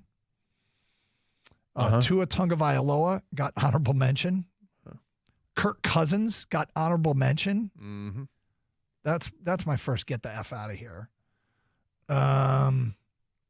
Geno Smith got honorable mention. There is no love for Jared Goff still. My God. Matt Stafford, honorable mention. Kyler Murray, honorable mention. Oh, come on. The honorable mentions, more mad than the top 100. These are ridiculous. So how many honorable mentions did I mention? Like 5 that have no like quarterback rating last year, okay? Yep. It's not a perfect tool to measure who's the best quarterback, but it's there, right? Yep. Jared Goff's rating last year was 99.3. It was 7th in the league. Technically 6 because Bailey Zappi's in there, so that doesn't really count. Garoppolo's in there, so let's make it 5 because he only played 11 games. And Brock Purdy was 1. So now we're at what, 4? Okay? Yep. So basically 4 starters had a better quarterback rating than Jared Goff. Guys you mentioned. Kirk Cousins had a quarterback rating of 92.5. Mm-hmm. Dak Prescott, 91.1. Aaron Rodgers had his worst year of his career at 91.1.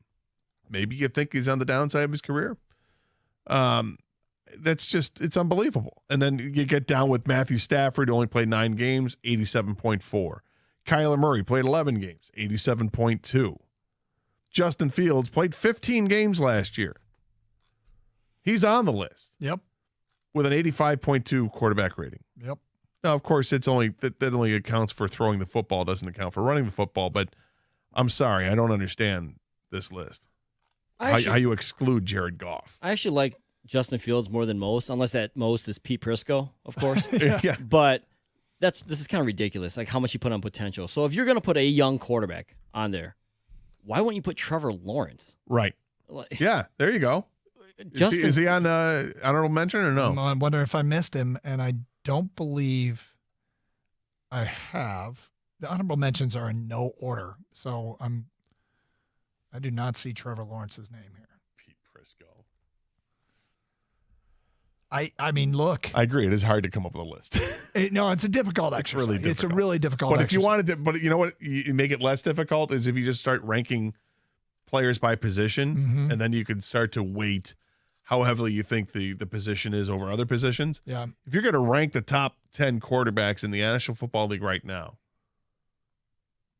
I'd have a hard time leaving Jared Goff off that list. I wouldn't put him in the top half of that list. No, I wouldn't either. I'm not saying that. But is he between 6 and 10? Well, only if you look at production on the field. I mean, the second half of last season, we threw one interception in the second half of last season. If you look at production, right, he's top 5 last year. So we're downgrading him for no other reason than just trying to keep it real. I'm sorry, did they have a great receiving core last year? No. They had one receiver, the 17th best receiver in the league, according to this. And then how far would you have to go to find the number 2 receiver on this team? Pretty far. Hey, how far down was DJ Chark last year, who he doesn't have this year? I guess. Okay. Good. Trevor Lawrence is on the list. Thank you, Av. Okay. I knew I'd missed somebody. He's 23. Thank you very much. So that was my bad on a mission, trying to work our way through it as we go. But so Trevor Lawrence, that's even, again, no. So what do we got? We got Goff at best 16th. Isn't that where we were at? Kind of, yeah. Well, this isn't the worst thing in the world, but we'll talk more about it. Get your Champ and Chump votes in. Last half hour to do so here on 97.1 The Ticket.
Doug Harsh, Scott Anderson, 97 the ticket.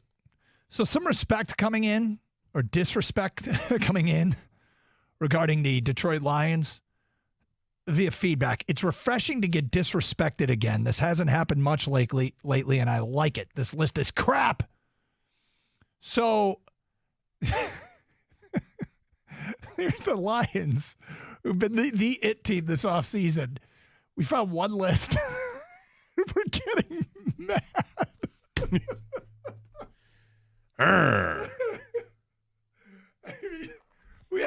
Let's call it what it is. We haven't exactly done a ton yet.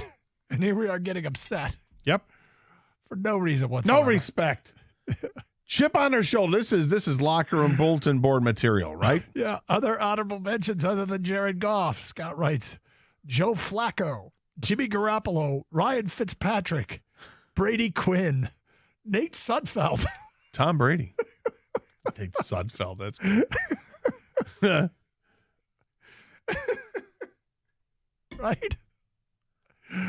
We're getting worked up about a list. But, I mean, the funny thing is seriously, I would send this directly to Amon-Ra.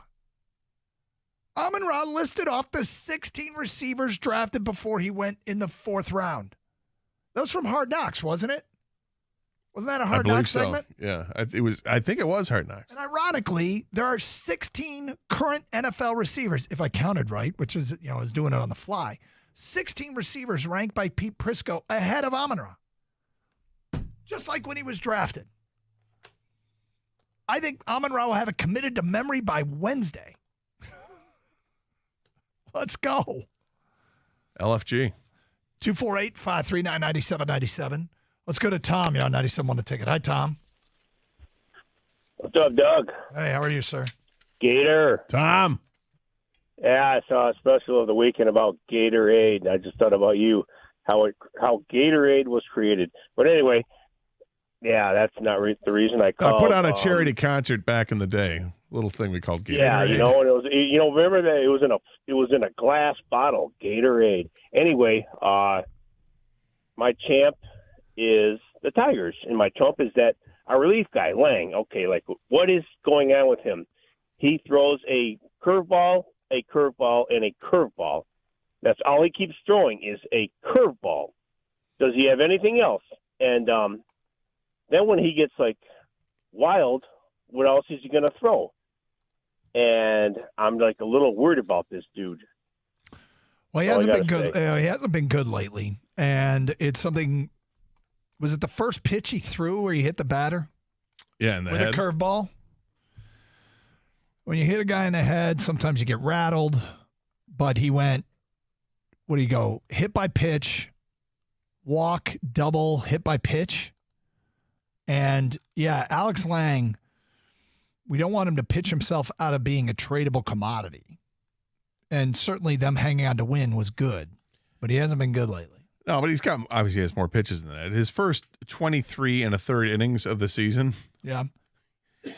This is how good he was. He had given up 10 hits, 3 earned runs, struck out 32, and walked 11.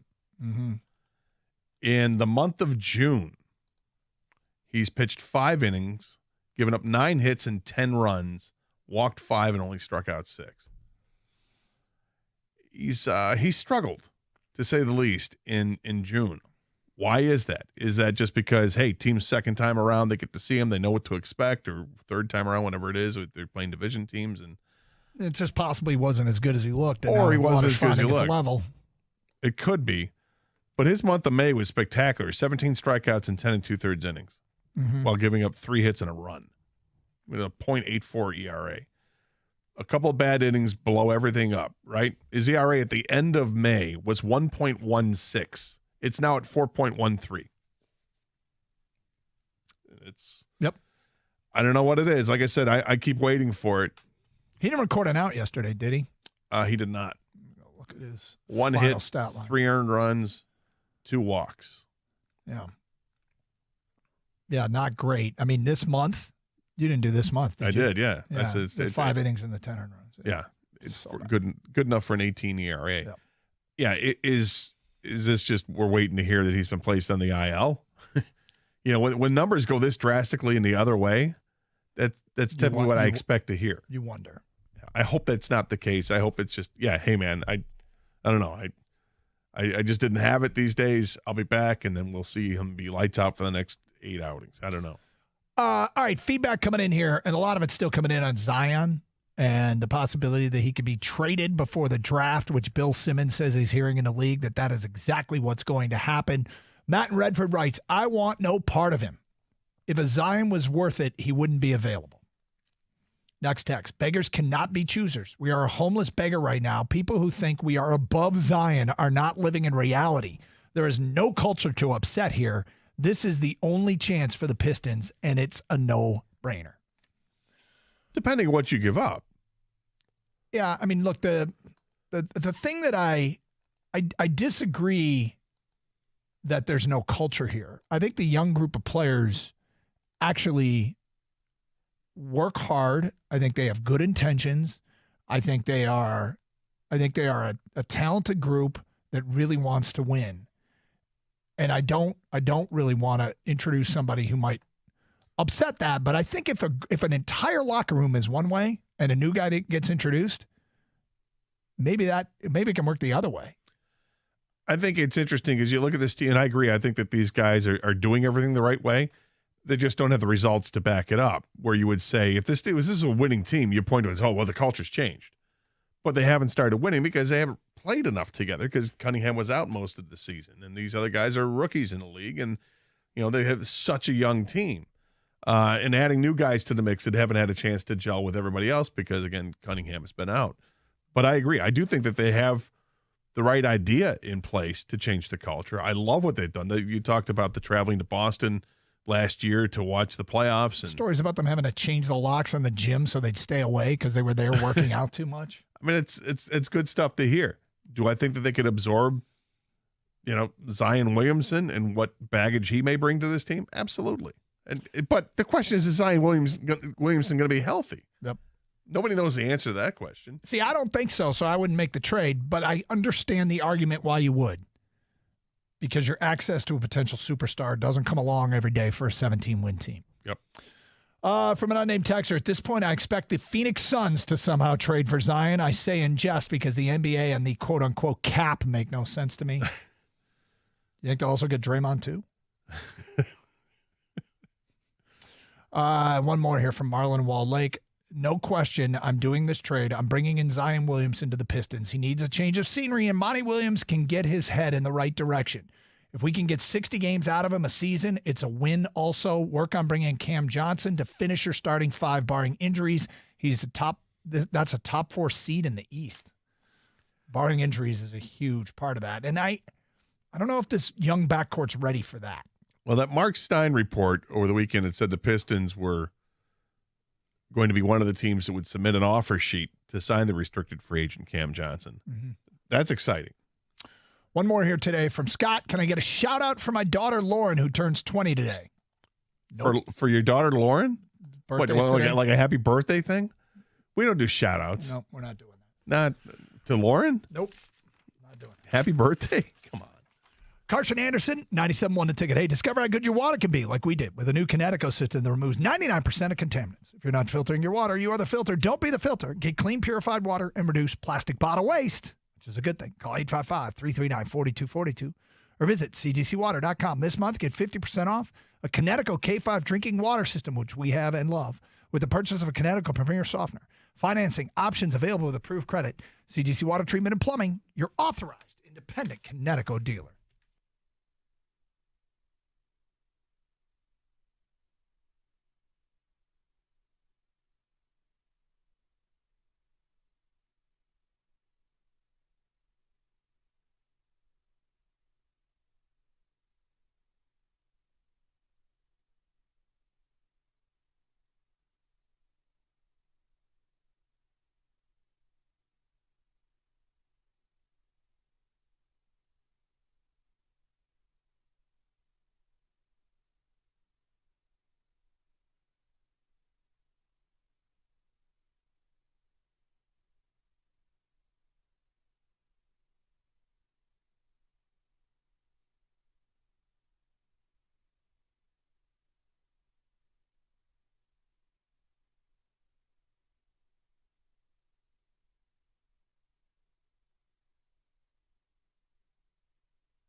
Doug Karsh, Scott Anderson, 97 won the ticket. Do we need that, Gator?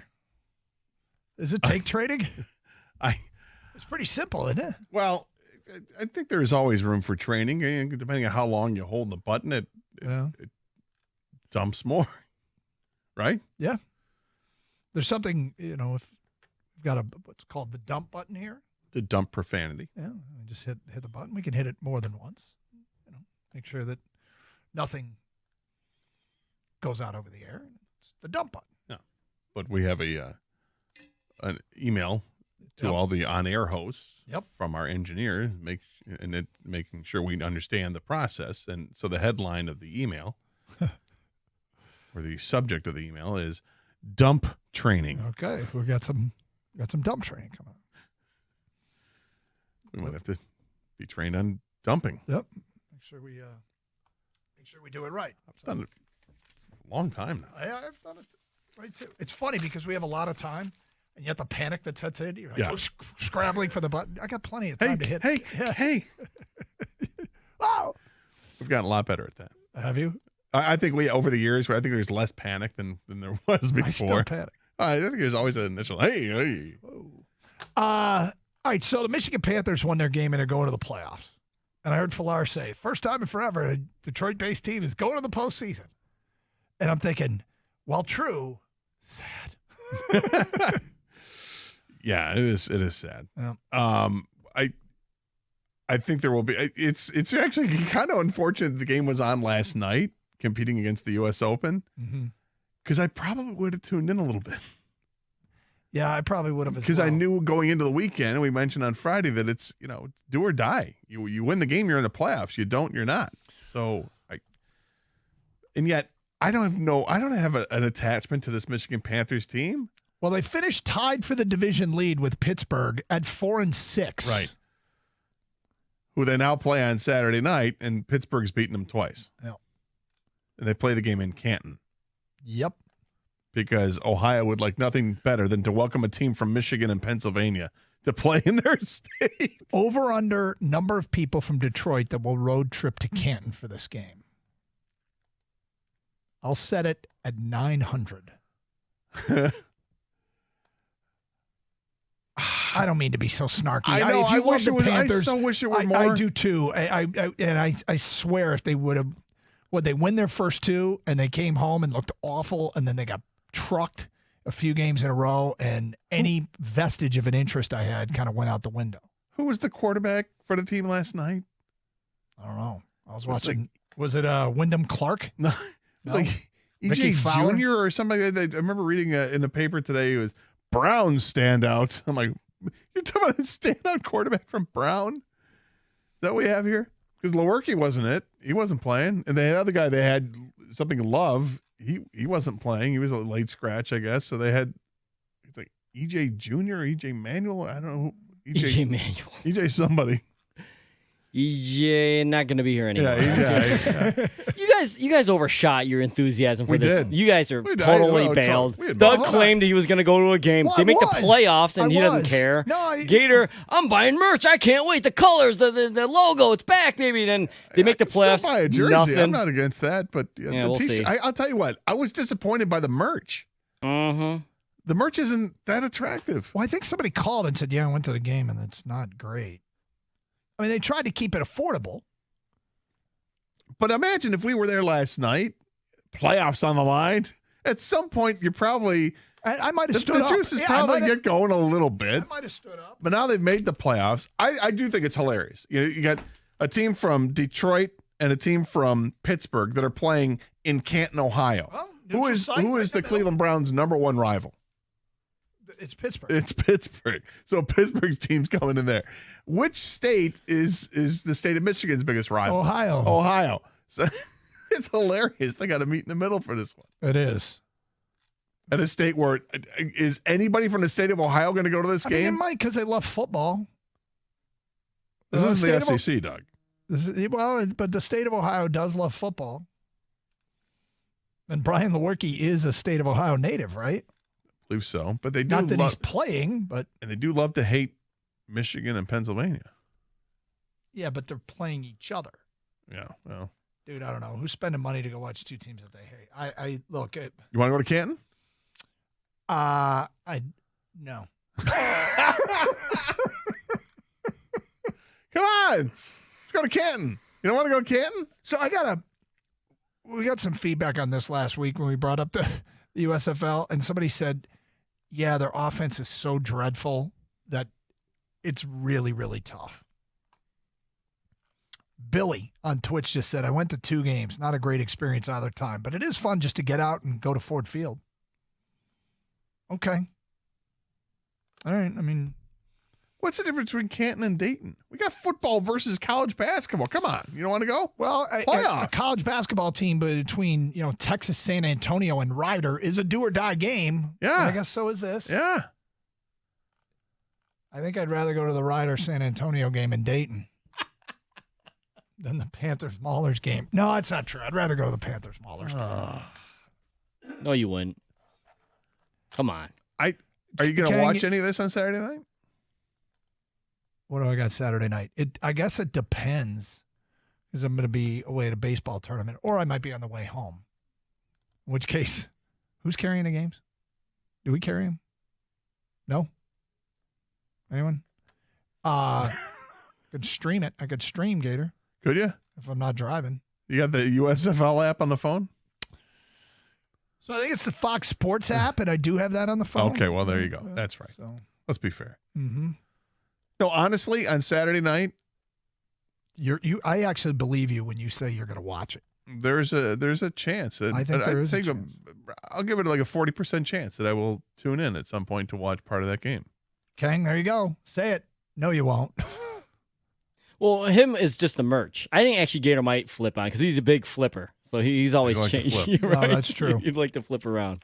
Channel surfing is one of your pastimes. Yeah, it's what he do. It's bullet point number 7 on my resume. As he calls it, the ninja. Well, Dan Gutowski called it the ninja, but we think it's a great name for the remote control. Yeah. Well, look, congratulations to them and their fan base, and we probably irritated all of you. I apologize for that. We really are. This isn't our thing to rip on things. Well, we bought into it hard. I did. Initially. It was the nostalgia. They got up to that 2-0 start. Guess what? They weren't parading Bobby Aber and AC out there. No, they were not John doing that. Corker. There's no Corker. Was there a Novo Boyovich? There was no Novo. No. I mean, it just John Williams. Didn't they have a running back? John Williams. Yeah, they had another name. Ken Lacey, I think, was the other one. Yeah. And they didn't get half the Pittsburgh Steelers offensive line, which is one of those real life stories. They actually stole in the offseason 3 Pittsburgh Steelers. I mean, it wasn't Mike Webster and John Kolb, but it was. But they were guys who were with the Steelers, and they signed them and completely changed around the fortunes. That's true. But now, I know this. In fact, I don't know if you guys saw the email. You guys are on remote on Saturday night at Ford Field in Canton for the USFL playoff game. Is that true? No, but I'll go with it. F it. Sure. Couldn't name a single player. Yeah, I heard you're pumped about the 4-6 playoff team. Yeah, that's it. I was listening earlier. No, we are going to we're doing a salute to service to start the show. Oh, cool. I break your balls quite a bit. I loved your topic today. Which one? Your relationship with the Tigers. Oh, yeah? Now, I didn't necessarily love what a certain somebody was saying. Oh. You. Oh. But. He's referencing Gator. But it was fascinating because it's the truth. Like, the under 500 doesn't matter when you're in the worst division God has ever created. But then you know they're not good, but yet they took 3 or 4 from the Twins. I want to know where people are at. And I want to know, we're going to set this up as basically, is the Gator Army correct? It has been over 3,000 days since any team in this town has advanced in any playoff series. Do you just take bad pizza because at least it's pizza? Yeah. No, sometimes that's what you do. You throw extra parm on it. Right. And, maybe some crushed red pepper flake, and you got it. I loved it. Well, I'm openly going to say it was your guys' idea, and we're using it because it's relevant. And I also can't do 4 hours of Cam Johnson because you're not getting it. I just want the season to progress where we're seeing improvement. And if there's and for anybody that thinks the Twins are some great team, they're horrible. Good luck with that because they're not. There's no class of the division. So if the Tigers just play better and they're getting guys back. If they can be competitive and somehow we're in September and they're a couple games out of first, I'm excited. The next layer to it, because you're going to be doing a show in 3 weeks. If they play good ball, then you have to buy at the deadline. So, not major, but you got to get reinforcements, and you got to give Erod an extension. It's possible. I mean, if you believe. Yeah. I'm still selling the whole thing for scraps. So, and that's what I hope Scott Harris probably. What I want him to do is say, hey, we're in this thing. Yeah. I'm not giving up. You better blow my doors off. And somebody blows his doors off. And ultimately, I think, I forget if it was you or Scott who said it, but you're right. This town would go nuts for a team to win any division. The average fan does not care about the quality of division. Nope. And then maybe you get a free agent. Then we might be able to live a charmed life like he does. We've seen 500 teams win the World Series, you know? Not that the Tigers could. I don't think that. No, but it's like I just want to see improvement. Guess what Kent State football's trying to do? They're trying to win the MAC East. They're not winning the national championship, but they're trying. Is the MAC East bad? The MAC East is okay. It's like Iowa or Minnesota winning the Big Ten West. Yeah, there was a presumption there. Like Doug's already done his previews. I can tell. You got your East Carolina prep done? Not yet. Stay safe, everyone, and treat each other with respect. 97.1.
And welcome in on a Monday. Good to have everybody aboard.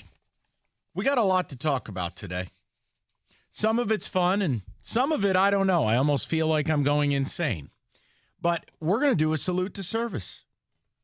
Because I'll tell you, I break the balls of middays quite a bit, but I think they had an A-plus topic today. They really did. A-plus. We're going to get to it at 3 o'clock.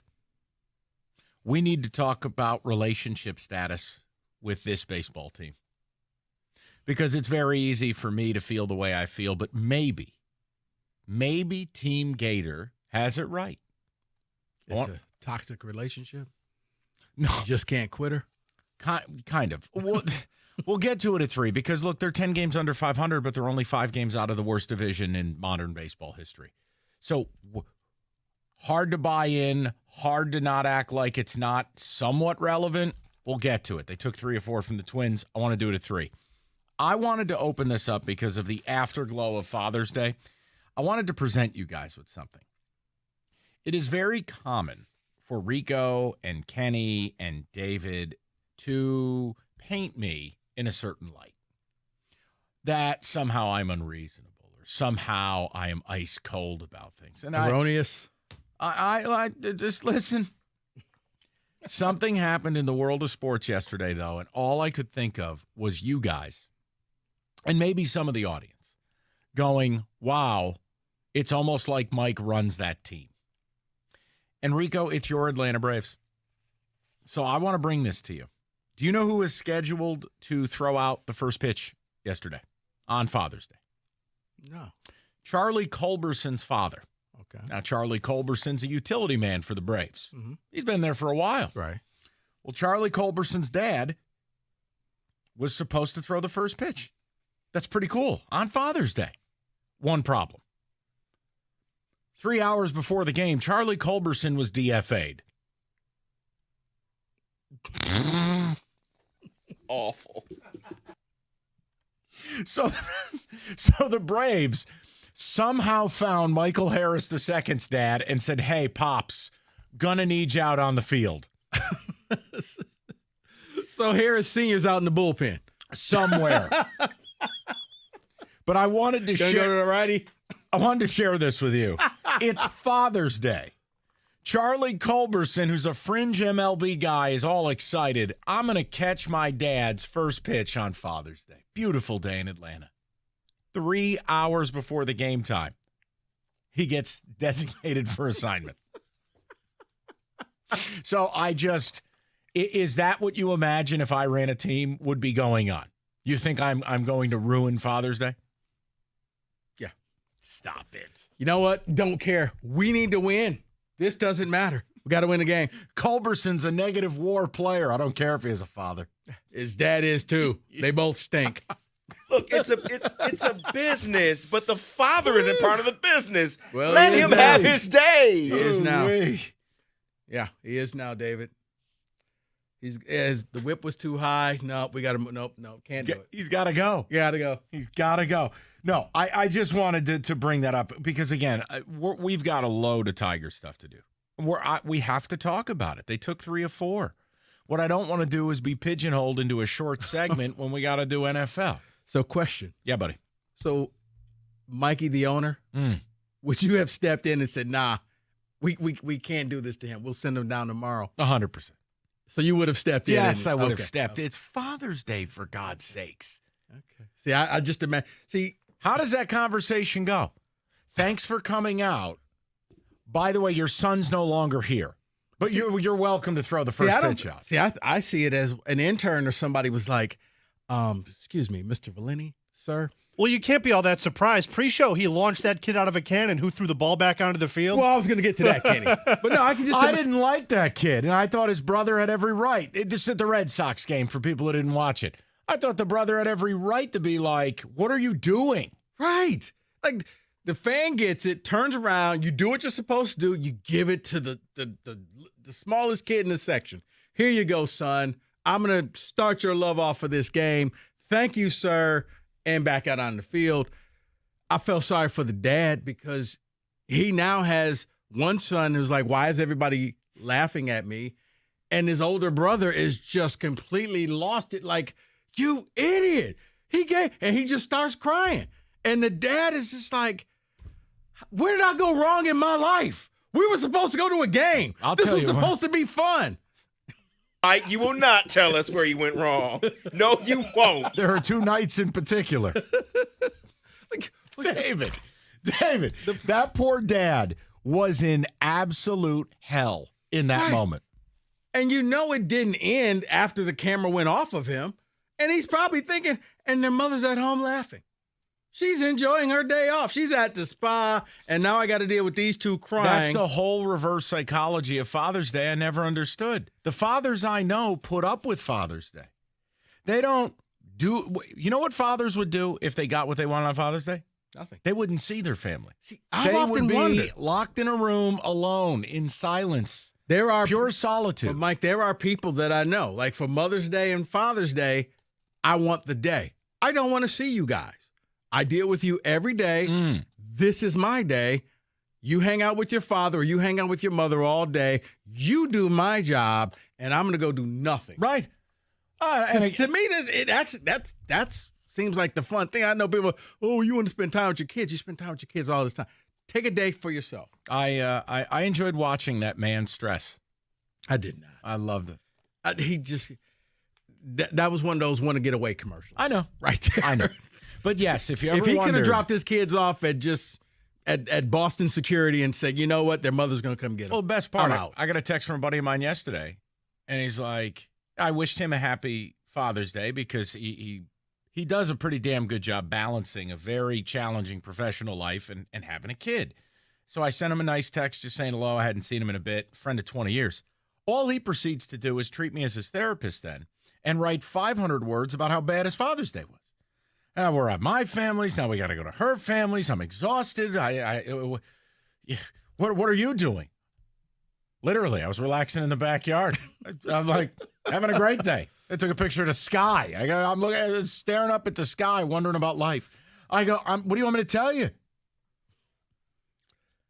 Well, No, listen. I wouldn't do that to Charlie Culberson. That's the moral of the story. So you would not? No. See, it really does scream. Just like I'm not making fun of Doug or Scott today because I thought their topic was a masterclass in radio. See, I could see you actually doing that and then some intern telling you. What, the Doug and Scott part or the Father's Day thing? The Father's Day. No. You know his dad's throwing out the first pitch. Oh, wait, is he? Oh, fine. Keep them both. Bring him back. That's right. And then you just whisper in his ear, as soon as you catch the ball, right, pack your bags. Glove hits the mitt. You're going. Pink Panther, yank him off stage. Take the photo out with your dad, frame it, because this may be the last time you're in a Braves uniform. He's not starting, but he goes right back in that dugout, and they never see him again. By the way, David, who has all the kids, notice who was ornery when we walked in today. Notice who's not in a good place today. Oh, I'm in a great place. Yeah. I had a great Father's Day. Oh, really? What'd you do? I did. Got gifts. Had a great service. Went to a USFL game. Your kids bought you gifts with your money. That's fun. Sure. Yes. David's like, I didn't really see it like that. But they got what I wanted. David, this button is stuck. They Mike, got me Mike what just I shattered wanted. The glass for David, Kenny. The button is stuck. Are you serious? All right, we're good. They got me what I wanted, though, so I'm fine with spending my money on what I want. Oh, don't get me started. That whole idea of your family buying gifts with your money, it's not a gift at that point. I enjoyed it. Well, I'm sure maybe the mother gave them some money to go get your dad something. It all comes from the same place. You enjoyed this, Rico. More stuff for the griddle. That's oh. That would suggest you actually could cook. Oh, I had a great. That's what I did Saturday. Mm-hmm. Used that griddle up. It was great. I would love to sample. When does Uncle Mike get to come over? No one gets to come over. It's my food only. See? No. There it is. There it is. Wow. All right. Tigers at 3. Got some Pistons updates for you at 4. I have a question for Rico here, though. It's a one-segment deal.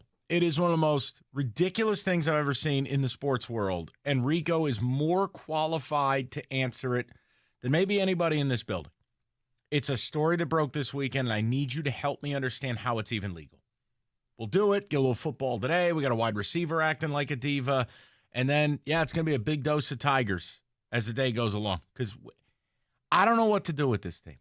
Like, I know they stink, but they don't stink, but they do, but the division stinks more than they do, but they beat the Twins. And but by the way, you got the Kansas City Royals. Who, by the way, thank God for the Oakland A's, because the Royals have gone under the radar, and they're every bit the blown diaper that the A's are. Mm-hmm. So we need to have a discussion about where this relationship is going at 3 o'clock. Courtesy of Doug and Scott, because I thought the topic was brilliant. It was. Summer is here. Everybody going out, road trips going up north. Oh, who's ready to go sit in traffic? What a blessed life.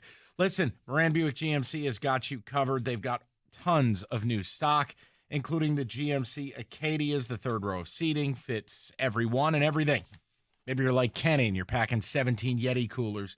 The point is, Moran Buick GMC, great pricing, great inventory, and when you book your certified service appointment, you get a free loaner vehicle. I mean, they take care of you right. Scheduling fast and easy, MoranExpress.com.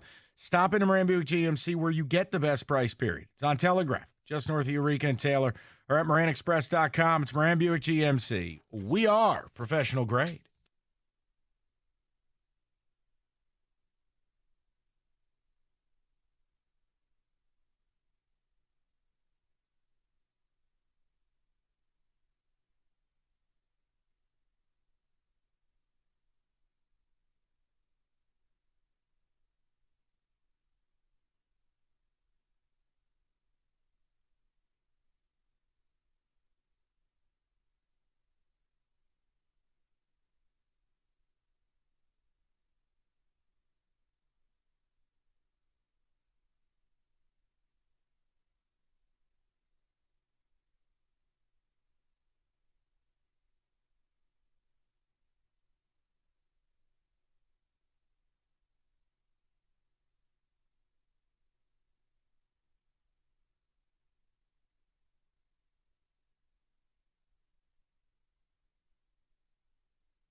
On you. On me. So you went out searching for Father's Day gifts, and now all of a sudden socks and barbecue equipment is just keep popping up in your timeline.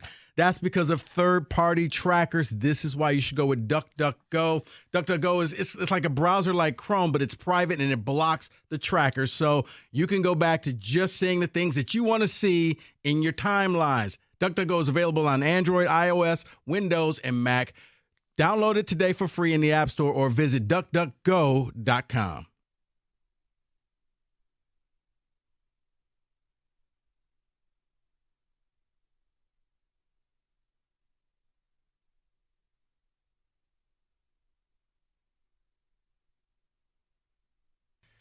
Tiger Talk at 3 o'clock. And I'm excited to do it because it's just the most effed up relationship ever for you people, and we need to talk about it. I don't even know what to do anymore. They're 10 games under, but it doesn't matter. They took 3 or 4 from the Twins, and they're only 5 out. I know they're not good, but you might not have to be good to win this stupid division. We'll get to it at 3. Rico. Yes, sir. You need to solve a mystery. Okay. And this is just, people, I don't go to anybody about recruiting except Rico Beard. Oh, see, I thought this was the NFL. I thought I was going to get my theme song. I haven't heard in a while. The Big Black Sack? Yeah. No, because it's not NFL. We can fix that, though, with an edit. Okay. I saw a headline yesterday. Every sports website had it. ESPN had it. A young man, and I want to make sure I get his name correct. It is an Ole Miss recruit, Austin Simmons.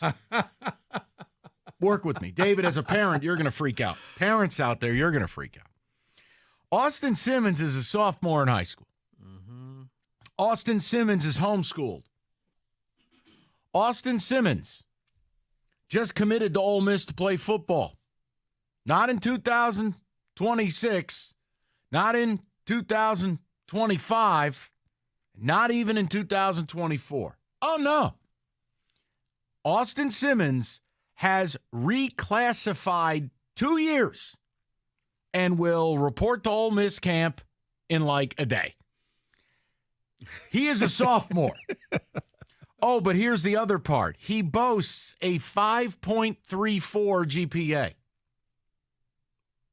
Wait, what? Yeah, that lost me, but now you could take college courses. But go ahead, continue. So basically, right. He can make whatever grade he wants. I didn't want to, 5.3, make it a 5.5. Right. Good. You know what? Kenny says 5.9. That paper goes up on the refrigerator. There you go. Gold star. Way to go. So how faulty is this? He's homeschooled and taking online courses. Mm-hmm. So he's a sophomore who's completed his high school curriculum, already has 15 college credits. He plays football at Pahokee High School while living with his dad, and Florida kid. Right, he's a Florida kid, Pahokee. He plays baseball in Dade County while living with his mom in Miami, but plays for Pahokee football while living with his dad in Canal Point. Because the house does not have a football team, so he's allowed to play anywhere he wants. So, all I do as a person who at one point loved college football and I'm quickly reaching like stage, help me understand how a young man can skip his junior and senior year of high school, how adults in the room think it's a good idea. Now, he's a 4-star quarterback, a highly regarded QB. Help me understand. Okay. I mean, Rico, you have played advisor to kids. You are a leader not only in the black community, but the community at large. People come to you. Please help me. How is there not an adult in the room? And by the way, how is Ole Miss allowing this? Well, thank you for saying I was a leader in the community. So, well, it was a lie, but it sounded good. I was about to say happy Juneteenth to you. All right, here we go. You glossed over something, Mike. What's that? It's the dirty little secret now that a lot of parents do. Aside from the homeschooling, which means that you can now put your kid on any track that they want to go onto, and all you got to do is just find some high school correspondence course that'll say, yeah, okay, little Johnny, he passed his class and he was great. Parents hold their kids back on purpose. How old is this kid right now? 17. Oh, hell, he should only be 15. Correct. Wait a minute.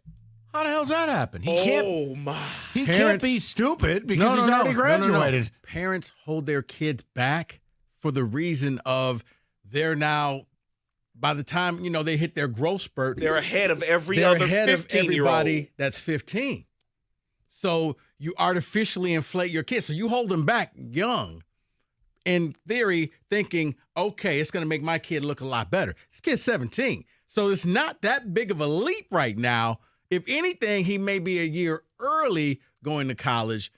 But yeah, when I first saw that, I was thinking the same, like, it doesn't seem right. But because he's 17, he is allowed to go to college, and he has the GPA because he went to a home school. All right, I need you to explain this to me because, and if you're a college football fan out there, this is not. I'm trying to preserve your love for this game. It's gone. It's not a term I remember hearing even 10 years ago, and rarely 5 years ago. How does one reclassify? I don't understand. How do you just vaporize junior and senior year, and now I'm going to change what recruiting class I'm in? If you have enough credits that you could technically graduate, you can reclassify at any time. So it's basically you're playing the percentages. If you think it used to be what kids did in college to kind of get out early before the transfer portal hit. I'm going to take summer classes so I can get out in 3 years rather than 4 years. It's what Northwestern built the program around.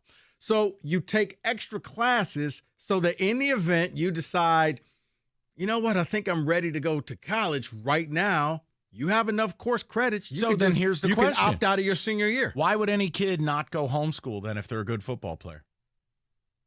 Don't think because isn't that kind of breaking the code? It is, but it requires parents who are truly dedicated to this, because this means your full-time job now is to teach your kid, because you at least have to have somebody has to certify that little Mikey is indeed learning, his ABCs. David, this is the move. You've always talked about it. You want the scholarships. This is the move. Yeah, I've already thought about it. When you brought this up, I say he's skipping high school. I'm just going to put him in summer school. Right, but see, here's the thing. Homeschool. He's skipping high school. You could create a 4-credit class called church, and he could earn 4 of those. You Boom, could. done. No, you could. But we would lose David because this now becomes David's full-time job. I have to do this all the time. Because now you have to prove that this kid is getting X amount of time in the classroom. So this father or this parent was like, okay, you know what? Had to ask. I got an idea. By the way, this may work. And I'll leave you with this. But yeah, parents hold kids back all the time now so that they're the biggest kid in the class. David, at the end of this deal, I have a homework assignment for Rico. I need him to show me, of the top 300 kids in America, how many committed to a school and actually signed with the same school. This kid was originally committed to Florida as a sophomore in high school. Decommits from Florida to go to Ole Miss after reclassifying 2 years, and Rico had to explain how he broke the system to me. Tell me again why I should care about this sport anymore. It's a different sport, man. Okay. But you know what? You will care because once the fall kicks off and you see touchdowns, you'll go back to falling in love again. Well, good thing I'm a State fan. We don't score those. 248-539-9797. Tiger Talk, top of the hour. Want to get a little NFL? Little NFL? Why not? Wait till you hear this update on Steph Diggs. Wait till you hear what this guy wants. People here thought it was outlandish. Rico wanted his own parking spot painted Spartan green. Wait till you hear what Steph Diggs wants the Bills to do for him. 97-1. Let's talk about the Chevy dealer in the area that's been leading the way. It's Hamilton Chevrolet in Warren and all throughout the month of June. Hamilton is participating in the Pick Up for Paws campaign. You love your pet, and for every pet that is loved and cared for, there are so many others that are not that lucky. So you stop in at Hamilton, drop off some pet-friendly supplies into the bed of the Silverado right there in the middle of the showroom. You can't miss it. There's a long list of donation items at HamiltonChevy.com. If you can't think of anything, your donation, seriously, guys, will make a difference. And while you're there, you can talk to Andrew and his sales staff. They want to be your Chevy dealer. They care about you along with the pets. They'll guarantee you the lowest payment on your next Chevy, period, including the June Rico deal. A new 2023 Chevy Crew Cab Silverado 4x4, $389 a month for 24 months. It includes 10,000 miles a year. Walk in there with $995 down. You drive off in the Rico deal. You know what I say. The best deals are found at 14 Mile and Mound. Stop in and see my guys at Hamilton Chevrolet for details. Visit HamiltonChevy.com. That's HamiltonChevy.com. Chevrolet, find new roads.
All right, let's get a little football on the books for everybody, and we will get to some calls as well. But, David, at some point this summer, can I expect at least average music instead of subpar music?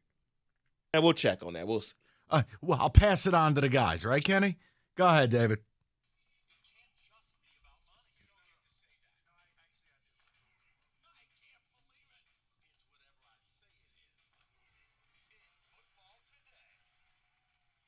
Well, Mike, in that open, you're quoted as saying it can't just be about money. Well, apparently that's the case with Steph Diggs, because on Sunday, Ben Volin of the Boston Globe wrote an article regarding Steph Diggs' frustration with the team. And quote, Diggs' frustration is with his role in the offense and his voice in play calling. That's what a source is telling him in the Bills locker room. Let me just give you... What? That's why I said you weren't allowed to look at the show notes. Yeah, let me just I wanted give that you... reaction right there from Mr. DuckDuckGo. Yeah, that's what I wanted. Right there. That's what we were looking for. He had 154 targets, top 5 in the NFL. Right. Over 1,400 yards receiving and 11 touchdowns. But I'll give you this part of it in the article. Maybe he has a point. Look at the last 6 games of the 2023 season, including the playoffs.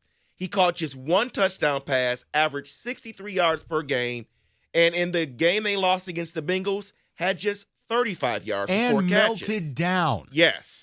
But, David, my point to you would be that has nothing to do with play calling. It has everything to do with your quarterback. And you have to look at yourself. How many times are you getting open? Right. How many times in a sight adjust are you running the appropriate route? Like, there's so much that goes into this. The idea that you're Steph Diggs, right? You've made it to this level. You got yourself gone from Minnesota. You're winning games. You're playing with Josh Allen. You got your money, and it's still not enough. I keep saying it to Rico. We've reached a point where wide receivers, to me, you can't keep them happy. No, it's almost to the point where wide receivers try to outdo each other. Oh, I want control of the team while I'm playing. I'll take an Amon-Ra St. Brown any day of the week. You know why? He's not Steph Diggs. But you know what Amon-Ra doesn't do?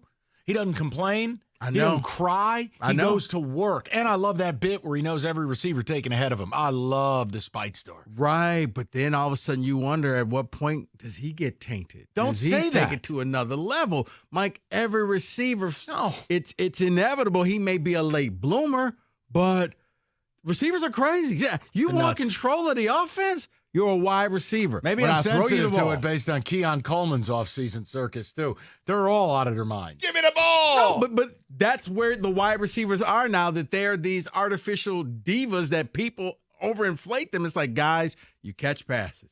That's it. Yeah, and again, they're very important. They are compensated more than running backs, more than tight ends.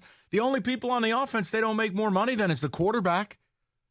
Like, it's amazing. I don't want to make the whole segment about it. And probably I thought you would the left enjoy tackle, maybe. But yeah, you're Can right. you imagine a wide receiver who thinks he has a right to play calling? Sure thing, Tex. I wonder what the play is going to be. Oh, I'm open. I mean, every single play you're right. open. Every wide receiver always thinks they're open, but there are only a few like that. Calvin Johnson was always open. True. Jerry Rice was always open. Steph Diggs ain't always open.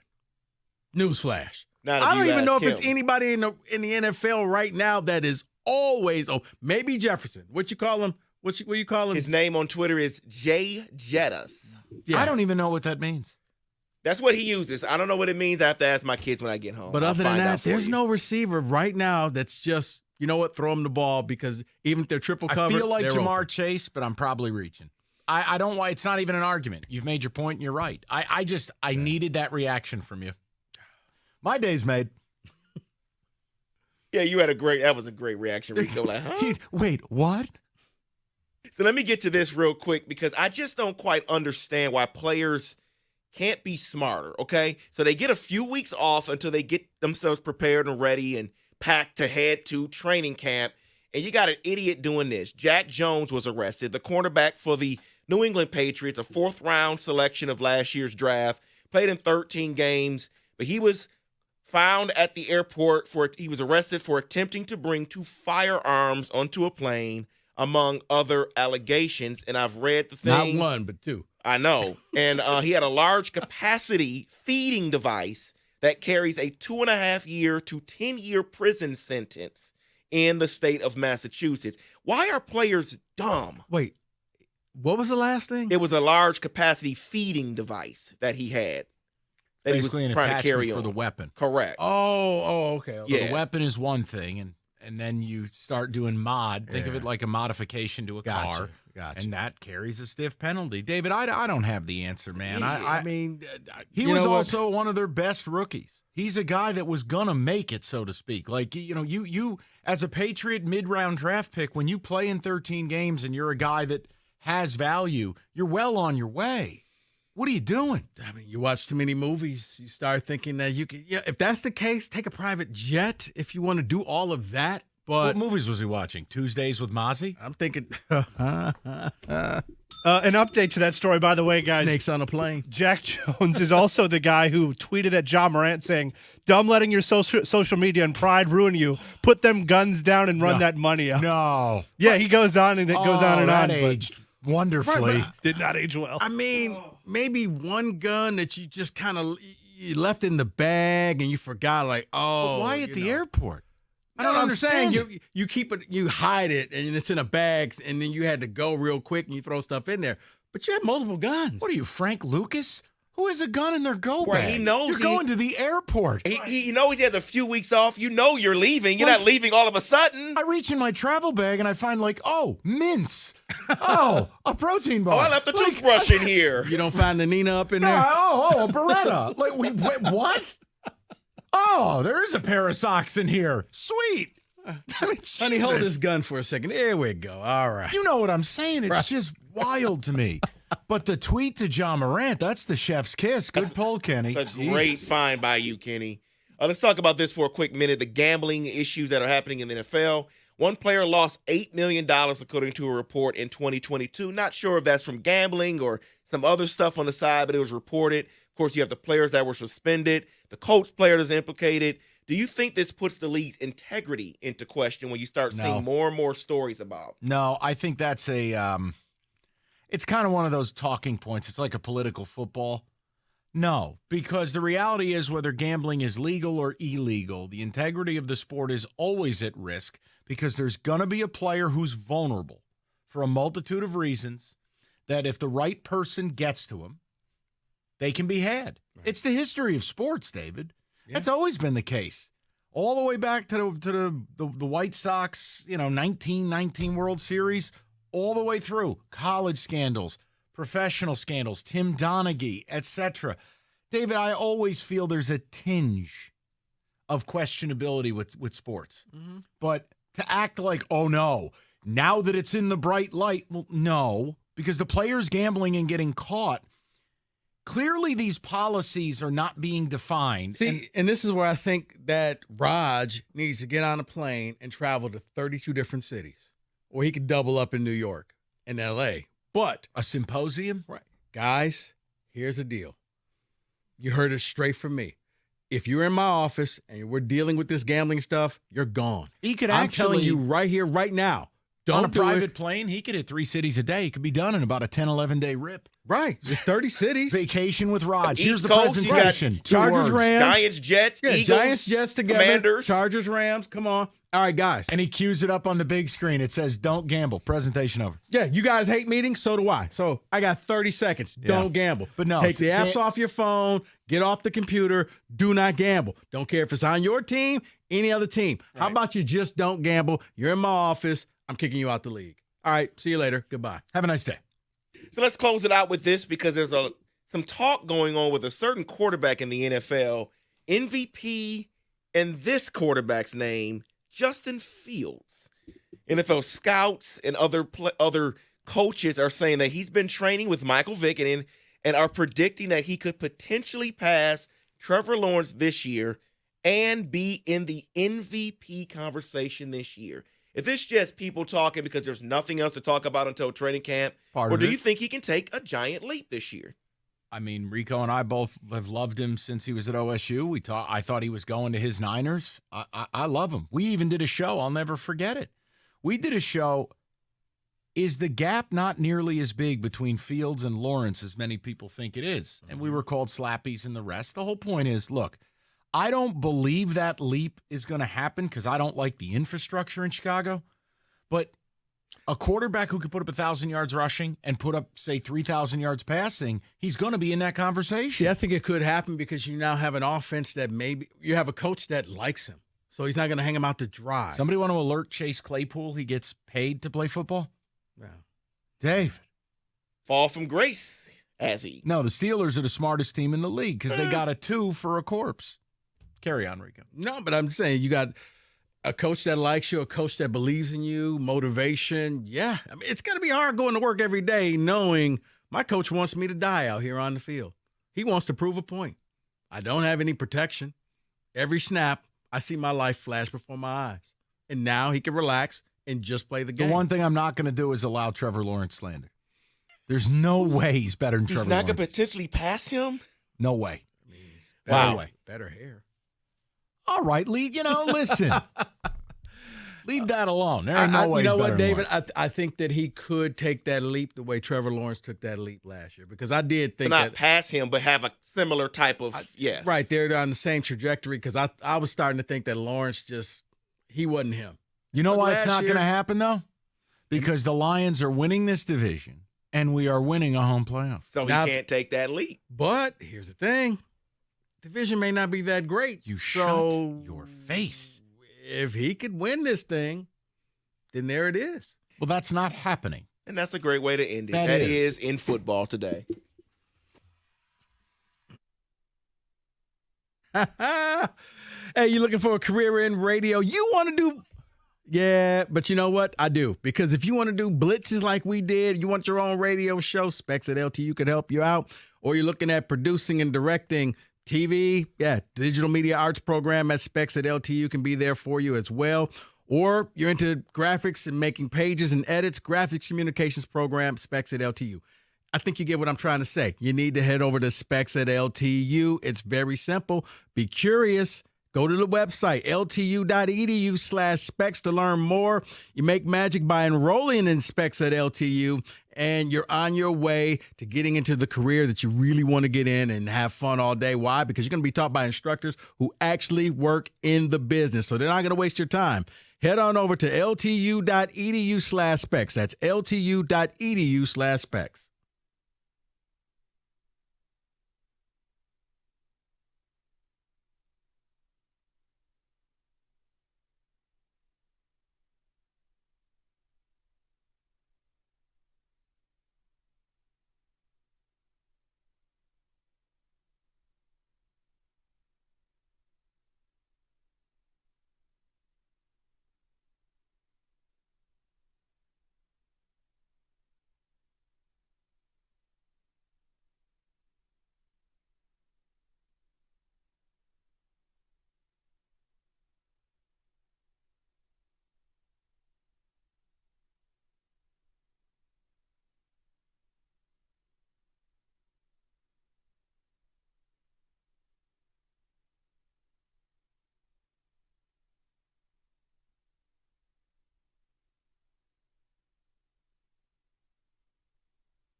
All right, we're going to get to some Tiger talk here in about 10 minutes. I'm going to need everybody involved because this is a strange relationship with this team, and I want to know where you're at with it. They're 10 games under 500. Objectively not good. Cutscene. Only 5 games out of first and took 3 of 4 from the first place team. Offense came alive. Torque, ball, hit. We need to have a conversation. And it's a salute to Service Day because the middays, it was a brilliant topic. And I break their balls and, National Forklift Day or whatever. But bottom line, it was a great way to put it because now I get to juxtapose people like me versus people like Gator. Going to be very exciting. We'll do it in 3. David, some ticket text for the first time today. Then we'll go on the board, give you a winner Friday night. We'll try to do it again for you. Go ahead, Bob. Yeah, regarding the Braves player that was cut, someone says Culberson is from Georgia, too. So it's even worse. It's his hometown team, Craig in Trenton. They just stopped him on the 405. Turn around. Go home. It's all good. Yeah, someone says Billy Sims was 25 as an NFL rookie, so this isn't new that you hold a kid back. No, I mean, it's the way to work the system. As I told you and Mike, like in baseball, Tommy John surgery is an elective surgery for some high schoolers. You get it out the way, and now it increases they throw the ball faster if they're a pitcher because they got the Tommy John surgery. We've lost cabin pressure. So now we've already decided David is homeschooling his kids and he's getting the mandatory Tommy John surgery for Christmas. Don't even play, because if my son found that story out, he would want Tommy John surgery. No, he would not. I wouldn't let him. That's what being a good parent is about. But then you start thinking of dollar signs like, well, he'll have the advantage. I'm not thinking dollar signs. I'm thinking I want my son to be normal. You get the Tommy John surgery as a sophomore. He's ready for his senior year. We're turning David into the new baby Gronk dad. Right. And now he's on his way off to go play for Coastal Carolina or one of these baseball schools. Oh, David, that's a shot across the bow. He doesn't think your kid's got Power 5 talent. No, he does. No. Coastal Carolina would be the place to go, though. Yeah, Coastal Carolina is like really big. Great program baseball. down there. Oh, I thought we were talking football. I don't care about college baseball. No, Forget baseball. it. Come on, man. No, his kid's all about baseball. He could play 2 sports, though. We'll see. Okay, how about we start with one job? Wait, is this the older one? Yeah, he can play 2 sports. Akron has spots. Nothing better than Rico just I can't even bleep talking David's children. Believe my son would go back and forth with him if he could. Disgraceful. Well, just child. Just child, not child. Oh, the problem child. Right, the problem child. Yeah, the other two are cool. I'm trying to work there with is David. no problem It child. takes a village, David. Yeah, but sometimes it's just not savable. Right. What is going on here, Kenny? One child is he's on the path to greatness. David, if you could return that child for a refund, would you? We'd never do such things. Up next on the 5-Star Zone. All right. Let's go on the board and we'll get the Tigers to the main stage.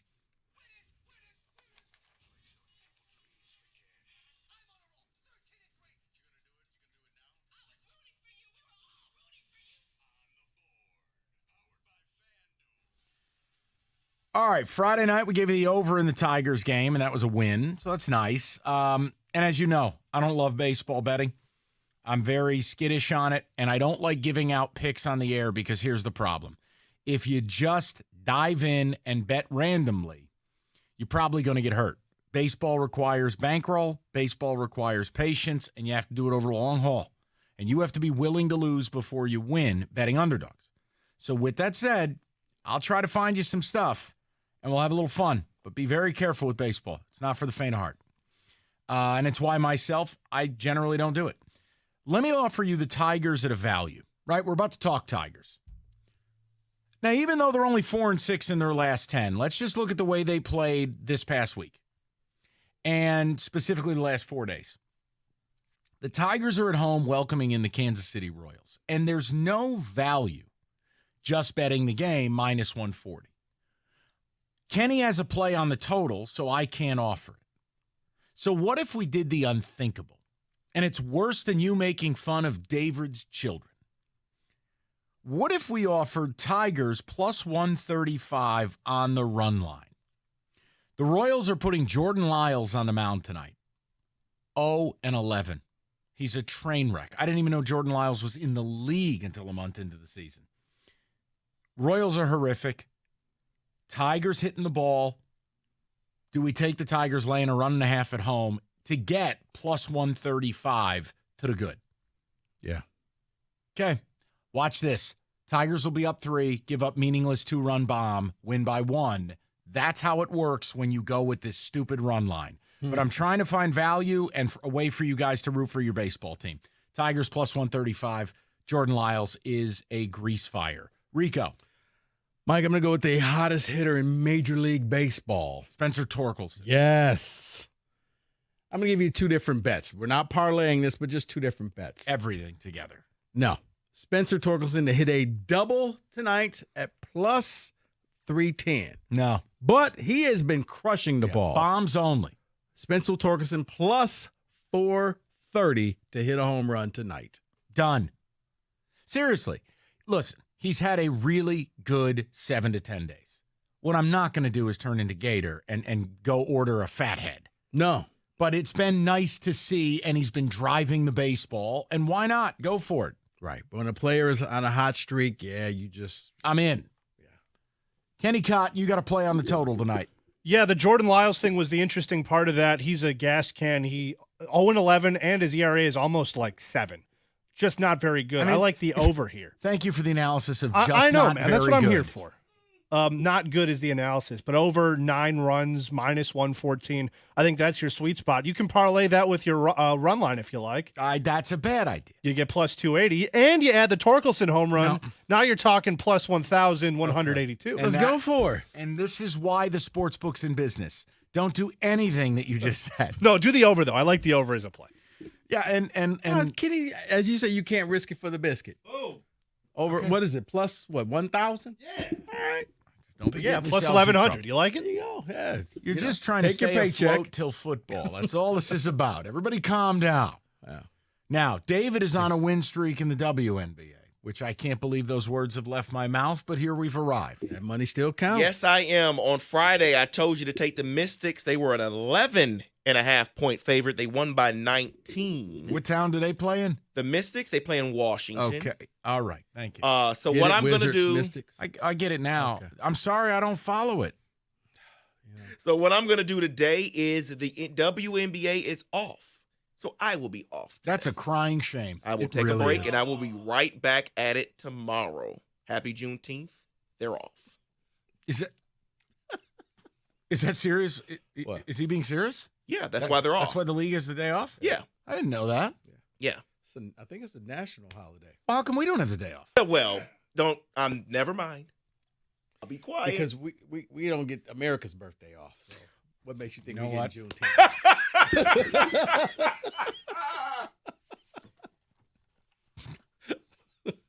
I do not have a comment on that. I will simply tell you that Tiger Talk is next.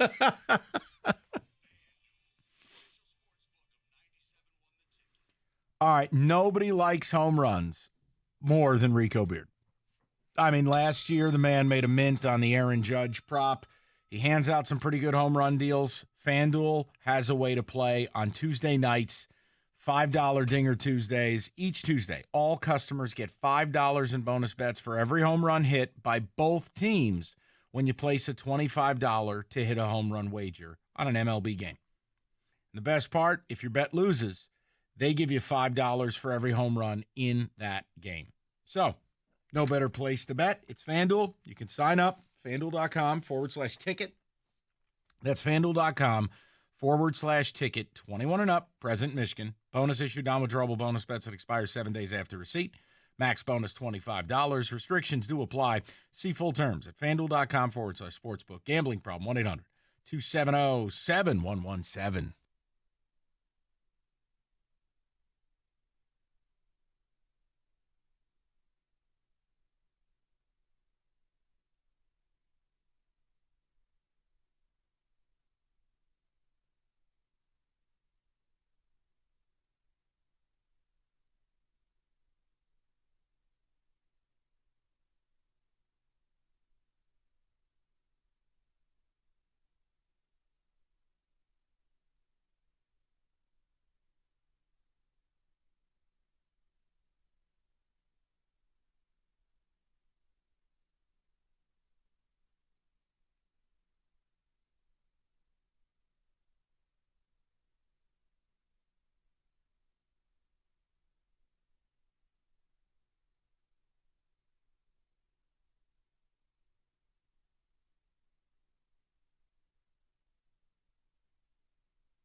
We're brought to you by the good people at CGC Water Treatment. Tigers Royals tonight, 6:40 the first pitch, right here on 97. Win the ticket from Comerica Park. Tigers a minus 145 favorite. Listen to the pitching matchup. Reese Olson 0-2 with a 6.08 ERA going for Detroit. And if that doesn't get you going, consider that the Royal starter, Jordan Lyles, is 0-11 with a 6.89 earned run average. Tigers just defeated first-place Minnesota 3 out of 4 over the weekend, bringing them to within 5 games of the division lead. They're also 10 games below 500, and the lineup is out for tonight. Nick Maton batting 5th, his average 156. An off day for Javi Baez, Miguel Cabrera back in the lineup. Meanwhile, NBA and 33-year-old Golden State forward Draymond Green opting out of his contract with the Warriors. He is now a free agent. NBA draft Thursday night. As of now, Pistons still hold that 5th pick overall. The Lions' Penei Sewell and Amon-Ra St. Brown both make the CBS Sports Top 100 NFL Players list for this year, picked by one guy, Pete Frisco. Sewell at number 66 and Amon-Ra St. Brown at 83. Patrick Mahomes, Josh Allen, Joe Burrow were 1, 2, and 3, respectively. At the Ticket Update desk, I'm Jeff Lesson. For more 97.1, The Ticket or Odyssey.com.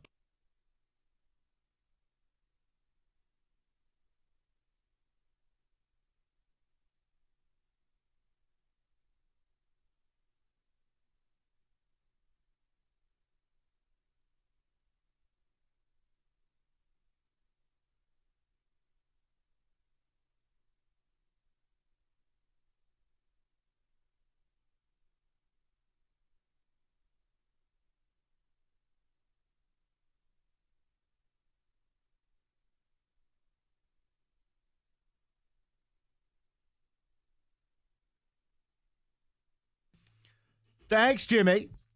All right, let's dive in a little bit here. I'm excited because it is approaching July and we do get to talk baseball. Now, I'm going to present this, and I'll probably step away from the mic, let Rico do whatever the hell he wants to do, because I have no idea what to do. This is a salute to service day, because I will tell you I was aghast. I was listening to Doug and Scott, and I went, holy hell, this is fascinating. That was a fascinating topic. It was, what is your relationship to this baseball team? They're 10 games under 500. They are objectively bad. Terrible run differential in a terrible division with a terrible offense, yet they're 5 games out of first. They just took 3 of 4 from the Twins and have had a nice 7 or 8 game run where the offense has come alive. Home runs, Rico, where the ball gets deposited into the stands, have happened. Spencer Torkelson hitting. Harvey turning into Javi hitting. And I can't figure out what to do, because here's the separator. I listen to Doug and Scott, and Gator admits it. He's a fanboy. I mean, Gator may as well be sitting there with like a little hat with a Tigers propeller on. He loves this baseball team.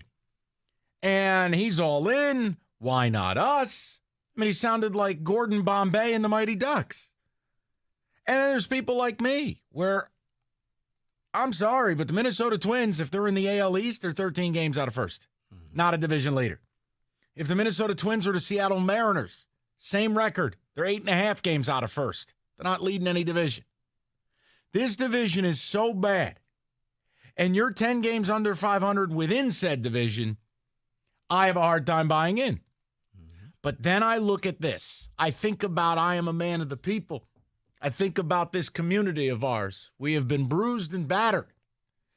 And none of our teams have done bupkis for a decade.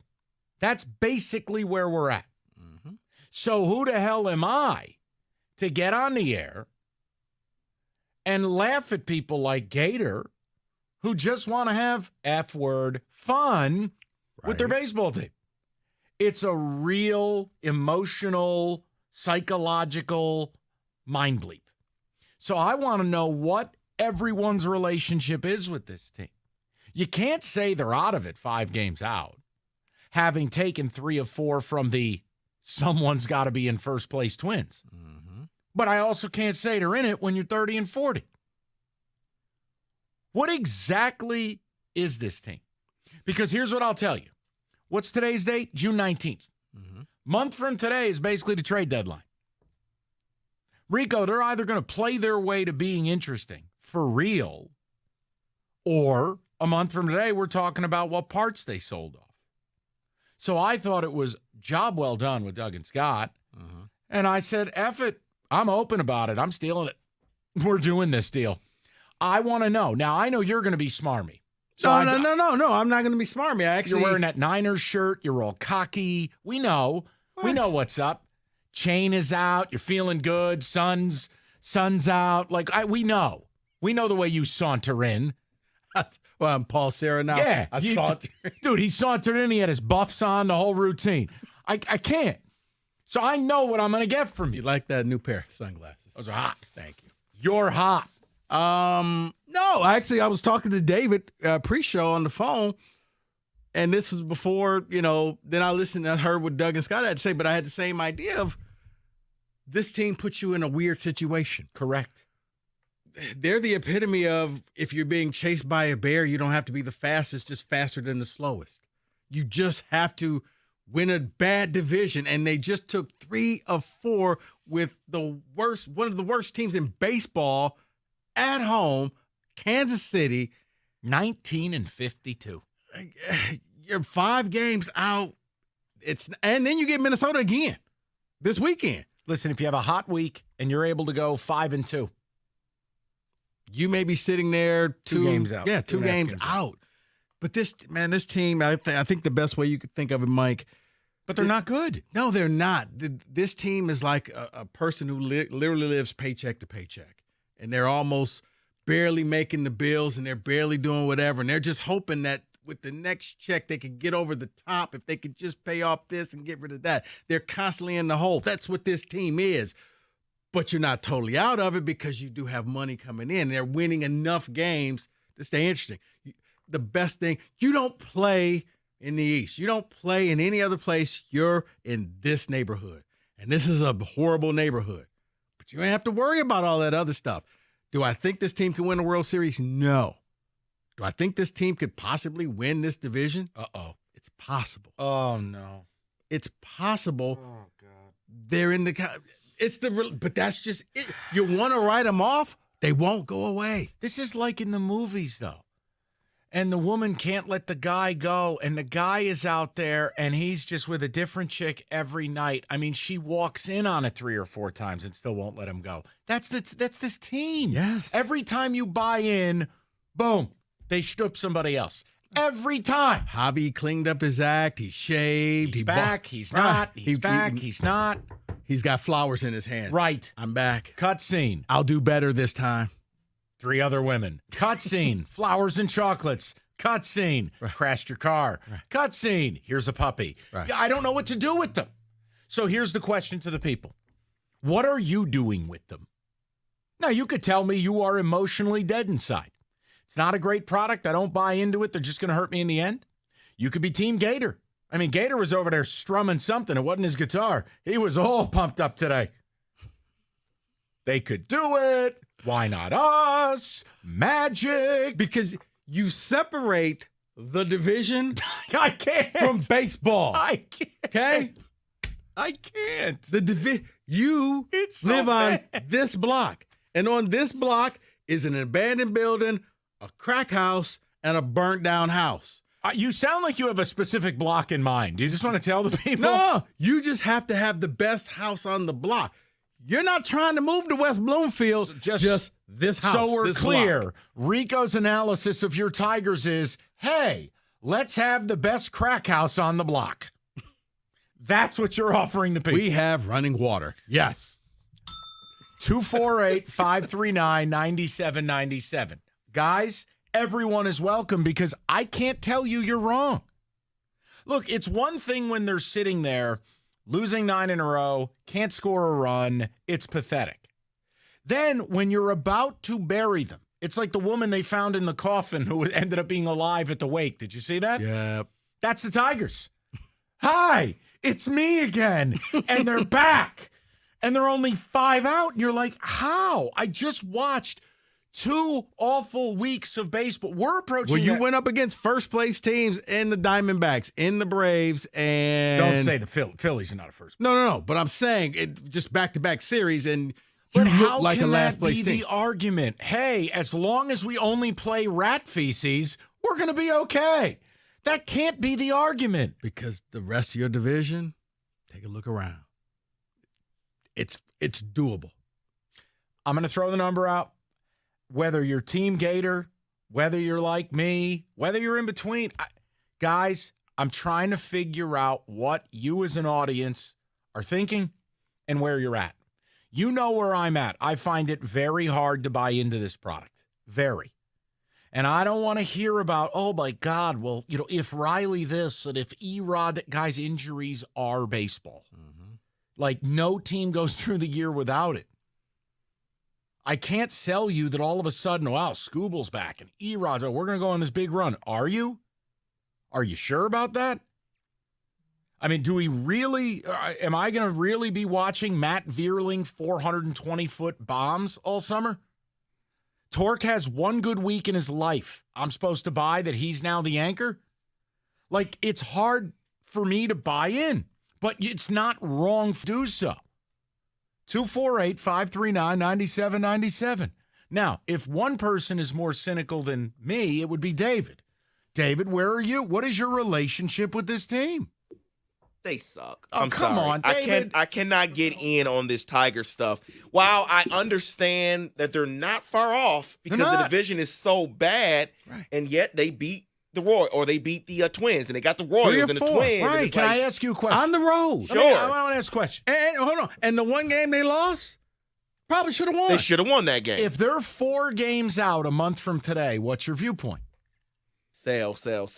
My viewpoint. We cannot make what they could do in a bad division dictate what we should do at the deadline. That's a whole different topic. I know. I'm sorry. No. See, Mike, this is me off the weekend. Right. Energized. Right. Ready to play. But see, that's a whole different topic that I don't. I'm sorry I broached the that topic. becomes short term versus long term. Short term thinking is you buy, you win, you feel good that you could put up a banner and say we won a god awful division. Hey, when's the last time a team in this town won a division? How about this, Mr. Teacher? Oh, look at me, Specs. Why don't you go look that up? Where's all this slander coming from? It's not. You're Johnny Big Shot. Hey, want to be on the radio like me? Call this number. I want. Go. Right? Yeah. Why don't you use your newfangled browser and go get the information? Go use it live on the air. It's the best promotion ever. All right? Okay. Quack, quack. Go make it happen. And find me the last time each team in this division in this town won a division. And then ask Tiger fans not to want to win a division. Yes, they'll get murdered in the playoffs. Right. But you sell. Does it improve? Hey, you think long term. Okay. Would ownership want to spend more if they won this division? And then in the offseason, we get to be the it girl like the Lions are. Yeah. You know what? Maybe you've been tempted to use your phone's hotspot at home for Wi-Fi instead of using real home internet from Xfinity. After all, what could go wrong? You're looking up stats of when the last time Detroit team won a division. You're streaming a movie on Daylight and the picture freezes. You got friends over to watch the playoffs and then the game lags in mid-buzzer beater. Then everybody's booing the refs and not booing you. Or you finally got that big virtual interview and now you need an excuse for why your camera's off. Look, it's time for real home internet, fast, reliable internet on Xfinity 10G network so everyone can be online even during peak hours. Now through June 21st, new customers can get a 75 megabit Xfinity internet with one line of unlimited intro for just $50 a month for 12 months with no annual contract. Go to Xfinity.com/10G or call 1-800-XFINITY today. Requires paperless billing and auto pay with stored bank account. Restrictions apply. Equipment taxes and fees extra after promo. Regular rates apply. Actual speeds vary. Xfinity Mobile requires Xfinity Internet service. Reduced mobile speeds after 20 gigabytes of data usage. Data thresholds may vary.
We've talked about David Femininio for quite some time. We've told you when you get injured in Michigan, you get David and you get paid.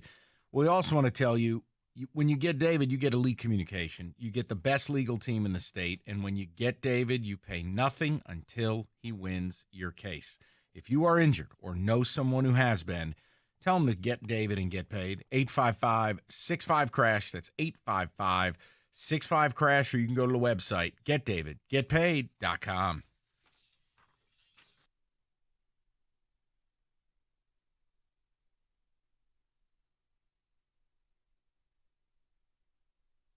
All right, Mr. Smart Guy. I got answers for you. All right.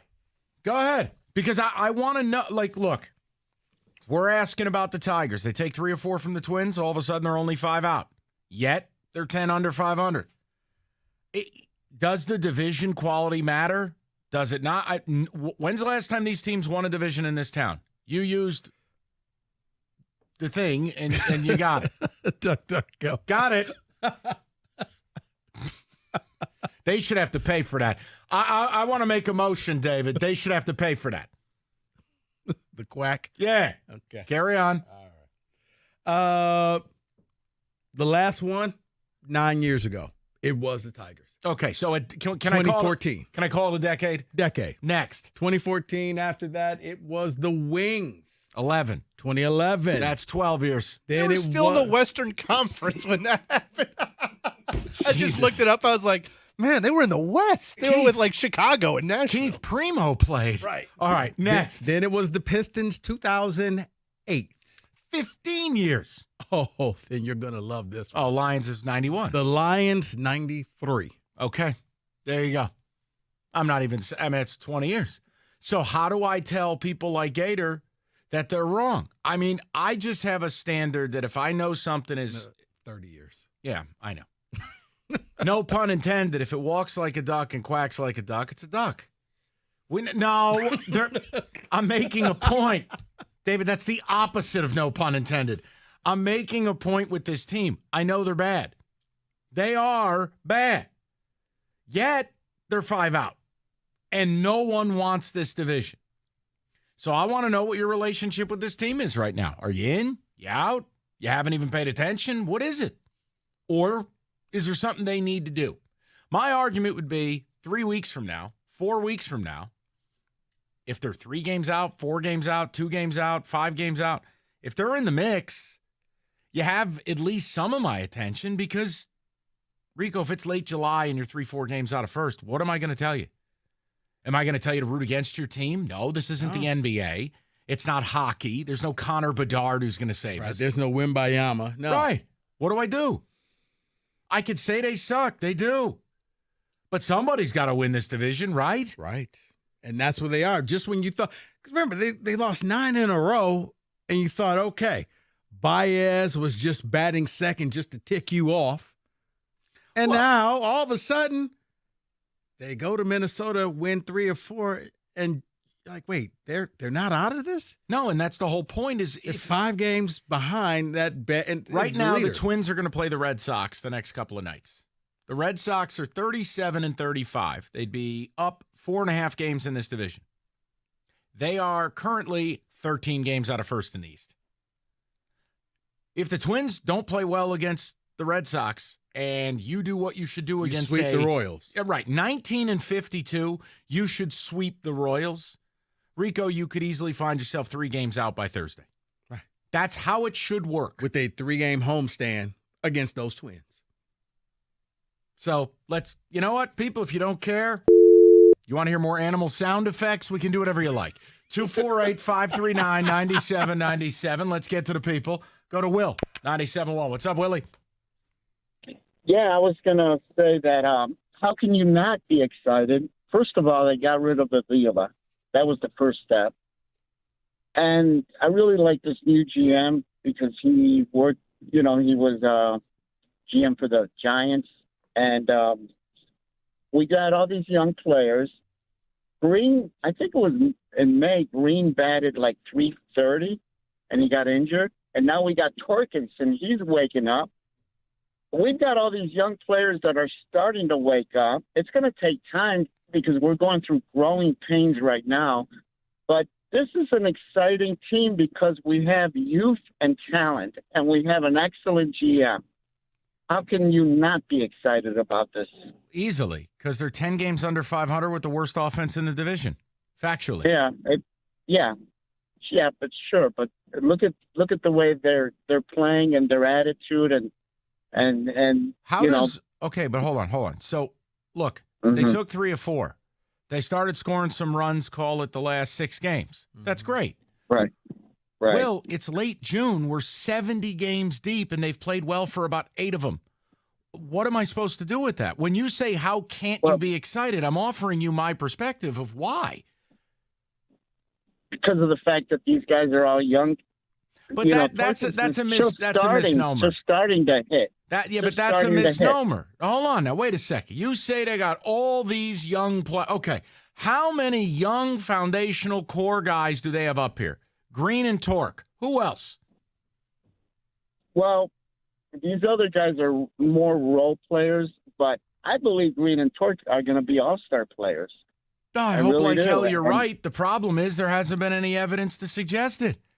Riley Green had 1 good month in his life. And Torque's had 1 good week. Pardon me if I'd like to see a little bit more of a sample size. Can't get to 1 good month until you have 1 good week, Mike. I get it. And I hope he's right. I hope Torque hits 30 home runs the second half of the year. You think I want these guys to be bad? What are you, nuts? I want baseball. I want to have a decision to make as a radio host. Should we do Lions or Tigers or both today? And the Lions are playing. Doesn't benefit me for this team to be bad. No. This stinks. But I don't like the attitude that the bar is so low in this town that they play good for 1 week. And the first call I take is, how can't you be excited? It's like, well, hold on a minute. Here, let me help you out with that. The last time a team won a division was, sponsored by Quacks, 2014, almost a decade ago. I understand. I think it's part of what I heard, though, listening to Doug and Scott. The first couple callers who called them sounded like Harrison Ford on Yellowstone. And then the third guy was Martin, their crazy caller who always calls in. And he's like, it's all good. We're going to win this thing. We're straight. I'm like, all right, okay. I like the topic. I don't know if I can handle these people. You got to believe in Torkinson. Yeah, you lighten it up. Yeah. Torkinson. It's small. I see, it's going to sound insulting, but it's for a lot of Tigers fans, it's just small thinking. Yeah, but hold on. My point is, if you're not buying in now like me, when should I? He's saying I'm insane for not right now, and I go, well, you're insane. If you're under 500, I can't take you seriously. But it will take a 500 record to win this division. Do we agree? Yeah. Oh my. Maybe. There's probably around 500. Yeah, I didn't say way over. I said at least 500. But you're not that far. You're 10 under. Right, but you look at everybody else and no. You may win this division under 500. No way. Dinner bet? No, I don't care that much. Okay, then. Craig 97.1. Craig, how are you? Good afternoon. Hold on.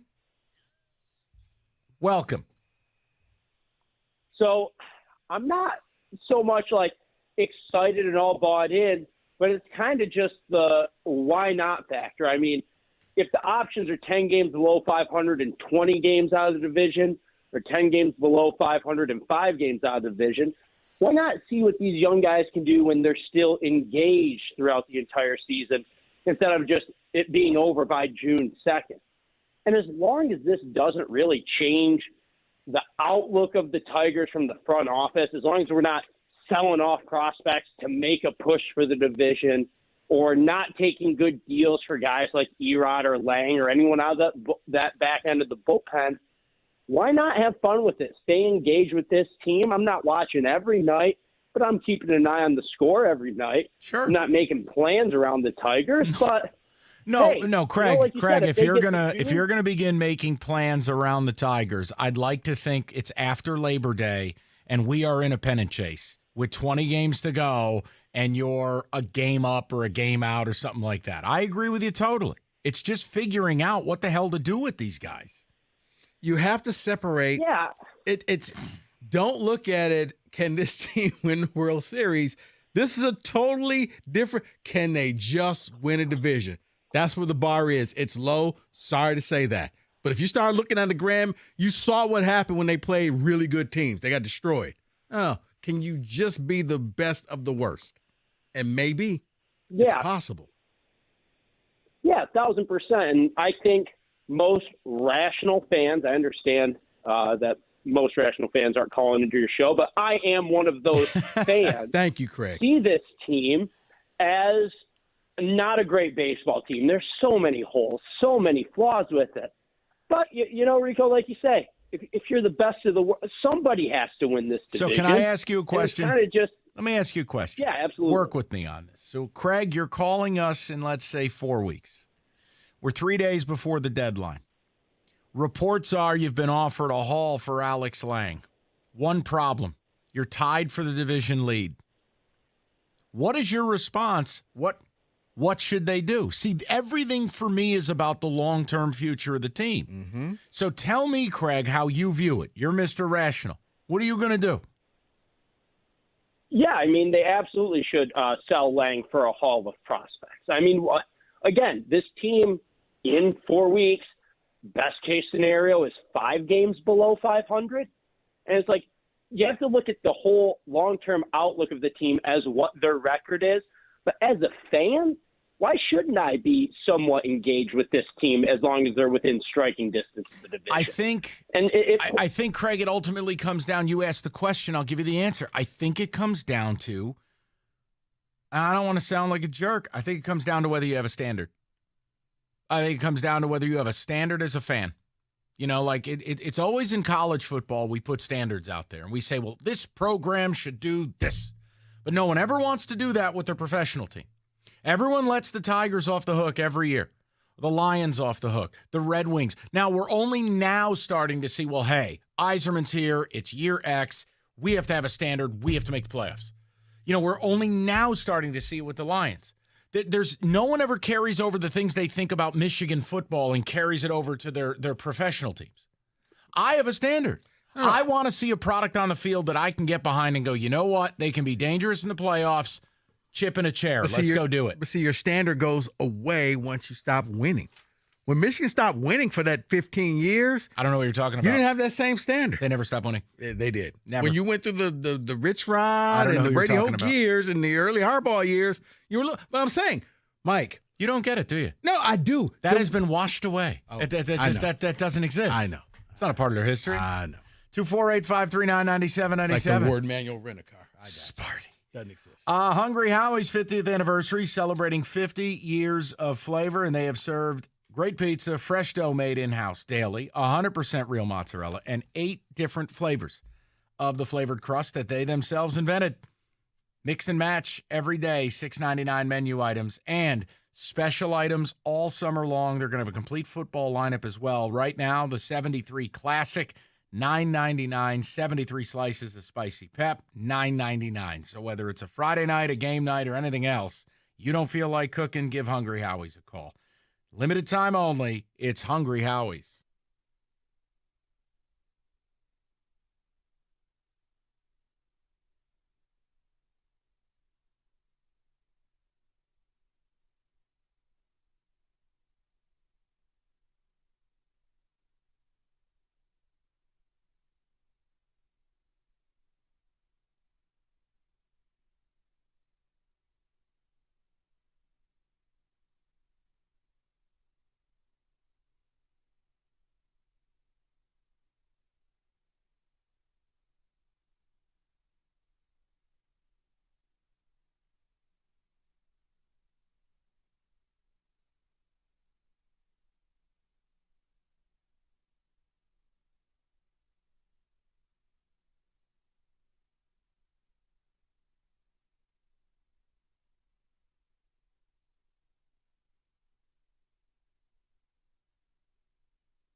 We are brought to you by the good people at National Benefit Plans. On the bump tonight, Reese Olson for Detroit, 0-2 with a 6.08 ERA, going against Kansas City's Jordan Lyles with an 0-11 record at a 6.89 earned run average. Coming off 3 out of 4 on the road against first-place Minnesota. Tigers find themselves within 5 games of the division lead.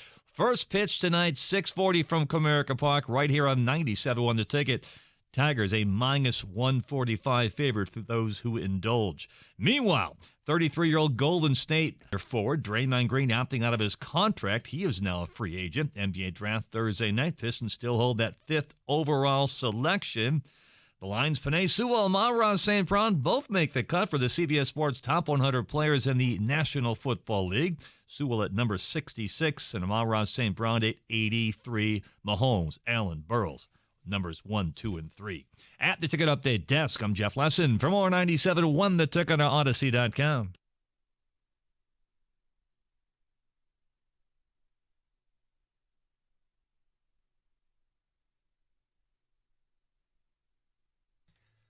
All right, let's get to the people. And just, again, you bring it up. The team the Tigers are facing tonight is in the division. The Royals continue to pitch Jordan Lyles, who is 0-11 with an ERA of 6.89. You know why they pitch Jordan Lyles? They don't have anybody else. They are 19-52.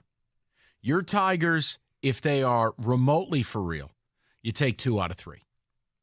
If you want to really get this thing interesting by Thursday, you sweep this team. And the Twins hopefully will do their job and drop a few to the Red Sox. And then it gets real interesting because then you're in real striking distance. You're a couple games out. I want to know what you're doing. I think it's okay for people like me to not buy in because I have a standard. I can't. This is garbage. And but I understand Team Gator. No, but it spits in the face of people who are looking for a champion. They're nowhere near a champion. And that's me. But Doug, there is part of me that does say it, Rico. Honestly, I'm so desperate to see a team win, right? To have some fun. I can at least understand people like Gator, even if I don't support them. It's kind of like what Doug was trying to do, but I cleaned it up.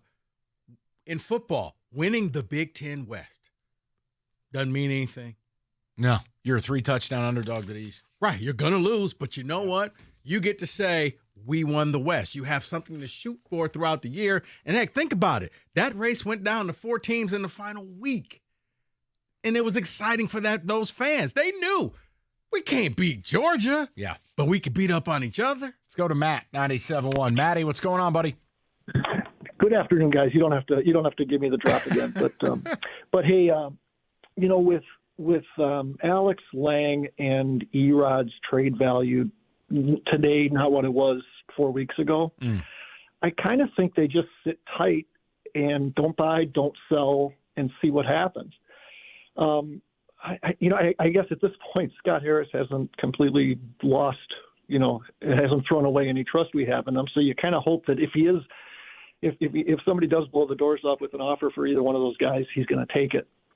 But I think there's maybe some value too in having Torkelson and Green and some of these other guys go through a pennant race, as fake as it might be. Maybe there's some value in that. I think the bigger value would be if we're going to go on this journey here, Matt, if they end up in a pennant chase, if they end up getting it done, which I don't think they will, I think it helps hopefully awaken the man upstairs. And I ain't talking about Jesus. I'm talking about the guy with the checkbook. And if it expedites what we got going on here and we spend a little money this offseason, I think that's the biggest thing to me. Yeah. As you like to say, there's no evidence. Matt wins. But you know what? But let's say they, and again, in this fake division, that they are able to win it. I mean, I know they're not a World Series threat, but why not? I mean, it'd be kind of fun to see a playoff game again. I'm slowly getting there. I think for me, Matt, if we're having the conversation a month from now, I'm probably just all in. But my fear is the best thing to do for the long term of this franchise is if and when Erod comes back, You have to deal him because he's going to opt out. And Alex Lang, you can say, all right, he's had a couple of blow-ups. He's still going to be one of the, if not the best relievers in baseball, and certainly the best reliever that wears a turtleneck. But see, that has to be worth something. But see, I think it's one of those things. Both things can be true. You can still get rid of Lang. You can still get rid of Erod and still be competitive because think about it. Oh, my God. Lang's blown saves, and Erod hasn't pitched in a while, and look where they are right here, right now. Green has been gone. Look where they are. It's so bad. Yes, you keep going to try to win a division, but if somebody brings you a good offer for one of those players, you take that. You know who's going to run away with this division, don't you? Cleveland? Yep. It's just what happens. It's just what happens. And they're terrible too. And it's going to happen again. But I understand it. Look, am I wrong for needing 4 or 5 more weeks of decent baseball? B, how about this? I won't even hold them to the standard of you need to be 500 for me to take you serious. If they can get to within 2 or 3 games of 500, is it wrong that I am at least asking them to attain that before I have to endorse Team Gator? You're not wrong. I just think you're looking at the wrong thing. I'm not looking at the 500. I'm looking at how many games are you out of first And place. I might be wrong. Because it doesn't matter if you're not close to 500. If everybody else is below, you just have to be better than the worst. This is your crack house analogy. Yes. Yeah. At least your house didn't get firebombed. This is what Rico does. 248-539-9797, whether it's an IRS collection or audit, civil or criminal, or even the Michigan Department of Treasury, you need Maurice and Jerry. You need representation. You need Abraham and Rose. They're not a random tax organization with someone in Wisconsin answering the phone. Maurice and Jerry will advocate for you. They'll fight for you. They have clients in front of the Supreme Court, and Jerry used to work for the IRS, so he knows all their games. Save your dollars and save your mental stability. Let them work to save your time and money.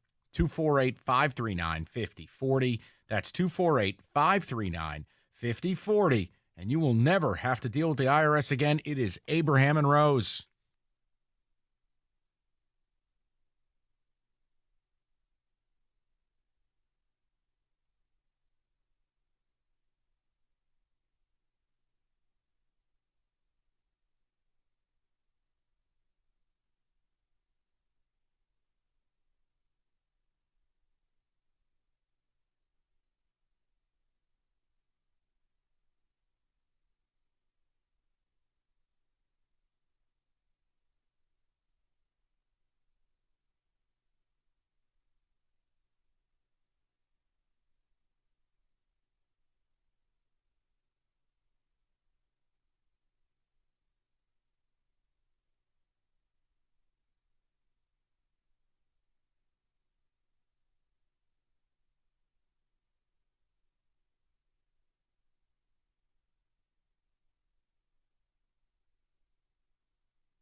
All right, David, let's check in with some ticket texts. We got a ton of people who want to rap about it. I told you we were going to get into the Tigers. And I'm open with you. You'll damn well know if I'm judging you. You'll damn well know if I've got a nasty opinion. I'm not mocking anyone who wants to get involved with this team. And in turn, I don't feel like I'm wrong. I think this is one of the weirdest situations in my time in this 20 years in town. Because in the NFL, if a division is average, you can say, hey, 9-8 gets us home. We have a different view of the NFL. And the NFL, routinely, you can be an average team. You can make a Super Bowl run. That doesn't really happen in baseball. It's 162 games, not 16. And you don't see divisions like this, where it's almost July and the team in first is dead 500. And not only are the other teams under 500, they are way below. And every metric says they're actually worse than that. And I'm going way beyond run differential. It's a bizarre situation we find ourselves in because they lose 9 in a row. They look dead as a doorknob, Rico. Take 3 or 4 from the Twins. You look up, they're 5 out. Because you saw them going up against 2 other teams. Functioning teams. Right. They were in first place, and then they go up against the first place team in their own division, and they beat 3 out of 4 times. David, what are we getting on the ticket text? Does it differ at all from the phone lines? It's funny you all say what you just said. This text just came in. The biggest issue with Tigers playing in a garbage division and winning it is that the fan base will say anything can happen once you get into the playoffs. And even though they are statistically one of the worst teams in baseball, not realizing you're Purdue, not the Panthers or the Heat. Yeah. Oh, and that's my problem is I'm married to the numbers. In a baseball sense, I think it's harder to fake your numbers. You are what you are, and they are a bad baseball team. Let's shoot for the best September in Detroit history. Undefeated Lions and a Tigers division title. And a Michigan September Heisman. Of course, that happens every year. J.J. McSizzle. It's guaranteed. Joel Klatt will be doing broadcasts with no pants on. Blake Corn. Wait a minute. Joel and Gus won't be able to decide, so they'll give out 2 Heismans. No, you know what? They'll compromise and give it to Donovan. Perfect. Honestly, why not just invite all 3 to New York? Don't let anyone else go. Why invite them to New York? Why not just hold it in Ann Arbor? I agree totally. It's the right move. David. 10 days ago, the Tigers were 4 back. Now they are 5 back. 10 days from now, they'll be 6 back. By the All-Star break, it'll be 7. It will just continue. They are not good. Okay, and if that's the case, that's fine. But we're talking about today. We're starting a week with the Royals in town. And then the Twins here. The Twins are playing the last place team in the East. One problem. The Red Sox would be in first by 5 games in this division. Think about that. If the Twins don't do great against the Sox and you do what you're supposed to against the Royals, minimum, you've shaved a game. You're 4 out by Thursday when the Twins come to town. And reality would be Twins lose 2 of 3, you sweep Royals, you're 3 out with a chance to tie for first against the Twins this weekend. Guys, I have to bring that up. Well, you just said it. That's kind of been my rule of thumb is 4 games is the longest you're going to see a baseball series take place. So until they are 4 or better back, that's when that's when they will become at least secondary screen watching for me. Yeah, but after that, right now, if there's nothing else this week, right? If you take baseball on a week-to-week basis, this week goes a long way into whether any of this matters. Right. Because this team's MO would be trip over their garden hose against the Royals and do something stupid, and then they're 7 out on Sunday, and you're like, it didn't mean anything. But they could take 2 of 3 from the Royals and just be, 3 games back or 4 games back. And then it sets up, you ready? A big series. As goofy as that sounds. I know. Right. But once again, I admit it. Don't look at it as, can this team compete for a World Series? Let me help you with that. Spoiler alert, no. You're asking me to be a loser. I don't want to be a loser. It's not being a loser, Mike. It's just taking a break from your expectations. your expectations of a World Series. Not gonna Whoa. You're taking a break. Explain this to me again. Yeah, help me in relationship terms. Because you're sitting there saying, in relationship terms? Yeah. Okay, let me help you out with that. So, well, you're looking for a World Series. Mm-hmm. Which would be? That's not going to happen. Which would be? But instead, okay, I can't do this. Hey, hey, honey, there's this really hot chick they just hired at the office. Let's take a break from our expectations of this relationship. No, do you like how Rico spins this? Right. No, you know what it is?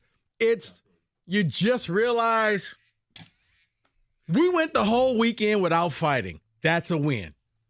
We didn't try to. We weren't and oddly fighting. enough, this That's has a come win. full circle to Roberto's life. What kind of 248. relationship are we talking here? It's a win, okay? We're not perfect, but we weren't fighting this weekend. Let's just count this as a win. I have nothing. She wasn't trying to set your clothes on fire. That's a win. This is the saddest thing Rico's ever said. Let's go to the people. Holy Christ. Go to Steve, 97.1. What's up, Stevie? So Rico, this is what you're saying. I'm living next to a pig farm. It smells like crap all day, but this week we're going to hold our nose and accept it. No. Is that what we're basically going as Tigers? No, Steve, no. This week the wind shifted, and now your other neighbor is getting that. Oh, gosh. The wind shifted, so then I can hope and pray the big fan doesn't turn back on me. Right. Come on. I mean, but you're still eating bacon in the morning. I'm sorry. I stopped taking crack 30 years ago. I'm not going down that road. I'm joking. But it's, guys, I'm like you, Mike. I cannot hold my nose with this team. If there's no hope of going further, and I'm telling you, and what I told the screener was this, it has nothing to do with the Tigers. We have an inept owner who does not care enough to do the right things to move ahead and get us in the right position. Yeah, he'll allow him to trade Lang to get prospects. But if we're at a point where we could even get better by bringing in veterans, but it brings our payroll to a certain level, he will not do it. He is only looking at it from the dollar amounts. And I'm not saying you have to be stupid crazy, but in baseball you have to be stupid crazy. And Mike understood it. His dad understood that, and he held his nose while he put in those big contracts. But look what happened. We went to 2 World Series. We were in multiple playoffs. We actually even thought we could win. Guys, I don't like losing 9, winning 6. I can't hold my nose that long. I'll be dead. I know. Guys, I love you. Hey, great bump music. I'm telling you that all the time. Great music you guys put on. I wish sometimes it would be a little bit longer, but good music. Love you guys. I got to let you guys go, but hey, God bless y'all, man. Very nice to you. Thanks, Steve. Crack is whack. So listen, I'm primarily with Steve, but I guess for me, if it's 3-4 weeks from now, and like Kenny said, I mean, if this team is 2.5 games out and it's July 24th, what the hell am I supposed to tell people? Right. I'll tell you they're not for real. I'll tell you they are in fact bad, but guess what? I also have worked here for 20 years. And Rico's analogy of the pig farm and all the rest, I mean, I don't know. Like bad food better than no food to the guy who's starving in the street. Like, well, what's he going to do? Go, oh, I'm vegan. I'm not eating that. Well, then starve to death. Think about it. Like we want a division. Right. Even if the division is a stale poo-poo platter. We need something. Right. Congratulations. Your girl just got out of rehab. But she's still your girl. Dear heavens. This is sad. We expected them to not even win 60-some games. Well, their over-under was what, 70? No, that's still well within play. I think it was in the 60s. I think it was 68 or 69. Yeah. But, I mean, call it right 68 and a half. Okay, I mean, but when you look and say, but even that, they're 30 and 40, they're only 5 games out.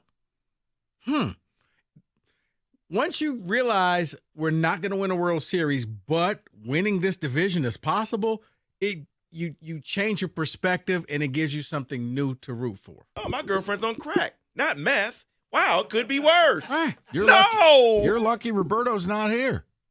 That'd be an immediate sandbox submission. By the way, did you clip the Doug thing from earlier? We have that? Oh, yeah, we Yeah, we're going to need to I'll place it on your board momentarily. Well, we're going to have to add that to the mix. I'll tell you what. 248-539-9797. We'll get more of the people. Also, a interesting note. All this talk of crack, it's given me an idea. And this might be the single worst opinion ever. But we are so desperate to find something for the Pistons to do. I want to offer something. On the crack special. Well, you've heard of the show named Blackish. This is the show named Crackish. I am going to offer you a crackish idea. I'm going to give you a crackish idea. I thought that was last week with Zion. Okay. Oh, no. Wait, there's more. Oh, this is Whitney level. It's a whole different ballgame. Designer crack. Gotcha. Right. 248-539-9797.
We're brought to you by Awaken 180 Weight Loss. Tigers, Royals tonight, 6:40 first pitch from Comerica Park right here on the ticket, 1 to 3. Tigers favored at minus 145. Reese Olson pitching. He's 0-2 with a 6.08. And if that doesn't impress you, consider the Royals starter, Jordan Lyles, 0-11 and his 6.89 earned run average. Tigers now 5 games back of division-leading Minnesota, a team they just defeated 3 out of 4. A number of teams that come back to win the division after being down more than 10 games in the month of June. That would include the 2012 Oakland A's and the 1978 New York Yankees, who were 14 games out in mid-July. Where have you gone, Bucky Dent? All right, the 33-year-old Golden State forward, Draymond Green, opting out of his deal with the Golden State Warriors. He's now a free agent. NBA draft Thursday night, as now the Pistons still hold the 5th overall pick. And more questions about the PGA Tour's deal with the Saudi-backed LIV Tour, this time coming from Hall of Fame golfer Tom Watson, who questions if the deal was the only way to solve the Tour's financial hardship. At the Ticket Update desk, I'm Jeff Lesson. For more 97.1 The Ticket or Odyssey.com.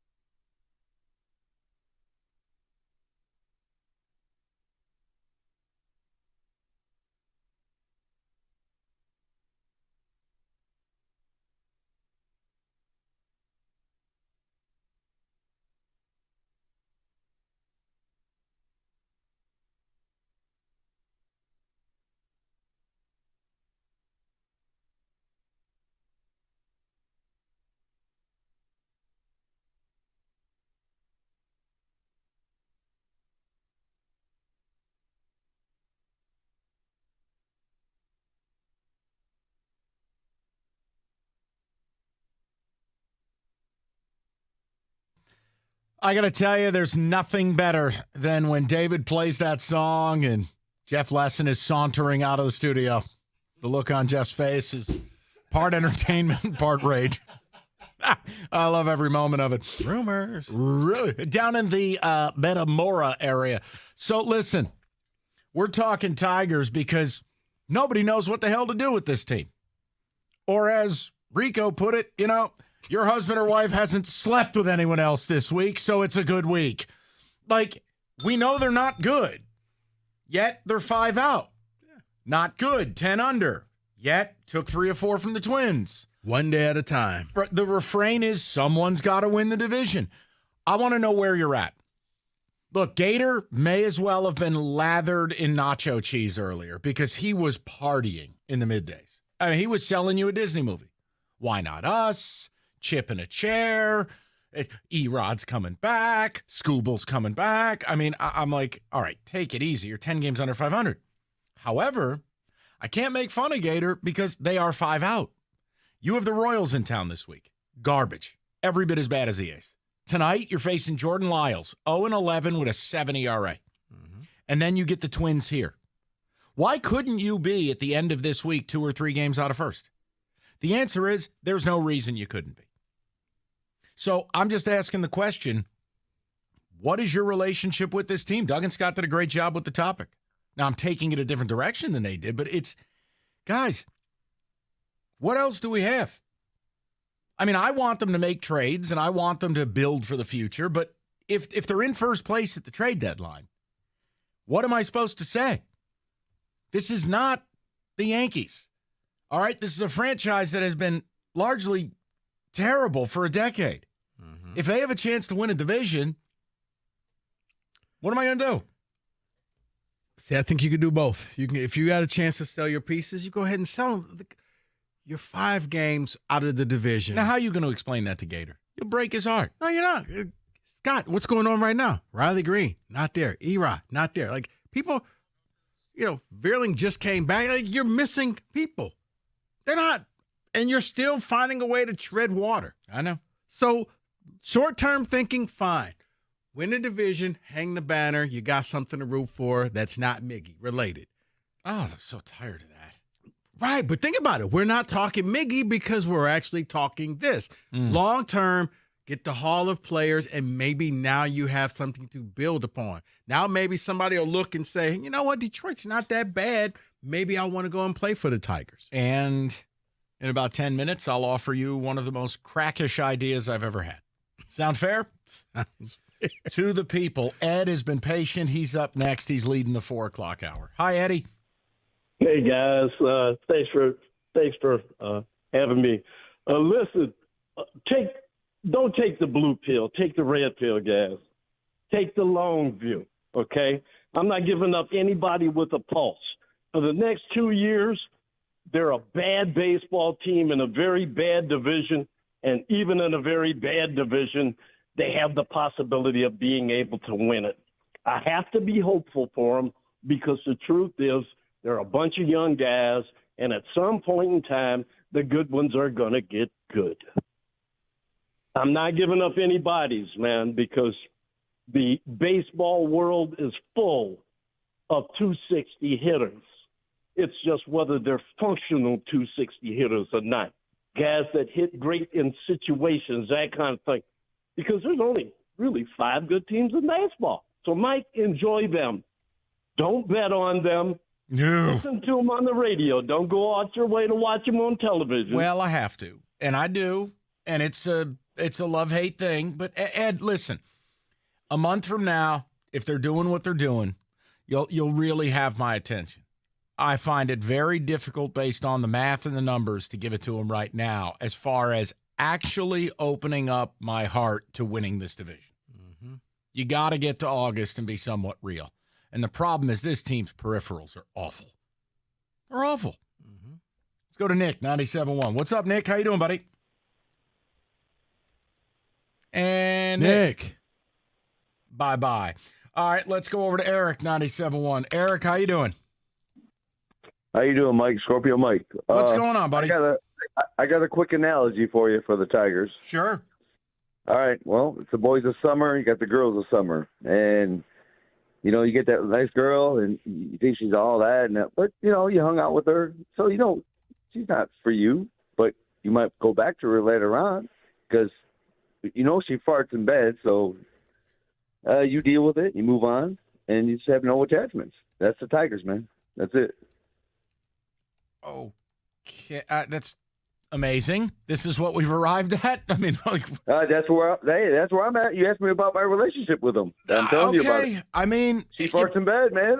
I deal with it. All right, Eric. If we can move this to more of a baseball portion, please. Okay, go ahead. I was just joking with you, man. No, I know, but like Eric, so like, if it's a month from now and they're a game out of first, what do you want them to do at the deadline? Well, hopefully that's why we got that Scott Harris, or whatever his name is. That he's making the decision. So hopefully, Ilitch opens up his pocketbook a little bit, quit being so stingy, and let's go get somebody. Well, Bring look, him in. it's the biggest misnomer in the world is that making a deal has to be super expensive, either monetarily or prospect-wise. You have to remember, if it's a month from now, we're going to be talking about you're going to pay whoever you're acquiring the prorated amount of their salary. You only owe them for the rest of the year. If a guy's a rental, he's not going to be worth much. Scott Harris has already made it abundantly clear. From his opening day presser, he was not overly enamored with this farm system. Guys, no one is saying you're making some whopping deal. Like, you're not going to open an Easter basket and get Ohtani. I'm just asking a question of like, hey, if you brought in a veteran bat, you brought in a decent relief, like you can make smaller moves that can help you. Please don't take it for a second that we're trading, Colt Keith. That's not what we're doing here. We've lost Rico. We've lost him. No. You're upset. It's not upset. It's just don't overthink it. It just is what it is. It's short-term thinking, win a division. I know it goes against everything in the minds of a sports person. We're here to win the title. No, you're not. You're here to win a bad division. And it'll make you feel good. It'll make the fans here will love it because you know what happens next opening day? Nobody's going to remember how bad this division was. Correct. You're just going to see that banner go up and people are going to cheer and you're going to feel good about yourself. That's also correct. And how long has it been in this town since anyone not named a Michigan football fan has felt good about much of anything? Now, you want to say college basketball for state, 4 years ago? Fine, but I'm talking mass appeal. Right. Yeah, it was about 10 years ago. On a pro sports level, 10 it's years been a ago. decade. So I get it. I just put it to you like this. But What we're it spits talking in the about, face of what you've grown. I to- know. Yeah. I that's why. feel completely filthy. But you what am I going to say? Because look how desperate we are. You don't even know what I'm about to bring up, but I feel like a POS for doing it next. It's the perfect segue. This Tiger topic is a segue into the crackish mentality I have, how desperate I am to win. I can't believe I'm going to say the words I'm about to say. But that's what happens when crack. It's been between 10 to 30 years since our professional sports teams have won a division, not a title. Can I demand that if I share a thought process with you, it is not going to be made into a song? I need a song-free, drop-free. You need to I need to workshop something with you guys because I know it's probably a bad idea that isn't going to happen, but I want Rico's blessing or I want Rico to basically throw me down the stairs. Is it Antonio Brown related? No. Okay. This is sports related and the no, I'm just saying I would the idea of helping one of our teams. Okay. In a fine. You lived up to your agreement with me, so no Okay. song. All right. So Okay. we're good. This is fantastic. Look at us getting along. 248. I didn't do it. I don't like that one. Come on. So many layers to that onion. All right. 248-539-9797. Here's Scrooge McDuck. Not Scrooge McDuck. No, Rico Beard here. Xfinity allows me to connect to more great games that I love. We've been talking about Tigers out at the NHL and NBA finals. I've wrapped up. With Xfinity Internet, I get the speed I need at a great price, and you can get the speed you need at a great price thanks to the fastest internet on the largest gig speed network, delivering to more homes than any other network. Enjoy all your favorite apps all in one place with a Flex 4K streaming box, all with Xfinity Internet. Allows me to stream all my favorite shows and all my favorite games without interruption. Catching up on the Yellowstone. That means I can get the latest scores as they happen, injury updates, who's in the portal. Choose from a variety of speeds depending on your needs, including gig speeds up to 1.2 gigabits per second, and enjoy reliable internet on all your devices. To get started, very simple. Call 1-800-XFINITY. Visit Xfinity.com or drop into a local Xfinity store today for more details. Maximum download speeds of 940 megabits per second when hardwired via Ethernet. Actual speeds vary and not guaranteed, based on Xfinity's fastest available download speeds.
All right.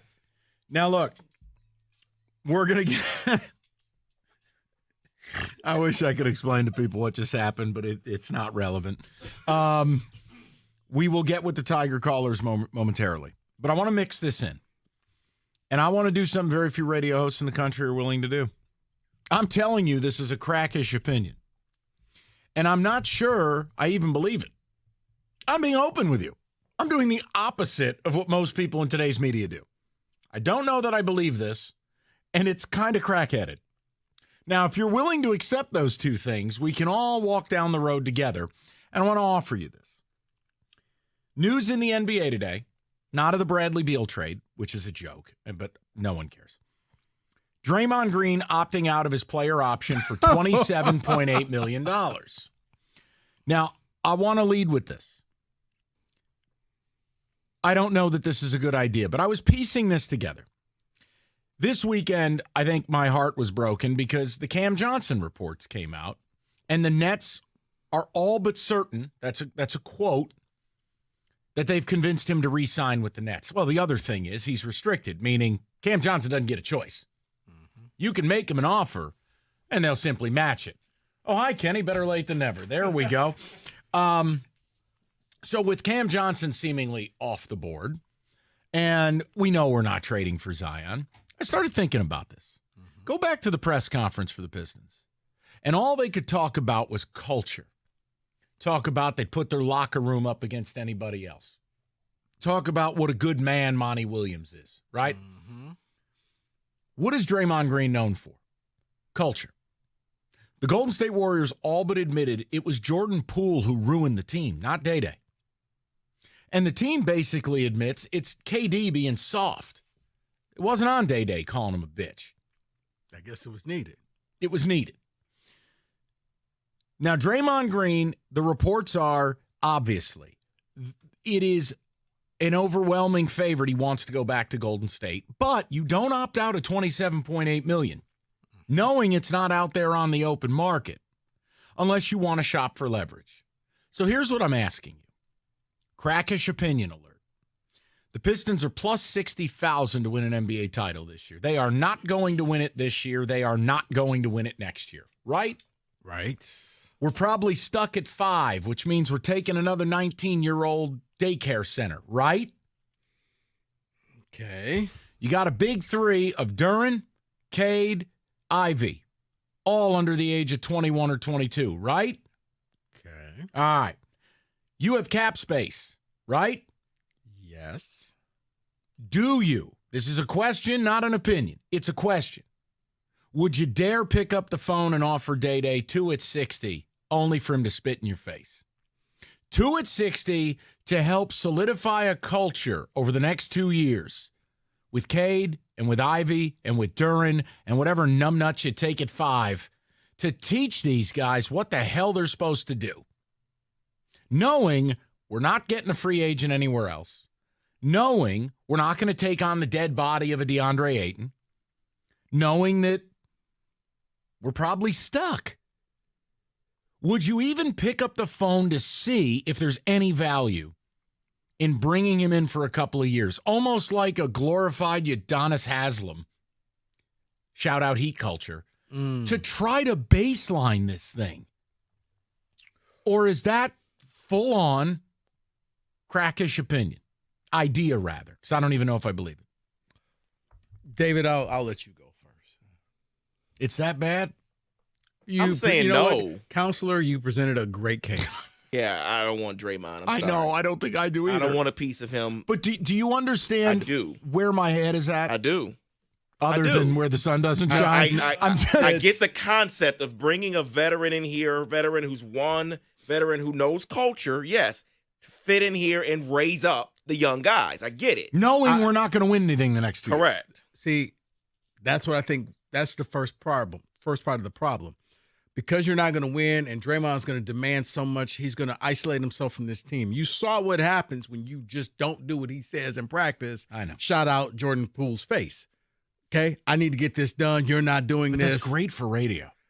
Here's the second part about it. Sometimes a player is just a great fit on a great team. And like Ben Wallace. And I was about to say, the Chicago Bulls thought they got the steal. We just took Ben Wallace from our rivals, and every Pistons fan was laughing like, oh, okay, Yeah. sure, you Ben, pay him. Ben shaved his head, put it in a box, and mailed it to Chicago. That's what they got. And pretty much They got fro crumbles. 20 games in, they realized, wait, he really can't score. This guy sucks. He can't.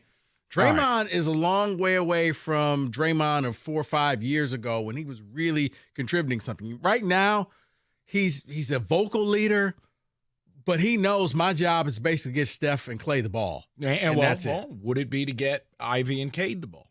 Would it be just this? Hey, newsflash, worst defensive team in history. But see, I don't think he would, because I think at this point he would say, you know what, you guys suck, so I'm just going to jack up all the shots. Great for And it's radio. like Draymond, no. This, just across the board. Okay. I'm all about picking up the phone and making a phone call, but this is one where I'm not offended in the least. This will just, nope, don't do this one. Okay, so your report today is the guy that would make a lot of sense, who's got familiarity with Monty, probably ain't coming here. Mm-hmm. Reports out of New York, the Nets are going to tell him straight up, you're going to be a Net whether you want to be or not. There's no other free agent that wants your money. You're not trading for Zion. It's just not going to happen. And I think I've accepted they're using the pick at 5. I thought the news today, clearly, I think he wants to go back to Golden State. Or maybe he wants to go full heel turn villain and go to the Lakers. No. But No, my I think he point wants to go to was State. it's the Pistons selling this culture thing, selling the locker room, and I went, well, is it worth the shot? It's because I don't believe they're you going to win want- anything. If you want to, but I think that's going to be the thing, because you go from playing for a team that every year has a shot to winning Right. to knowing you're done. And no, Draymond's not going to just sit there and be like, okay with losing. No, but if he kills somebody in the dead of February, that's great for radio. That is. Like if he literally just like impales, Isaiah, like him and Beef Stew get into the he fight. murders Isaiah Stewart on the court or something, and you're like, root for radio. This is super. Throws the ball at Beef Stew's head. Yes. Body slams Cade. Cade, if you're not going to get this done, then get the F off the court. I don't know. I get it. It's a crackish idea. But guys, I don't know if you can tell or not. I want our teams to win, and I'm desperate. I said we're going to have to take somebody damaged. I just don't think that this is a fit. He only works in Golden State. If you put him on the Lakers, he will not work out. I agree. But he knows his role. And the fact that when Steph, called the timeout and they didn't have any, and Draymond rushed to, no, that's not on Steph. That's all on me. Quit blaming Steph. But think about he it. knows where his bread is buttered. None of these players have any experience with winning. None of them. No. Not at the pro level, not at the college level. Jaden Ivey's career, you could say they won a bunch of meaningless games he and went tanked. to Purdue, yeah. Tanked. Cade was at Okie State for 1 year, and they made an early tournament. exit. I think they lost to Oregon State. Did they make a tournament? They made the tournament, and I think they lost to, what's that guy's name? Bo Tinkle or whatever that coach is. Oregon State's coach. He's terrible. Duran had no success at Memphis. So you just. Yeah, Beef Stew did nothing at Washington. There you go. So there's no success in college, no success at the pros. Look, I know it's crazy, but I'm running out of ways for this offseason to be anything other than Monty is our free agent and some kid no one cares about at 5. I'm hoping I'm wrong. I hope Thursday we see something seismic. I think the pick that could actually help them out would be the pick at 31 if they make it. So, oh, dear Christ. That's what we're selling the listeners? That's what I'm selling me. I'm not selling the listeners. I mean, because at that point. Oh, well, let us know when you're going to rejoin the radio show. No, because at that point, because most people don't know. It's like, 31. But that's where you get guys who actually have experience. They've been in college for a couple of years and they can hit the ground running. They're not a prospect. They're not somebody you're going to have to ship down to the G League for 2 years. Okay. They're ready to go right now. All right, David, you're out on it. Terrible. Rico, it's less terrible. I know it's kind of terrible. Had to workshop it with you guys for one segment of 4-hour show. It's great for radio. It's like bringing Kyrie here or bringing Russell Westbrook here or Ben Simmons here. It's good for us. It won't be good down a Little Caesars Arena. May I suggest one thing? The only difference is this guy is a winner. Those dudes are losers. No, he's a winner, but he will attack the team. I know. It's what I'm looking for. It would be Draymond playing the role of Jon Snow in the Battle of the Bastards and just taking on every Piston at half court. Standing there with his... Right. Who wants a piece? Come on, let's go. How is this bad for us? 248-539-9797. We've talked capital mortgage funding for a long time. Purchase market has changed substantially. It's going to be nuts again. And look, the easiest way to explain it, if you're thinking about looking for a home, you better have that pre-approval. There is no go home and think about it. There is no we'll have an offer in a few days. The way the market's working, these things are selling in 15 minutes. You have to be pre-approved or that place is going to be sold by the time your ass hits the car seat. 1-800-LOW-RATE. Let Harry Glanz and his team at Capital Mortgage Funding get you the pre-approval. Do it in a smooth and easy manner. It's just that simple. And I know rates are no good. Well, what do you want me to do? All right, I don't get to change that. It's 1-800-LOW-RATE. Fix them. Capital Mortgage Funding, 1-800-LOW-RATE, the best mortgage banker.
All right, let's get to the people.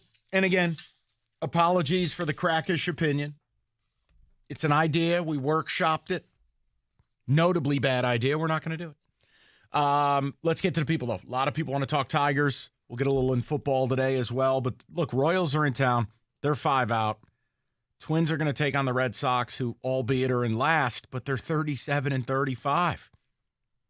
You could find yourself a couple games out by the time the Twins get to town. And then, I don't know, man. Like, what are you supposed to do? Yeah, where it makes no sense, but it's, you know what it is? It's like your system that's not a system, but that's performs a system. like a system. Right. They're the team that won't die, but sticks around, but should die, but they're still there with a shot. To the people, we go to John, 97.1. John, what's going on, bud? How are you? Hi, Mike. Great show. Great topic. I want to give you my 2 cents. You know, instead of putting a smart fella on, you put a fart smeller a minute ago. But I want to put lipstick on a pig. You know, AJ Hinch, he's the manager that we need. I got the answer. It's going to cost a little bit of money. The guy's an MVP. He's a Silver Slugger Award. He's a home run hitter. He's a RBI machine. But he's only batting 150 right now, just like Matone or Maton. And if the Tigers would have brought him in the 1st of June, we'd probably be leading the division today. Why don't we go out and get Josh Donaldson, because he's drowning in New York. They don't want him there. Oh, you could have him. Be there. Oh yeah, as a Yankee fan, you could have him. And John, I'm going to tell you something. No, I'm serious. No. Understand? Rico said it best, John. I'm after a World Series. I hate this guy. But Rico just got done saying if I let go of the World Series, Josh Donaldson changes scenery. I'm not laughing at John. Just because he ain't going to help me in the Yankees doesn't mean he can't help you. I'm not laughing at that. I think the clubhouse, he's not a clubhouse person, but with our clubhouse and with the comments made about we have a tight team, a tight clubhouse, we got Miggy. I think we could bring Donaldson in here, pay him his $10 million for the rest of the year, and he would sell enough tickets to make that money back, and we'd be talking maybe winning division. Much like the scene in Moneyball, I would have the New York Yankees pay this man to play against them. Shout out David Justice. There's no way I'm picking up that whole salary. Look, you know what they think about you? Yeah. They're paying me. They're paying me $3.5 million for you to play against them. Mm-hmm. I mean, look, people can call up with as many suggestions as they like, not because the players they're saying are any good, but because the Tigers have such fractures. They have such like these empty spots in the lineup. I'm not laughing at that. And a couple weeks from now, look, he's only had 50 at-bats. So saying, well, he's batting, 180, it's 50 at-bats. Right. But look, man, if you're going to be in this thing at the deadline, I have a hard time. The switch doesn't go off where you're like, we got to do something to get better. And cheap little moves like that, what the hell do you think you're getting for that dead body? Not much if you're the Yankees. No. They buy you lunch, and you'll send them Josh Donaldson. For me, I don't like the guy. Never have. You can't warm back up to him? He's okay. No. Plus, he's a grade A jerk. That's a whole nother story. Then again, you wanted to get rid of Judge, too. I didn't say that. I just didn't want to pay him $500 million. Erroneous. So you get rid of Josh and you bring in Ohtani. Okay, we're good. Nick, 97.1. Hi, Nick. Hi, Mike. I'm sorry. Actually, I called in earlier, but I had my mute button on. So I'm sorry, man. That. No, I remember. We went to you about I apologize, bud. Go ahead. No, but I know you were listening to the Anderson show earlier. I know the first three guys you listened to was like, I can't take this. I was bashing my head off the steering wheel when I was hearing that. It was two guys who sounded like they were 100, and then their Martin super fan called in, and I go, I can't do this.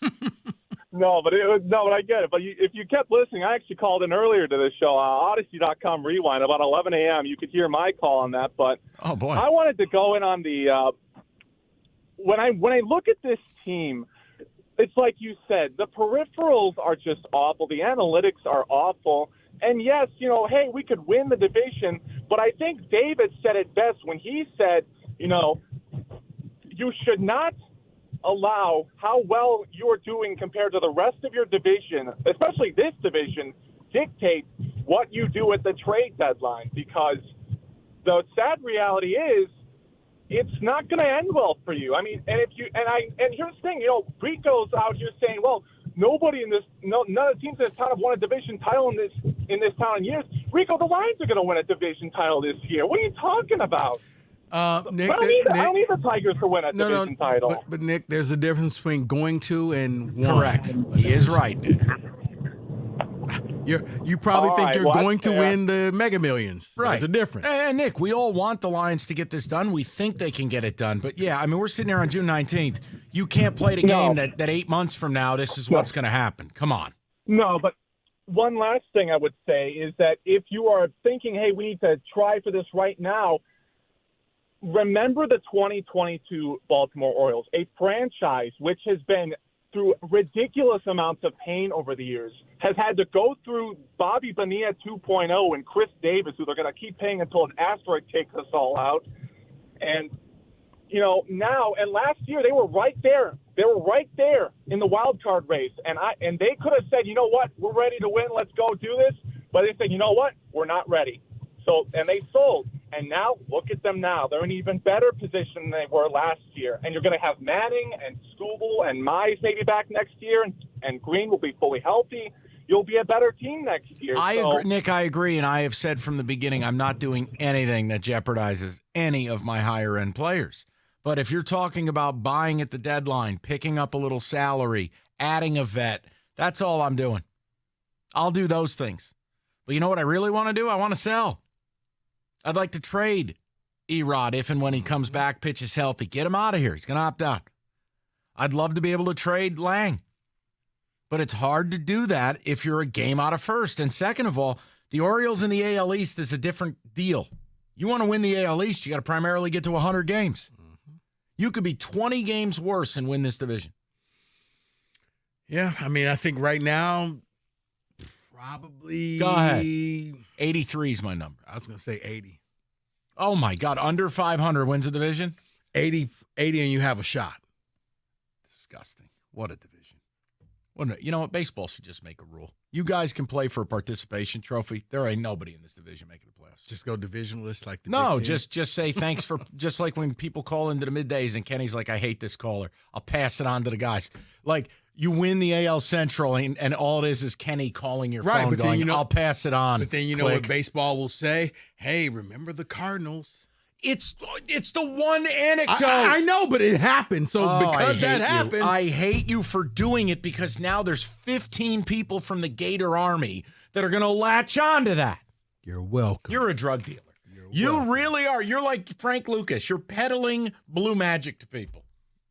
The one example, that's what you're going to do. I prefer Nino Brown, but okay. What the hell was that one? Bumpy Johnson. We're taking over to Carter. I can't believe you did that. All right, you know what? I'm going to go to Jeff. He'll get the last word. We'll move on. Jeff, what's going on, buddy? Good afternoon. Welcome aboard. Give me one, for Christ's sake. All right. No. Everyone yelling. Yeah, what the hell? Here's the deal. If they are competitive, meaning they have the Central within a game or two anywhere near that deadline, they would be fools not to pull that damn checkbook out and sign. We need an arm. We need a reliever. We need some bats. We need a position player. This division is so disgusting, and I agree with what you just said. They should just tell the Central, yeah, thanks for playing, but we're not. But the way it's aligned, they need to do that for the continuity of the team, this young team. And I'm surprised AJ's still here. He's an awesome manager. Why is he still here? You have to feed these players. You have to feed this manager. Otherwise, I mean, it's going to get to the point where, I mean, have you even watched TV? There's no one at this damn game. I don't care how good they are. There's nobody there. Outside of the last week, they're very hard to watch. Exactly, but look, it's a pathetic. How it's aligned. Why not spend this money? We could honestly be in the playoffs this year. with as pathetic as the Central is, we could be there. Jeff, it's possible. It's just for me. I'm waiting another 3-4 weeks, but this week could be interesting, and I'm willing to give it some airtime. And I'm not going to, serve the poo-poo plate. I'm waiting until they just finally are just 10 games out of first. Well, that would be the honest thing to do because they're not good. All right, well, great segue to tell you baseball's in full swing. No better place to get in the action than FanDuel, America's #1 sportsbook. Right now, new customers, a no-sweat first bet up to $1,000. That's up to $1,000 back in bonus bets if your first bet doesn't win. Just go to FanDuel.com/ticket and get involved. And whether it's the home run promotions or the first bet deal, FanDuel has it all. The official betting partner of Major League Baseball. Major League Baseball trademarks used with permission. 21 and up, present Michigan. First online real money wager only. $10 deposit required. Refund issued. Non-withdrawable bonus bets that expire in 7 days. Restrictions apply. See full terms. FanDuel.com/sportsbook. Gambling problem, call 1-800-270-7117.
Oh, I know today's been a primary Tigers day, and rightfully so. They're interesting on many levels. But let's get a little basketball, major trade, wraparound, whatever the hell this thing is called. I just know the sound effects are horrible. David? Jesus, Mary and Joseph. Yeah, let's talk about the major trade that happened over the weekend. Happened fast, too. Wonder why. We'll get to that in a second. Yeah. The Suns will receive Bradley Beal, Jordan Goodwin, and Isaiah Todd. And the Wizards are sending Chris Paul, Landry Shamet, and a bunch of picks over to the Wizards. So just react to the trade itself before we get to the other stuff. I think I'll be honest with you. I think the Suns under Ishbia have made two awful trades. I think the Durant trade was awful. I think this one just doubled down on awful. You have no depth. You don't even have a starting five. You're still stuck with a dead body in Ayton. You have no picks, no flexibility. And by the way, Bradley Beal, 11 years in the league, 3-time All-Star. And ever since he was chasing Steph Curry at 30 points a game 3 years ago, he hasn't made an All-Star team since. Oh, here's the other fun part. What's the point of the Wiz giving this guy 5 years at $251 with the only full no-trade clause in basketball, and a year later, he's traded? Like, at this point, just contract that franchise. See, I look at it as Ishbia has made 3 bad moves. Well, firing Monty would be one. And that was the other one. You got rid of Monty. You went all in for Kevin Durant. He's playing fantasy basketball. I'm going to get my big 3 together. But here's the thing. Kevin Durant is almost a guarantee you're about to lose. I mean, he went to the Warriors. Other than that, his teams don't get it done. And now you're bringing in Beal because he can't stop. You have Devin Booker and you got KD. You got to get rid of Chris Paul. You need somebody else. You're not going to count on DeAndre Ayton. They're kind of stuck. He got rid of Monty. So this was the best option that was out there. You want your Durant super teams? I jotted this down. He had Harden and Westbrook for 4 years. Didn't win anything. He goes to the Warriors, greatest team ever assembled. He gets 2 titles, right? Mm-hmm. Brooklyn handpicks his super team with Harden and Kyrie. Total disaster. Now you find yourself in Phoenix with another big 3. Look, Kevin Durant, if he doesn't get a title with the Suns, is going to go down as one of the biggest underachievers out there. I don't care what anybody says. Didn't he have a say-so in bringing Simmons to the Nets, too? Sure. He's got a say in everything. Right. That's what I'm like. Yeah. Now, here's the other problem with that trade. How the hell how is a father and a son allowed to do business? That's what I was going to get to. So let me let the people know. Bradley Beal's agent is Mark Bartelstein, and his father is the CEO of the Suns, Josh Bartelstein. Okay. So, I mean, give me a break. But you're right. No trade clause, and then he happens. That's how the world goes. I know. I don't think it's a good deal for the Suns. And by the way, their championship odds went from plus 800 to plus 700. It was not some overly impactful move. So it's a big blah to me. Here's my question. Where does Chris Paul go now? Clippers?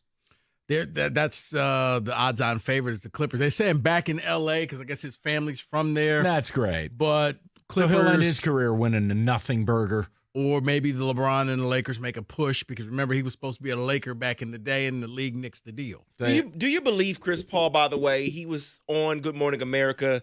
He has a book coming out. And what's the book called? How to Blow a 2-0 series lead? I'm not sure. That's funny. I do, David. He says he didn't find out, or he found out on the plane. I kind of believe it because he looked as if, man, I picked the wrong day to go on national TV. So you're believing a liar. David, I'm not, because the body language was... David's hatred of Chris Paul was legendary. Okay, people. Well, let me give you this. No, because David, because if you knew you were getting traded, you'd be prepared, but he was very trying to be PC, and even Michael Strahan was like, guys, maybe we should stop asking him because this is all he could really say right now, trying to be nice. Okay, well, let me give you this, because shortly after that interview, he was interviewed by a paper because he says, pushing his book, and they asked him about it. He says, well, I did have a conversation with James Jones, the GM of the Suns, earlier in the day. So you can't tell me that James Jones didn't tell him that the trade may happen. Yeah, but James Jones has been turned into an intern. Possibly. Because Okay. it was widely reported Ishbia took over and did the Durant deal. Maybe that's why it was so horrible. I just believe Honestly, that Chris you Paul's can't walk lying. in as an owner with no experience as a general manager and without a deep understanding of the collective bargaining agreement and then just start executing decade-long impact deals. He wanted to go full Mark Cuban, and he did. He walked in there and said, I'm just going to spend money and get all the players I want. This just may end up being a Suns trade fast break, because also in that interview with Chris Paul for the paper, he does quote, he says, Ishbia and Isaiah wanted to make the change. Well, yeah, Isaiah Thomas. Okay. And now, right there, that may be why the CBA doesn't. If it wasn't, him and Michael Jordan can play a one-on-one game of who could destroy a franchise faster. Okay, because I've never seen two people who, as great as they were on the court, have no clue. He killed the CBA. Now, not the collective bargaining agreement. And the Knicks. The actual CBA, the league. He killed it. The Knicks, he killed it. Like, he's horrible when it comes to any type of management. So I would actually take his advice, and that's the guy you need to get rid of. Really? That guy, Isaiah? Yeah. You know what? Sign him long term. He did launch a champagne company. I don't know if is that doing well? I don't know. I couldn't tell you. The point is, you know what? And with that, you get free Bits. Go ahead. Bits. Yeah. And a Reggie bar. Let's close it out with this, because we may get two highly anticipated Summer League debuts coming up in July. And one is Victor Wembanyama. He says he plans to play in the Summer League. This is according to a report that said that there was question marks on whether he would play. And then the second one is your boy, Mike, Chet Holmgren. Yeah, he missed the whole year. Chet Holmgren may very possibly play in the Summer League this year. And so my question to you is, Victor, of course, is the most anticipated since LeBron James, though. Yes. In 2003, LeBron James debuted in Boston. That's when the Summer League was in Boston. Yeah, 100%. I think Wembanyama, it's just something totally different. It shows the globalization of the sport. And he is a unicorn prospect by every measure, because we've never seen a guy this tall who plays the way he plays. I was about to say probably the biggest foreign player since Yao. Sure. That was globally, yeah. Sure. You're right. Because, Chet Holmgren. Yeah, he tore his foot. He got drafted and then blew his knee out walking across the stage. Oh, he hurt his foot. He was playing against, I think, LeBron in one of them summer things in L.A. Right. It was literally in minute 1, and he was done for the year. Didn't he tear his arch or something? It was something in his foot. Right. I just felt bad. Like, he had 50 seconds worth of NBA experience. And guess what Oklahoma City did last year? Still made the playoffs. And they still have 17 first-round picks. It doesn't matter. That's all right, though. True. We got pick 5. We're gonna be okay. Yeah. And things and stuff. Grace Walker. That'll do it. Whitmore. Yay. Okay. That is your Amen Thompson. Now there's that a is your NBA wraparound. You know what? If you start searching for Amen Thompson and all of a sudden get ads for churches, well, chances are third-party trackers are following you. That's why you should use DuckDuckGo. It's a browser like Chrome, but it's got a private and it has blocker trackers, so you can't get tracked. You won't get ads for this or that or whatever you were looking for. So it's very simple. You go to DuckDuckGo.com, download it today, free in the App Store, or just visit DuckDuckGo.com.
And we're brought to you by the good people at Chrysler Dodge Jeep Ram ahead of the Tigers Royals series starting tonight at 6:40 at Comerica Park right here on 97.1 The Ticket. Team President Scott Harris later this afternoon talked about Nick Maton, who is adjusting, he says, and that as long as the work looks good, quote, we are going to give him some runway.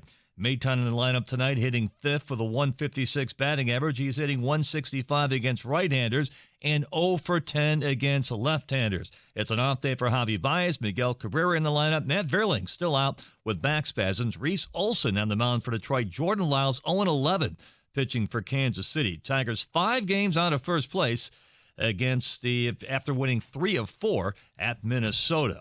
33-year-old Golden State forward Draymond Green opting out of his deal with the Warriors. He is now a free agent. NBA draft Thursday night. As announced, Pistons still with that 5th overall selection. The odds makers have pegged the Lions with a regular season win total of over under 9.5. They remain the odds-on favorites to win the NFC North for the first time in their history. Lions Penei Sewell, Amon-Ra St. Brown. They both make the CBS Sports Top 100 Players list. Sewell at number 66, Amon-Ra St. Brown at 83. Mahomes, Allen, Burrows, 1, 2, and 3. At the Ticket Update desk, I'm Jeff Lesson. For more 97.1 The Ticket or Odyssey.com.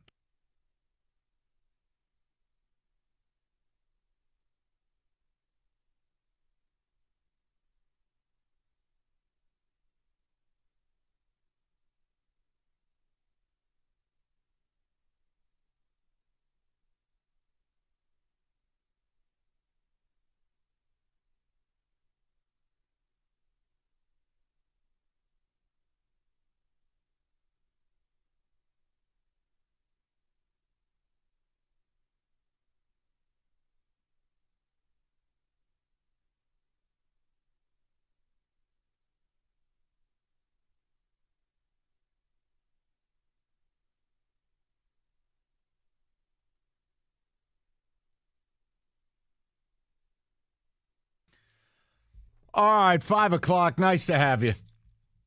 Beautiful day outside, and we have to solve a mystery. It's the mystery of this baseball team. Now, whether you've lightly paid attention, whether you've been all in, I'll give Doug and Scott credit on this one. I break their stones a lot.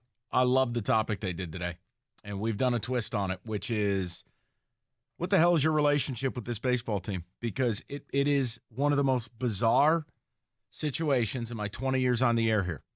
They are a team that is, by every measure, a bad baseball team. Not just analytics, just look at the win-loss total. When you're 10 games under 500 as you head towards July, you're a bad baseball team. Yet, after a 9-game losing streak, one hot weekend in Minnesota taking 3 of 4, you look at the standings, hey, we're 5 out. And I don't know what to do with it. And even more relevant as we start this week, Royals are in town at 19-52. They are a train wreck. You get 3 against them, and then you play the Twins here. Mm-hmm. Twins have the Red Sox the next 3 nights. Red Sox 37-35. You know what that earns you in the East? Last place, and you're 13 out. But if the Twins do what they're probably going to do, lose 2 or 3, and you do what you should do, you should sweep the Royals. There is no reason to lose to this team, especially tonight. I mean, 0-11 Jordan Lyles with a 7 ERA. Work with me. Correct. There's a very real chance, Rico Beard. You're 3 out with the Twins coming to town for a weekend series, and you go, well, what do we do?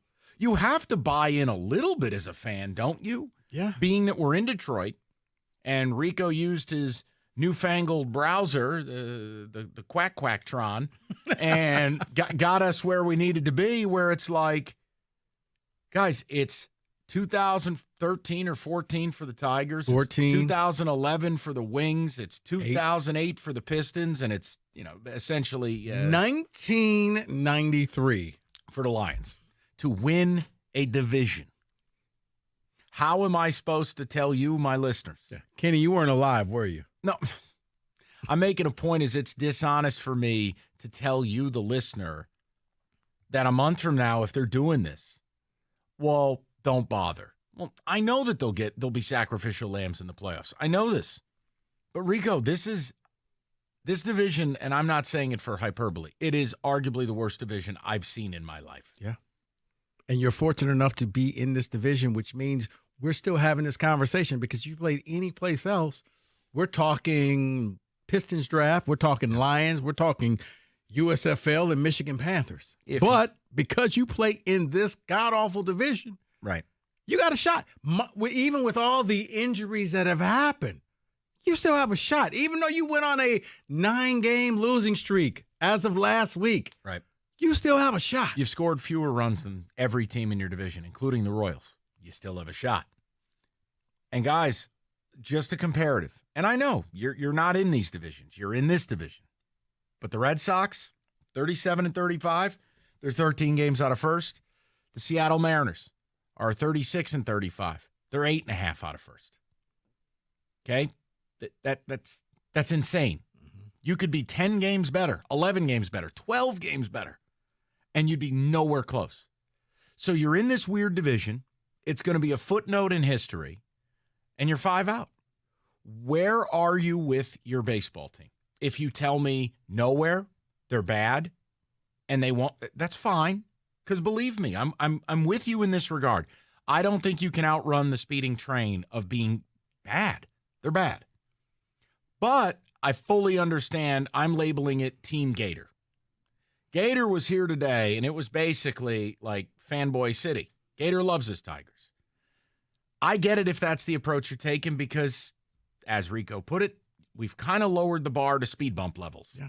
Because if you raise a banner, because if they win this division 81-81, then when you raise that banner on opening day, there's no asterisk next to it saying, but you only won 81 games. People just remember, you know what? We won the division. That's it.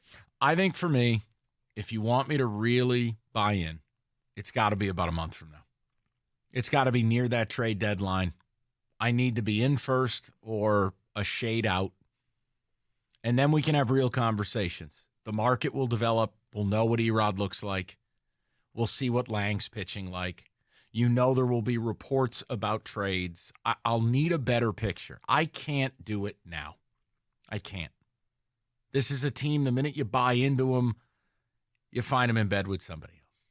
You just can't. You continually will get hurt by this team if you buy in. See, and maybe you don't buy in, Mike, but maybe you just keep an eye on it. You kind of put it on a watch list. That's fair. You know, yeah, I'm not buying it, but I'm going to window shop a little bit and check the price every now and then and see where it's at. Let me throw the number out. And, guys, every opinion's valid on this one because I don't think any of us know what to do with it. 248-539-9797. If you think I'm pessimistic, that's fine, but I've got reasons behind it. And if you're a fanboy, I mean, I disagree with it, but I think it's okay based on we're not in these other divisions. There's nothing I can do about it. Correct. But what? No. But it's normally one of those things where you seem like everybody's against Detroit teams, but this time the baseball gods are smiling upon you and say, hey, don't worry about the East. You're not in the East. It's a division begging to be won. I mean, these teams really are bad. The Twins are bad. And look, maybe this will take on an even a heightened tenor at the end of this week. Like, what if they play well? What if they play well against the Royals, play well against the Twins, and we're 2 games out on Sunday? Like, what the hell kind of jerk do I have to be to go on the air and poo-poo that? I can't.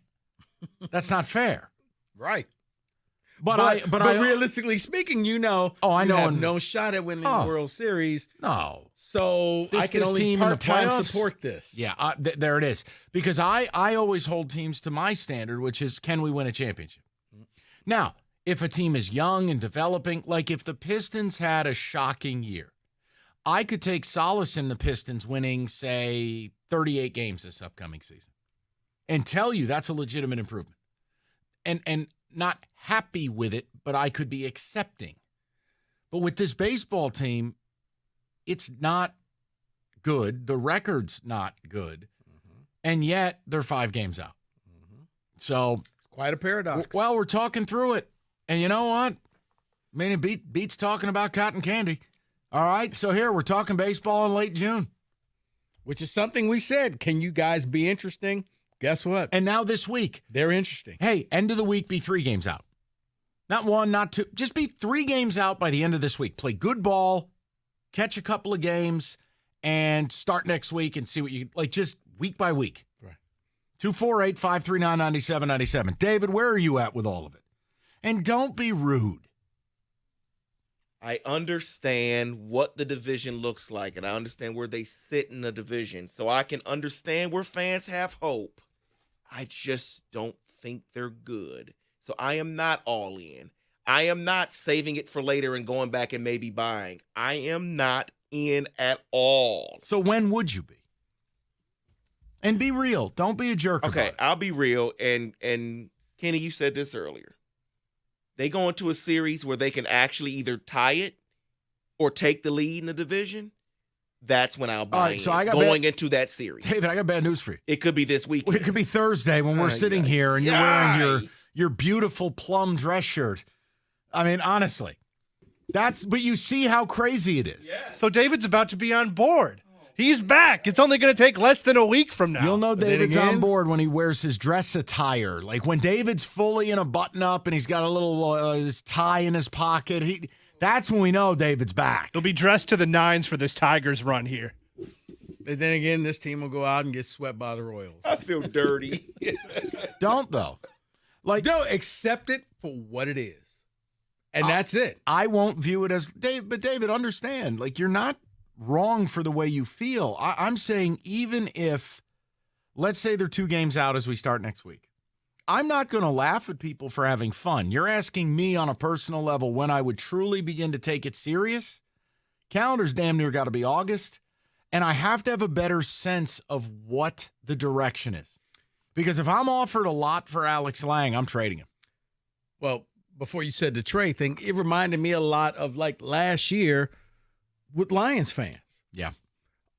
It was 2 different things. You changed the bar. Okay, you're finishing the year off good. You have no shot at winning the Super Bowl, but you don't stink. See, the difference is I thought they were going to be one of the 2 or 3 most dangerous teams in football from a like if you weren't the Chiefs and you weren't the Eagles. I don't think anybody in the NFC wanted a piece of them in the playoffs. See, I disagree. I think that they were a good story, but they would have ran out of gas once they hit the playoffs. Kind of like your Niners with no quarterback. 248-539-9797. I'm only being hurtful because you're hurtful. Well, we did at least win 1 game. I know. Congrats. It's 1 more than the Lions have won in the Let last me know when the 30-some parade years. is. When's the last time you won a Super Bowl? It's been a while. Yeah. 1994. Yeah. Okay. Because we're about championships. Okay. Well, I'm going to get you a signed 8x10 for Eddie DeBartolo. Oh. Quack, quack. You're just being so mean. Make it. I'm not going to tolerate the Lions slander. They're going to be good this year, and you need to live with it. Okay. Yeah. Every time Rico starts making fun of the Lions, I'm going to play that sound effect. That's you. It's like Charlie Brown's teacher. Now go ahead. I'm not making fun of the Lions anyway. Just sell something. Okay. You want to know what it's like to lose over 40 pounds? Well, it's like when Mike walks out the studio. It's such a relief. It's so great. Right. I haven't seen numbers like this, and seriously, in a long time, probably a lot of years. And it's only taken me 11 weeks to get there. It's not too late for you. If you start right now, heck, by the end of summer, you could be achieving your goal. I don't know what your goal is, but let's face it. You've said you wanted to lose some weight, 20, 30, 40, 100 pounds, whatever it is. Awaken 180 weight loss can help you get to where you need to go. And like they gave me tons of things. They told me that I'm down 45 pounds of fat and I've gained 5 pounds of muscle and dropped 5 visceral fat points. None of that matters. How much weight did you lose? I lost over 40 pounds. How much weight do you want to lose? That's up to you. But Awaken 180 weight loss can help you achieve that goal. My coach Emma is awesome, and talking with Tony Ortiz, he's on this too. His coach is great. You can find out who your coach is going to be by reserving your at-home consultation. 844-346-1800, 844-346-1800, or online at awaken180weightloss.com.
Hi, sorry about that. Listen, you spend a third of your life sleeping, and now that you know you sleep so much, why aren't you getting the best rest possible? The brand new iComfort Eco by Serta, supportive and designed to keep you cool, comfortable, and feeling restored. You can check out the Serta Perfect Sleeper for pressure-relieving comfort and support while you maintain a balanced sleep temperature. It's Serta. Mattresses are made right here in Michigan, and they have been done so for over 100 years. Go to Serta.com to find a retailer near you. That's Serta.com.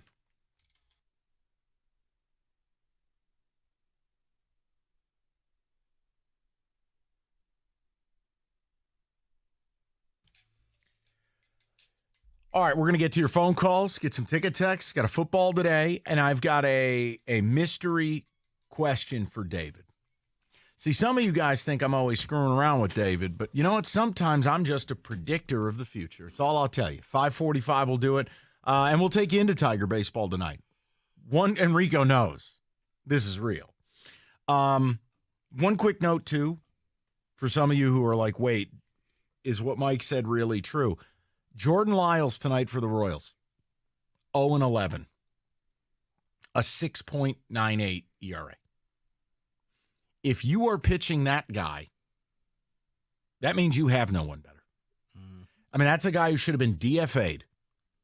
So the Royals are horrific. Now, I've never been the guy to hold baseball teams to standards of you have to sweep somebody. Look, winning 2 out of 3, you win 100 games. You go to the playoffs. Winning 2 of 3 is the bare minimum against the Royals. It just is. Now, could you sweep them? Should you? Maybe, guys, let's get this one tonight. All I'd like to set up is a weekend series that matters a little bit. And if you can, look, hey, if the Twins sweep the Red Sox, it's going to hurt. But let's say they just do what they should do. Lose 2 of 3. Well, you put yourself in a really interesting spot. So Jordan Lyles tonight, sorry, guys. You lose to him. You play into everything I think about you. David, you want to hit the ticket text, and then we'll get the calls? Yeah, I'll give you a ticket text, but let me give you a quick update here because Scott Harris spoke to the media today, and he did tell us that we will get a medical update on Erod tomorrow. Yeah. So that's important. I mean, I'm hopeful. Obviously, Skubal is way further along, and getting him back will help, and being left-handed helps. I'm sure they're going to manage him a little bit, but look, if you can get Erod and get Skubal back, sure. But here's the problem, guys. Pitching hasn't really been the problem. All things considered, outside of people named Joey Wentz, it hasn't really been a problem. No, it's just you have the worst offense in the division and one of the worst offenses in baseball. It's ebbs and flows because all of a sudden, whenever the bats are on fire, they're killing it, and then crickets. Torkelson having a good 10 days is great. Bias. Okay. No. As much as we make fun of him, we can give him credit where credit is due. He's Javi Baez. Can you give me a good month before I give you anything for $30 million a year? Do you mind? You know what? The couple didn't argue this All weekend. right. Therefore, it was a good week. David, go ahead, buddy. Pete from Plymouth, the difference a division makes. The Mets have a better record than the Tigers. Even with Scherzer and Justin Verlander, the Mets are considered a major underachiever.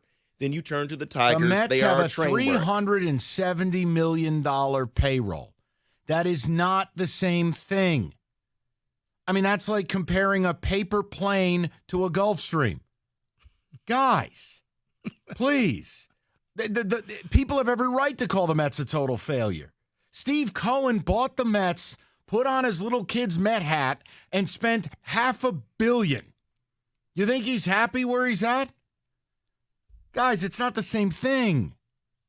I'm not banking on them to win the division, but it's not impossible, and I'm going to keep an eye on them. It's not impossible.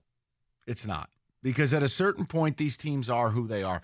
I still think the voodoo or whatever Cleveland has in the water down there, that Cleveland will put this thing together. Think so? Yeah, just based on, I mean, their pitching is so good. Yeah, Minnesota will fall apart. Yeah. Minnesota, I give up. Offensively, they are horrible. This is like, it's like that one race in Vegas that I said, Mike, do you bet on that horse race? and they just go around in circles, and then finally at the end, one just sneaks up and wins, and you have no idea. I think you've just described European racing in a sentence. No, we're going to run for 2 miles. We're all just going to plod along, and then the last, 2 furlongs will kick it in. No, it's that little machine in the casino where it's like that's hilarious. The Oh, yeah. ponies. And I'm like, Mike, do you play this? And I thought you wanted to hit me. I mean, that's exaggerating a little. It really was. Let's go to Paul and Shelby, 97.1. Paulie, what's going on, buddy? Hey, good afternoon, fellas. Afternoon. Great topic today. Paulie, where are you with this team? I mean, what the hell are we watching here? Okay, funny thing, you should say that. Do you realize the 2003 Tigers had a higher team batting average? The team that lost 119 games than this current team? I mean, I sit here and I watch the games because I always watch the Tigers. But, they show the lineup and they show the batting averages. And I said, my God, how is this team winning any games? It's incredible. And yet somehow they find a way to do it, and they go on these streaks. But, you've had some great callers today, and it's been a really good topic. I guess where I'm at right now is I've been a baseball fan my whole life. The Tigers are my team.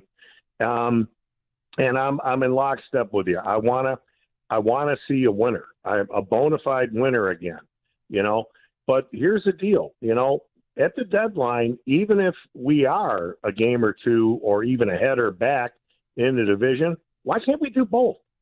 If somebody offers up an offer you can't refuse for Lang and perhaps Rodriguez, take it and then buy a bat, a short-term bat, some guy that can hit 280.